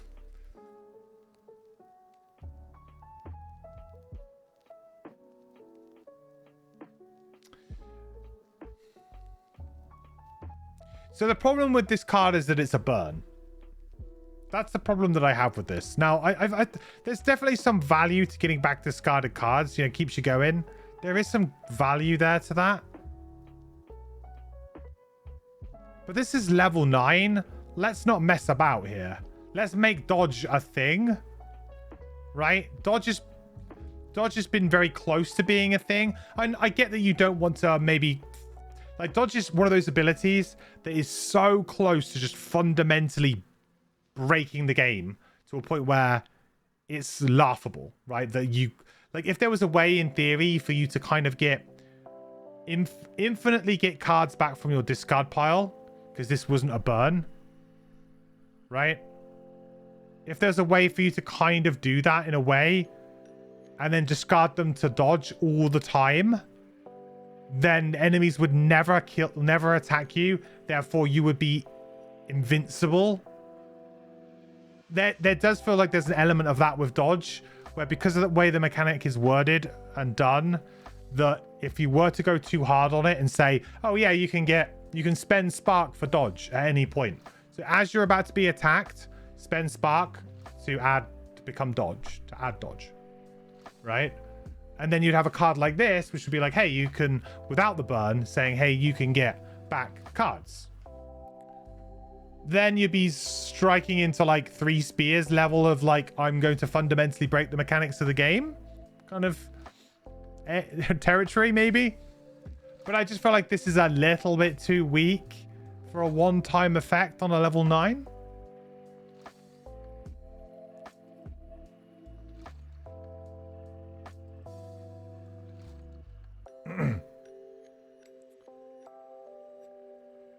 It is 12 cards back. But the thing is that I don't really care about giving my allies cards back. Sorry, everyone. But I'm not like... Like, to me, that's not...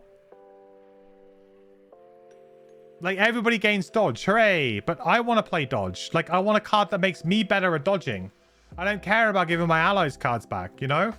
Like, at level 9, I want something for me. I want something to make me be the best dodge. That's what I want. I want to be the best at dodging.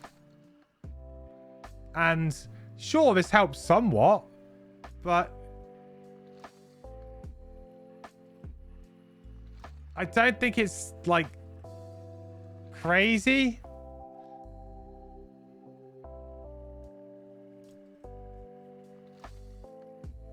You finally did it. Make me a selfish player. Next step, get me to prioritize looting. It's just like... So how I personally would have preferred this card to be would be keep it as Spark X. If it needs to be a burn, it needs to be a burn, whatever. But then it just says you may recover X cards and gain dodge. So in theory, you could recover 5 cards in a single turn. Which is less cards overall, right? You know, that's weaker. If we're going by, well, all allies can recover 3, right? And you've got 3 allies. Sure, it's weaker, but it enables the dodge build better. Which is what I think I prefer. I don't really, like... You know, yay, hooray, everybody gets their cards back and everybody gets dodge. It's like, why do they get to use dodge? I want to use dodge. I'm the dodge guy. Why are they getting cards back and getting dodge? You know? Wouldn't it be better if it just said like X spark, you and all allies may recover, up to X cards. So however many spark you spend is how many cards you get back. And then that gives you an incentive to get to 5 spark, spend 5. Because you're never spending 5 spark on this X ability because you can only have a maximum of 3 other allies that can recover cards. So this really is between 1 and 3, whereas it would be really cool if it was like more uncapped towards, hey, you can recover 5. And that is less cards overall, but it is what the character wants to do.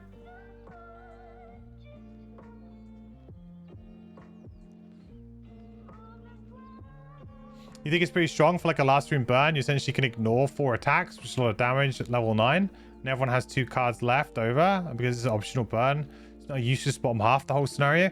Yeah, I mean, the fact that it's optional makes it like, I feel like this really adds a really interesting element to the game where all of those cards that before were just like, nope, not going to play it, can't play it, it's a double burn, whatever. If those abilities are added onto cards in this way in the future on other characters, I think suddenly we start to like talk about those cards in a different way. Effects that historically have been terrible or not so good. For example, like a big heal effect, right? And that's the only action on the card on the top. It's like, and it's a burn. You're like, oh my God, I'm never going to play it. But if that was like a heal 2 range, or like a heal 3 range 3, something like that, and then the option was to burn this card to add +4 to the heal or +3 to the heal, then suddenly you're like, maybe I might burn it for an extra heal and some XP. Like, maybe that card isn't suddenly terrible.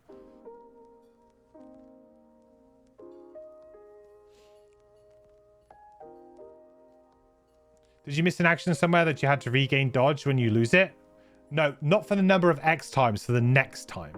There was once where you could get it 1 time.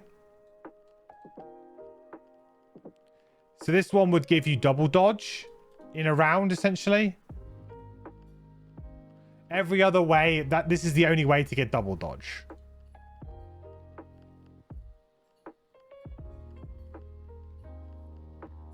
See, I don't know. I just feel like, I mean, well, maybe we'll look at the Milestone card.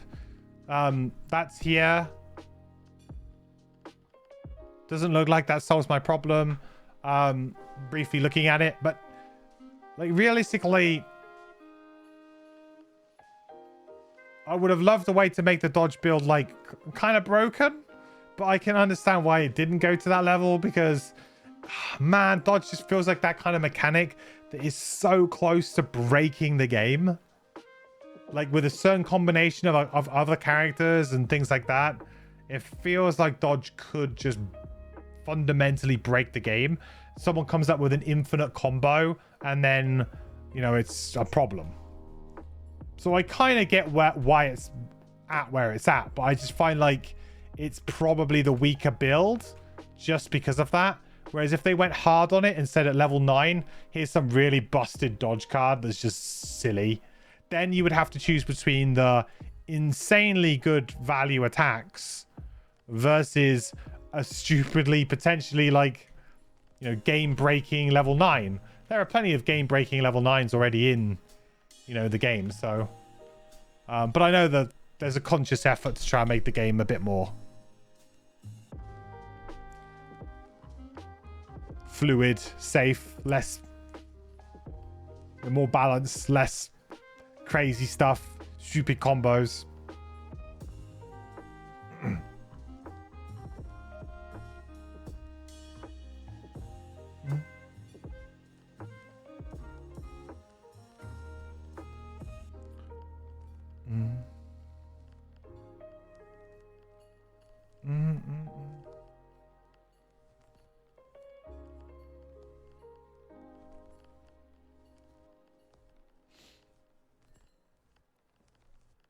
Part of you wishes it was an 11 card class. Just so your very first dodge just feels like a freebie. I guess one of the problems though is that you're balancing dodge alongside a character who has a very strong suite of damage dealing cards as an alternative build. So it's like there's no way for you to say, yeah, you can have 11 cards, but only if you're playing dodge build.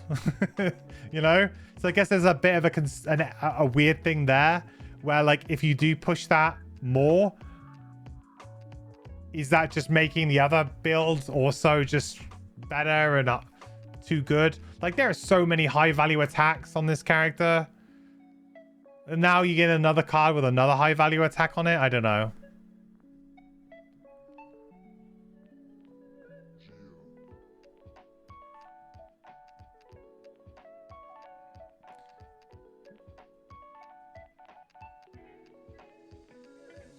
You need Hierophant to fill you up with med packs to discard. Oh, that's a very interesting point. How does this work with that? Because like med packs and stuff say you cannot discard to prevent damage, but is dodging preventing damage? It's not necessarily, right?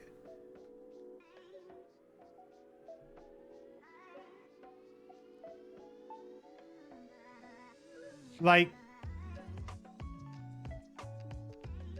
because like, I mean, like, my inclination would be to say no, you can't do that, because dodge functions a lot like damage mitigation, and a lot of it is like you cannot discard this card to mitigate damage, and if dodge is classified to be like damage mitigation, then it probably shouldn't. But it actually sidesteps those rules in an interesting way, because no attack modifier is ever drawn. So like, it's like the attack never happened. And you're not mitigating damage because there was no damage to begin with. You're just basically, you're playing an Uno skip card on your opponent's attack, right?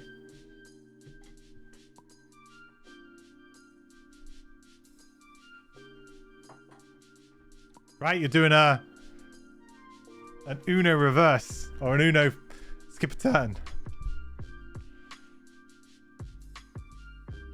A nope card, yeah. It works intentionally, or like are we gone to like the gray area now or somewhere like that? Like, are we gone to like rules gray area space right now? 95% sure that it works. Okay, well, I mean, I'll take that. I mean, if that kind of situation does make it better, I mean, definitely playing this character with the Hierophant will be pretty awesome then. That'll be a lot of fun.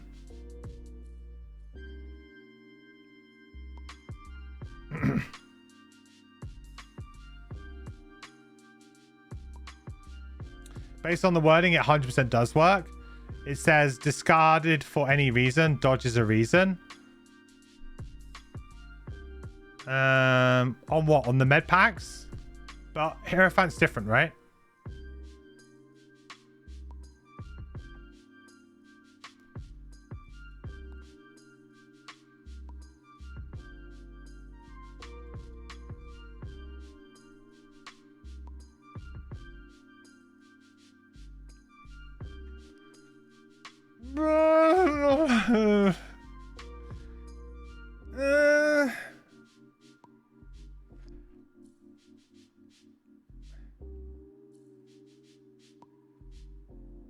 That's in the rules for med packs though, right? That's actually specific. So it's not written on the card, but it's written specifically somewhere else for med packs. Like, is there another little rules? There isn't a rules card for this character, is there? I don't think there was. Was there a rules card for... If there was, it should be here. I thought it should be in these files, because the rules card for... But I guess it's also like someone, but...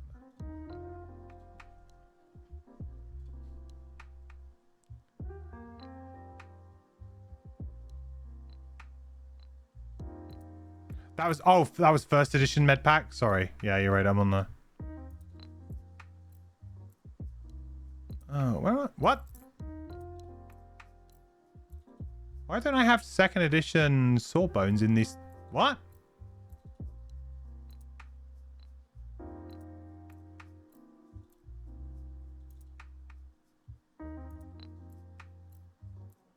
A? Oh. They're both in there.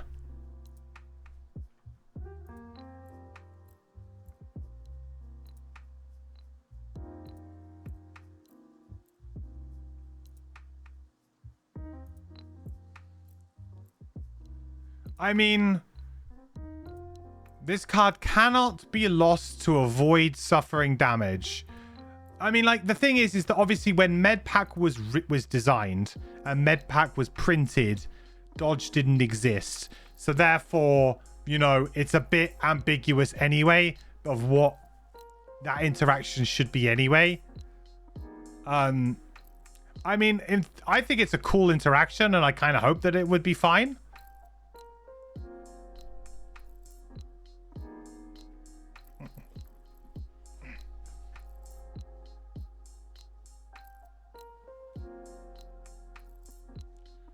I think that's... It's not lost, it's discarded. Yeah.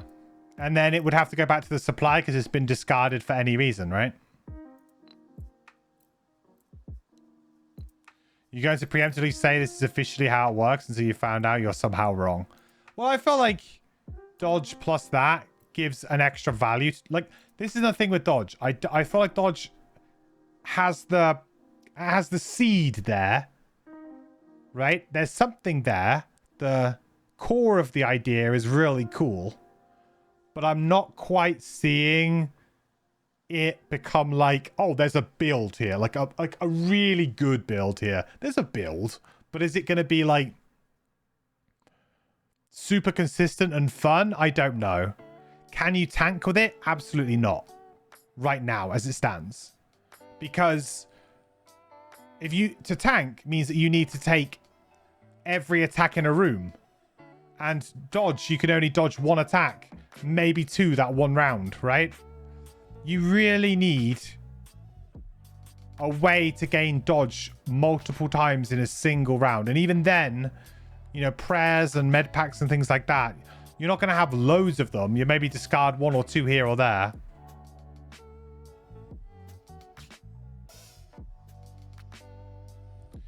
Dodge feels like it's very... It's got the potential and it's close to being something there. Is this the first character that's actually used dodge properly? Because dodge is been introduced for the first time in Trail of Ashes, right? Do any of the other characters use dodge? Or is this kind of like more of a unique thing to this? Yes, other characters use dodge as well. Oh, it's currently only on one class. Okay. Just wondering if like other people could give you dodge, which would be interesting.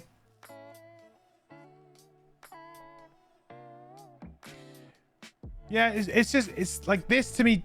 I mean, I don't know. Maybe it will do it. Maybe it will be good. Maybe I'm underestimating it. But I get the feeling here that this could have been way more specialized to your personal dodge and could have led to like a really silly, broken, fun thing.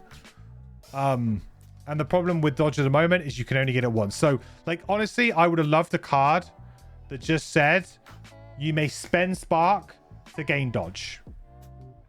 Like, before an attack, or when you are the target of an attack, or however you want to word it, you can spend a spark to gain dodge. That means that you're tapped out at doing it 5 times in a single round of play anyway, right? So if there was like 6, 7 enemies, you ain't going to be able to do all of them anyway because you're capped out at 5 spark. So it can't be like that crazy. And then also, if you do use all 5 spark, then on your next turn, you got to try and get 5 spark. Plus, you've already done the hard work of putting the 2 cards up against each other. You put the gain 1 spark at the beginning of your turn next to the one that is 3 damage for every dodge, right? Or if you dodge, deal 3 damage.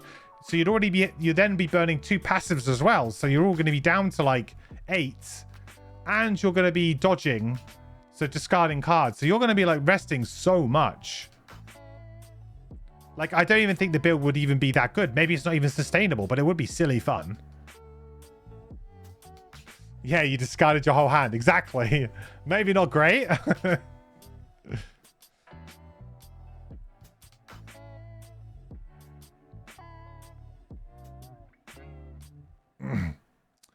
Although the gain spark when you dodge perk would have to be changed. Yes, because that would be like an infinite combo. Yeah.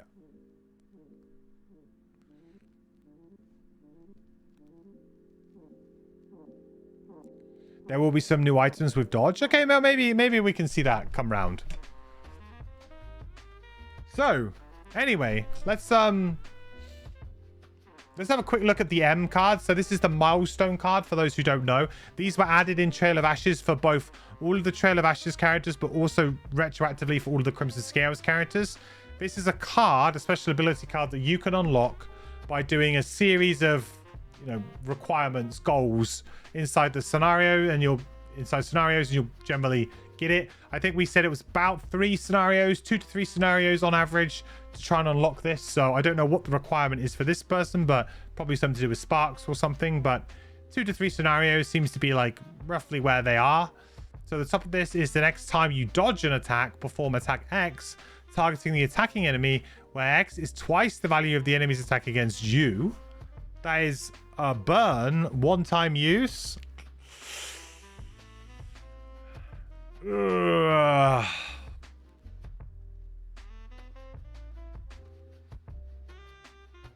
I mean, you could get attacked for like 7 or 8 at high level, but that seems pretty poopy to me, if I'm honest. Don't feel like that's something that I would probably want to use.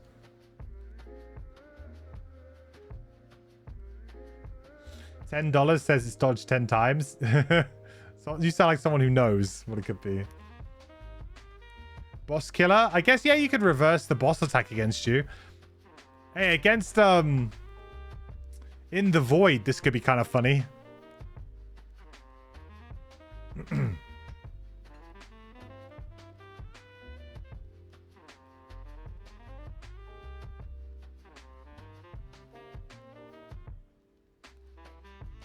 Oh, dodge doesn't work on enemies immune to disarm or immobilize. Oh, okay. So, yeah, you wouldn't be able to use it on the void.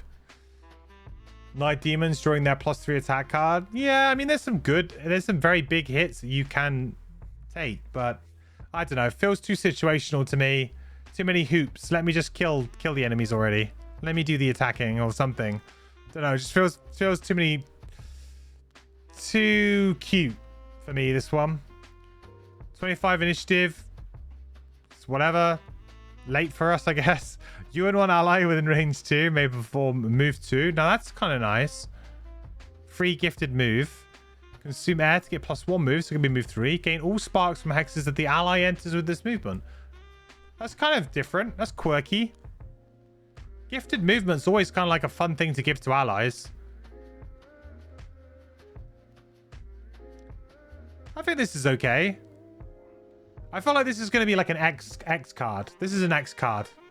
This isn't one that I think I'm going to immediately want to slot in, but I feel like the bottom is actually kind of quite cool.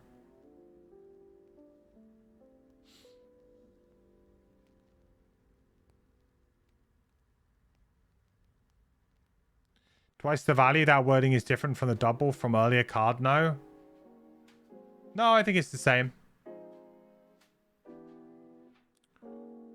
Enhanced movement, double move 4. Yeah, oh, actually, yeah, true. Didn't see that enhancement dot there. Get that up to a move 4. Yeah, that could be very strong. Especially if you have if you have a character who wants to be like playing a lot of who either doesn't have good movement themselves or has a lot of bottom actions that are really strong.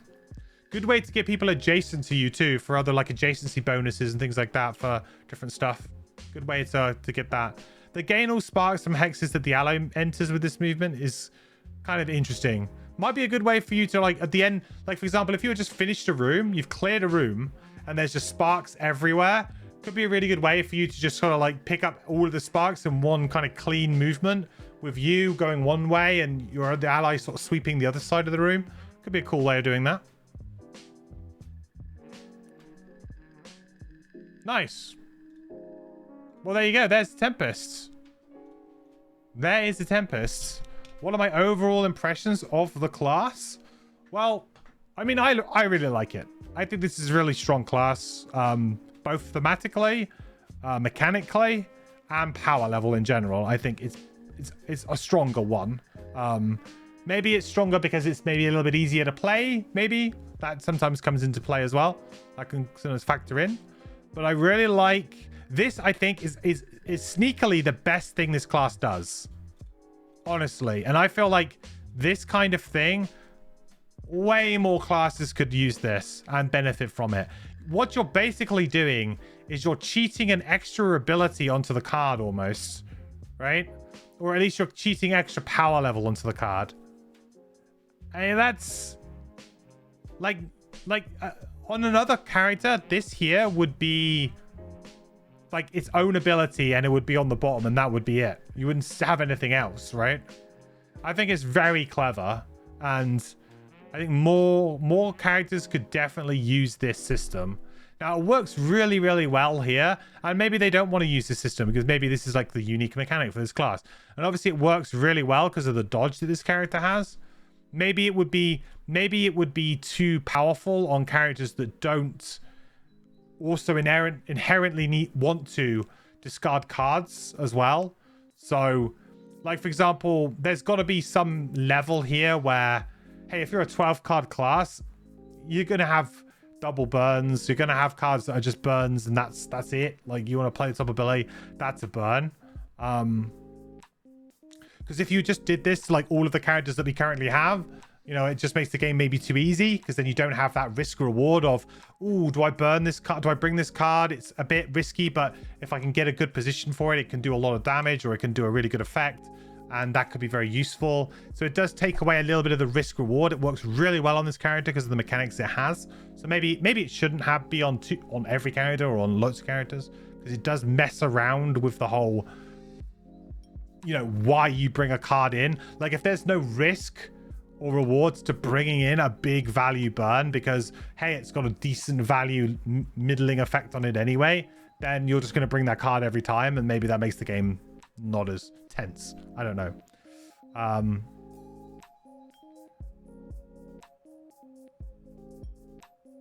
The good thing, human life speaker also uses optional losses.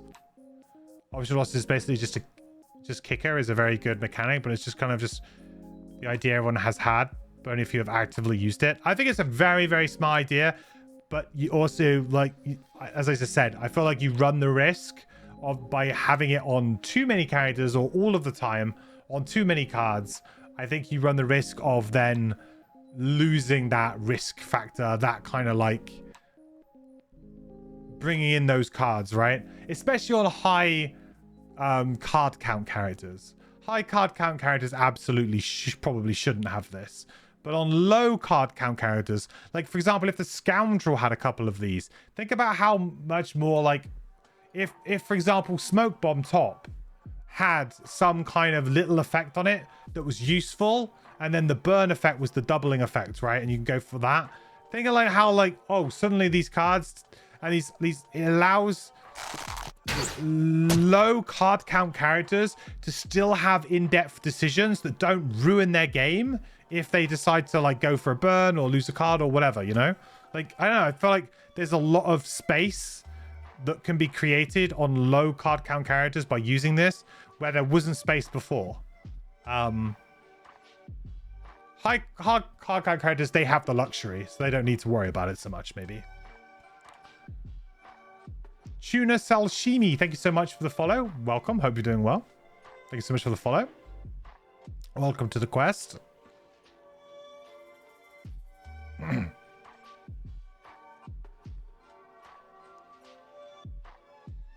Optional losses would have made the Elementalists have cleaner element economy, maybe. Yeah.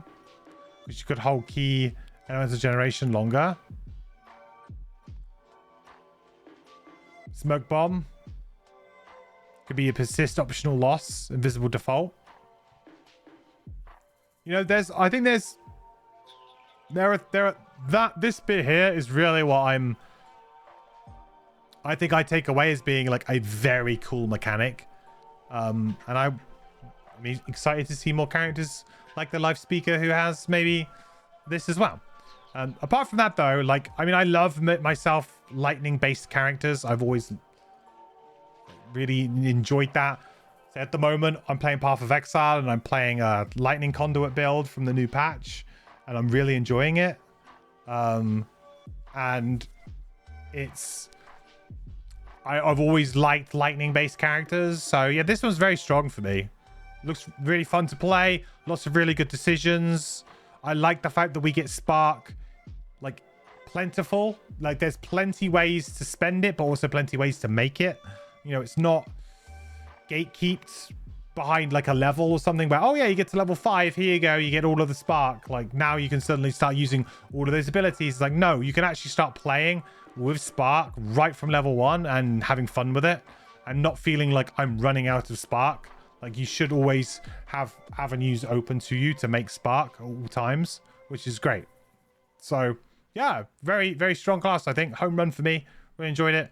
You know, in terms of obviously the other class that we reviewed by this designer was the Fire Knight, and I think this is a marked improvement on the Fire Knight for me personally. I don't know if that's because maybe the theme resonates a lot more with me and it's just is stronger, works well, and yeah, it's a combination of those things really. But it just feels more coherent as well, I would say. Has a bit more of an identity to it, and there's a very strong build here, and there's, you know, there's the kind of the roots of a fun dodge build, or dodge what dodge could become. I think there's something here. I don't think this class quite got it right, but then I haven't played it and I have never played with dodge, so I can't tell you what right is or what right on dodge looks like, to be honest. So but that's my gut feeling. My gut feeling is that dodge is just not quite there. It'll be a fun mechanic to just play with between rounds, but whether or not you can focus on dodge as like I'm building around dodge, I don't know whether or not you would see the rewards for, you know, all that sort of time and energy spent on doing that. Okay, there we have the Orchid Tempest, a really, really tight, well-made character, very well designed, really interesting mechanics. I think like Kicker in general, which is a mechanic that we say Kicker because it's called Kicker in Magic the Gathering. It's got a common term in which you can basically kind of spend a little bit more resources to do a supercharged version of the card. Makes the card more useful maybe as you move through a scenario already, and then maybe at one time there's a big payoff for it. So Magic uses it a lot where you would have a really expensive mana intensive card that's very hard to play initially, but maybe the smaller version of it is still a useful ability you can use to kind of cycle through your deck a little bit, or at least get a bit of value and keep you in the game until you can get to maybe some of those better cards that you want to play. And it works really, really well here in Gloomhaven as a mechanic for characters with a small hand size to give them a little bit more flexibility, and that you don't necessarily you don't have that feeling necessarily of like, oh, I want to burn a card for XP, but you want to bring a card, but it might, you know, clunk up your hand a little bit. You know, if you have a double burn card and the abilities are quite specific, then those cards often are just never used, especially on low hand counts. So I think it's just interesting to open up some design space there really with the characters. So this could be a mechanic that I could see a lot of other characters maybe leaning on, and it could well be a mechanic that I'd like to see on other characters and in the future. So let me know what you think about all of that stuff and about the Orchid Tempest. But yeah, this one was a really good class for me. Really enjoyed it, and I'll be hopefully playing it at some point when my Trail of Ashes turns up. Before we wrap up, a big thank you to all of my supporters over on Patreon, especially Mike, Kira for the legendary support, and Truck Driving Gamer, both of you guys. That is incredibly kind of you both. Thank you so much. If you would like to support me, you can go over to patreon.com to get involved in there and maybe get some access to some videos before other people. But also, if you'd like to come and hang out over at twitch.tv/ManageRequest, I'm very appreciative of everybody who subs over there, and you can always catch me playing Crimson Scales live at the moment, and soon Frosthaven. Okay, all that's left for me to say is thank you so much for watching. I will catch you in the next video. Bye. I think so. Yeah. Oh, Scout that's the blessing from Cap. That's the blessing from. Isaac, at this point, can we get your approval to add an additional attack modifier deck for allies in the digital version?